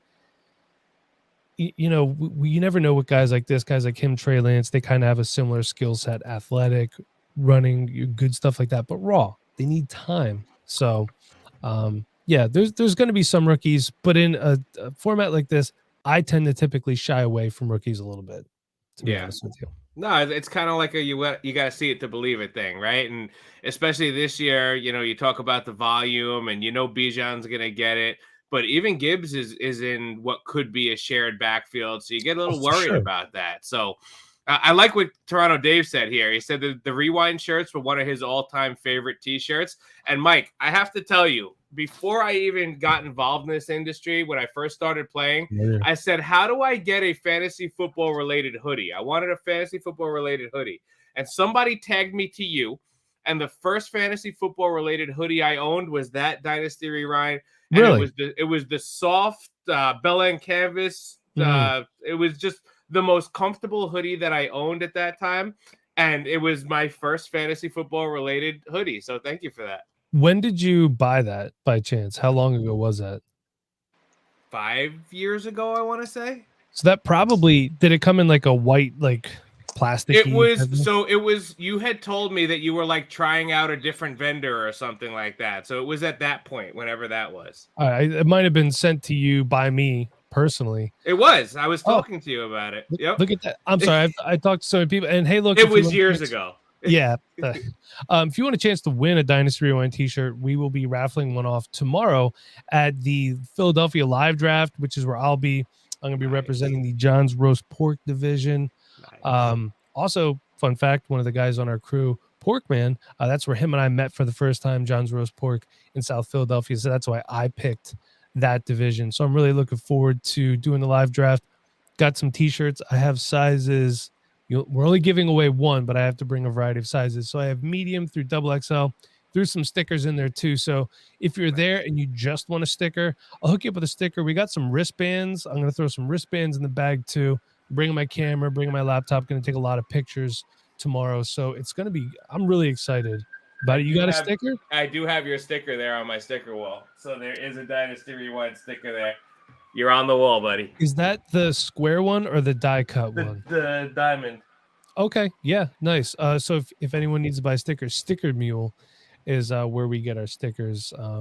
Pretty good. I got new ones coming of our original logo, but those are not expected to be there until I think next week, unfortunately. So didn't make the cutoff, but I will have them at the expo. We're gonna have a booth this year, so make sure you stop by the booth. I know in years past we did a lot of recording on Expo Day itself. We're not doing that this year. I'll have my mixer and some microphones set up in case someone stops by and we want to do something quick. Like if Bob Harris stops by and he's like, hey, I want to record something with you guys. Absolutely, we'll do that for Bob Harris. But we're going to do most of our recording for our patrons on Saturday during the day. We're going to do like a round table. The guys came up with a name. I don't remember what it is. I'm sorry. So Sunday is going to be more about networking and just kind of talking to people. So make sure you stop by. Come hang out. It's going to be a fun time. Ask as many questions as you want. Jorge's going to load up on Rewrite. Jorge, I'm sorry. I'm not actually bringing any swag with me to the expo because it's one of those things where to order everything, I got to pay for it up front. If I don't sell it, then I'm stuck with it. So we might do something like maybe a promo code, like an expo promo code through our spread shop where you have until this amount of time to use it and you get a percentage off. We might set something up like that, but then I don't have to transport stuff from Pennsylvania to Ohio back to Pennsylvania. So smart man. You got a hey now from Bob Harris, so you might get that. You might get that little Bob Harris interview you're talking about. I wanna give Bob Harris a shout out because he's always been a big supporter of our show. He's a fantastic guy. You know, he doesn't have to go to stuff like this, to the Fantasy Expo. He doesn't have to come hang out with people like us. You know, he's one of the OGs. There would be no us if there was no Bob Harris. Let's put it that way. I mean, maybe there would be, but our path to get here could have been a lot harder. So the fact that he is a true man of the people and he comes and spends time with us, always in a good mood, always happy to talk to everybody. So if you're getting into content creation, who should I model myself after?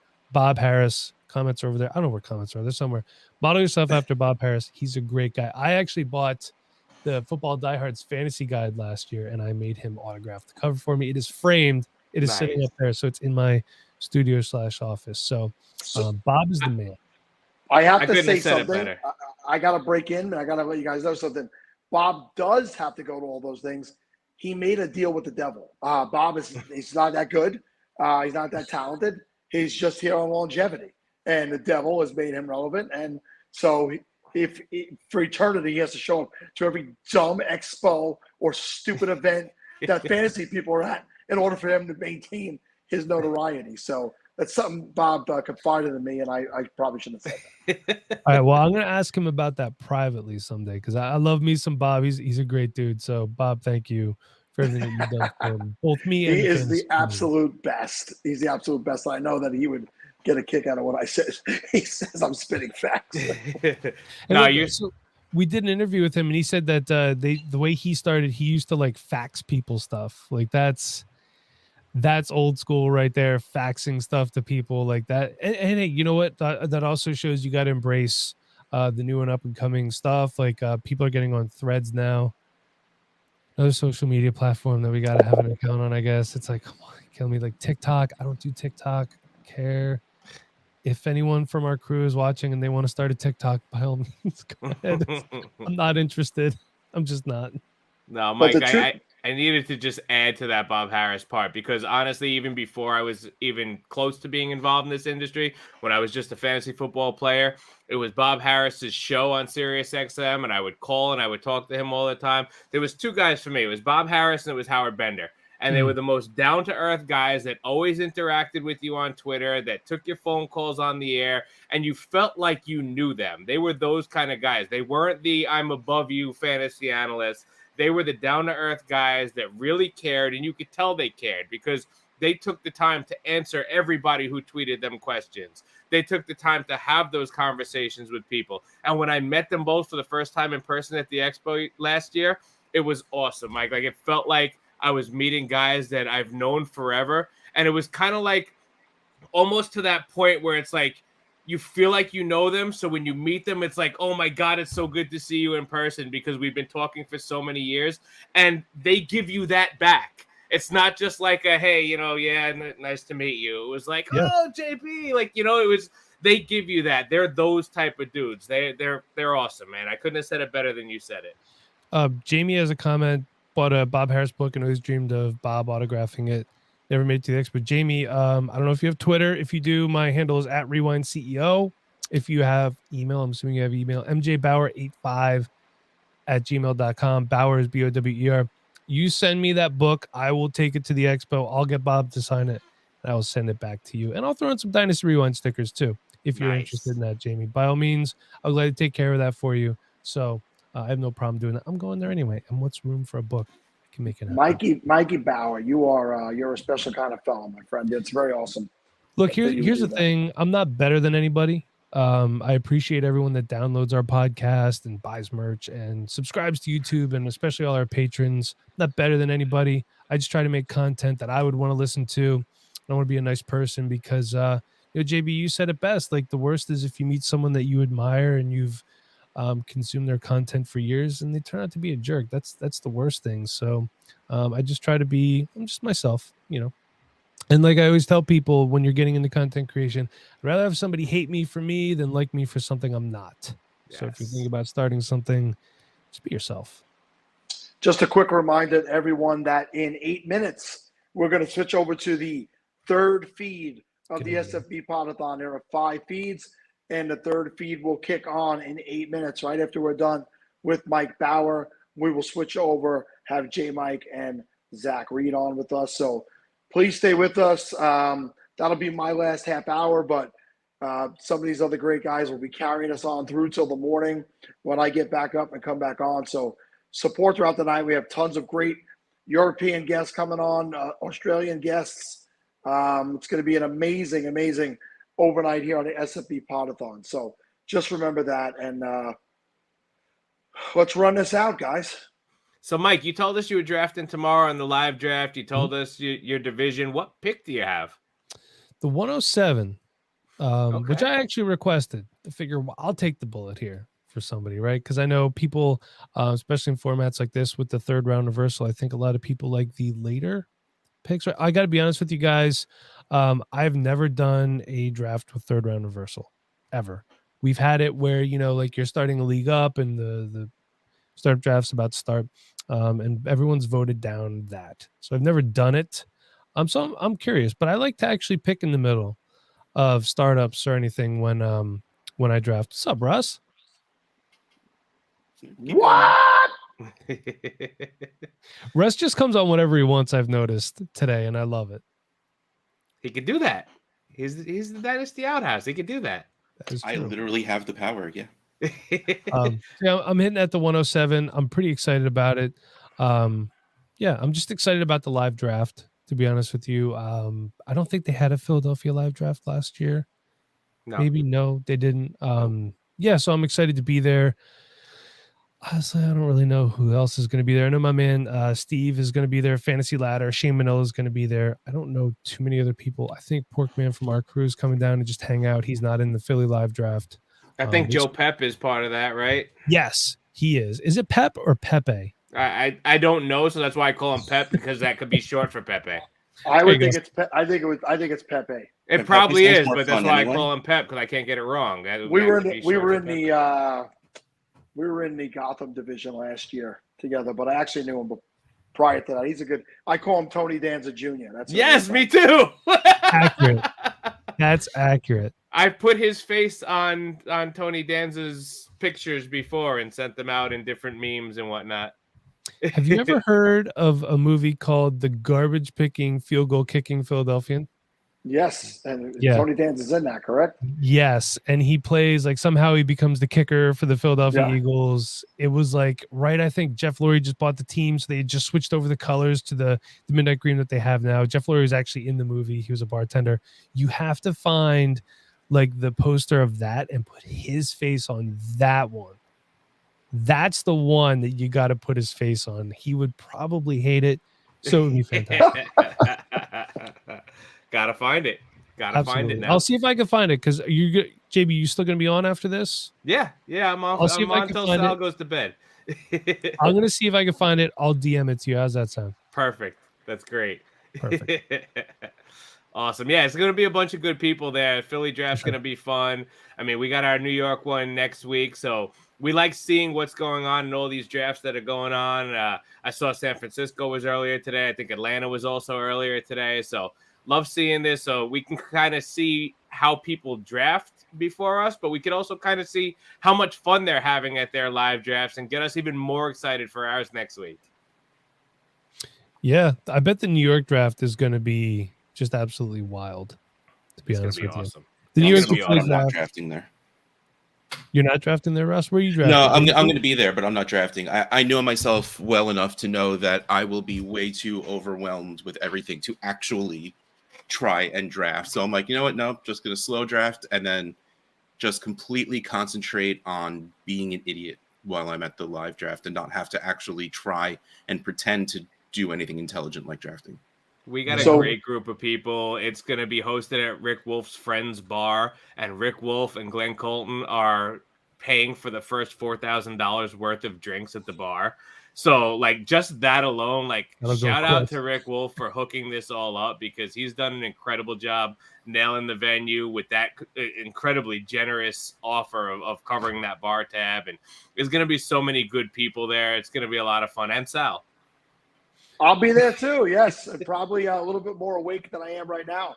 But Russ, I'm going to jump out of this stream. You could end the broadcast because you have the ability to do that when you're done, and then everybody switch over to the other stream. I'll be over there already. I know Zach Reed is waiting in the room for me. We'll see you guys again in a few. This one's supposed to go till 11:30.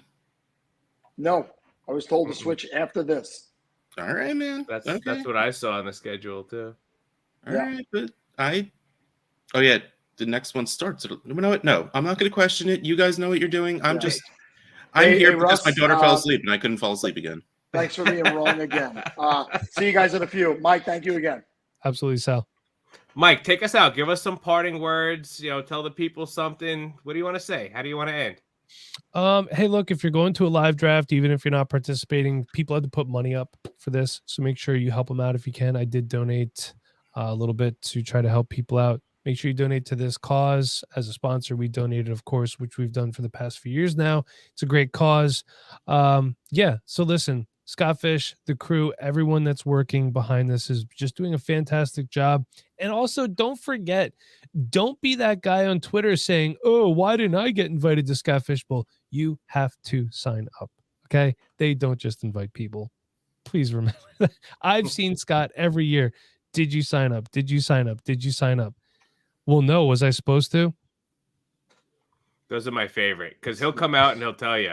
He'll come right out and be like, well, the first time you signed up was this day on this year, and you signed up 2 days after it started, and I've checked your email, your name, your social security number. Like, he's got it all. He's like, no, buddy, no.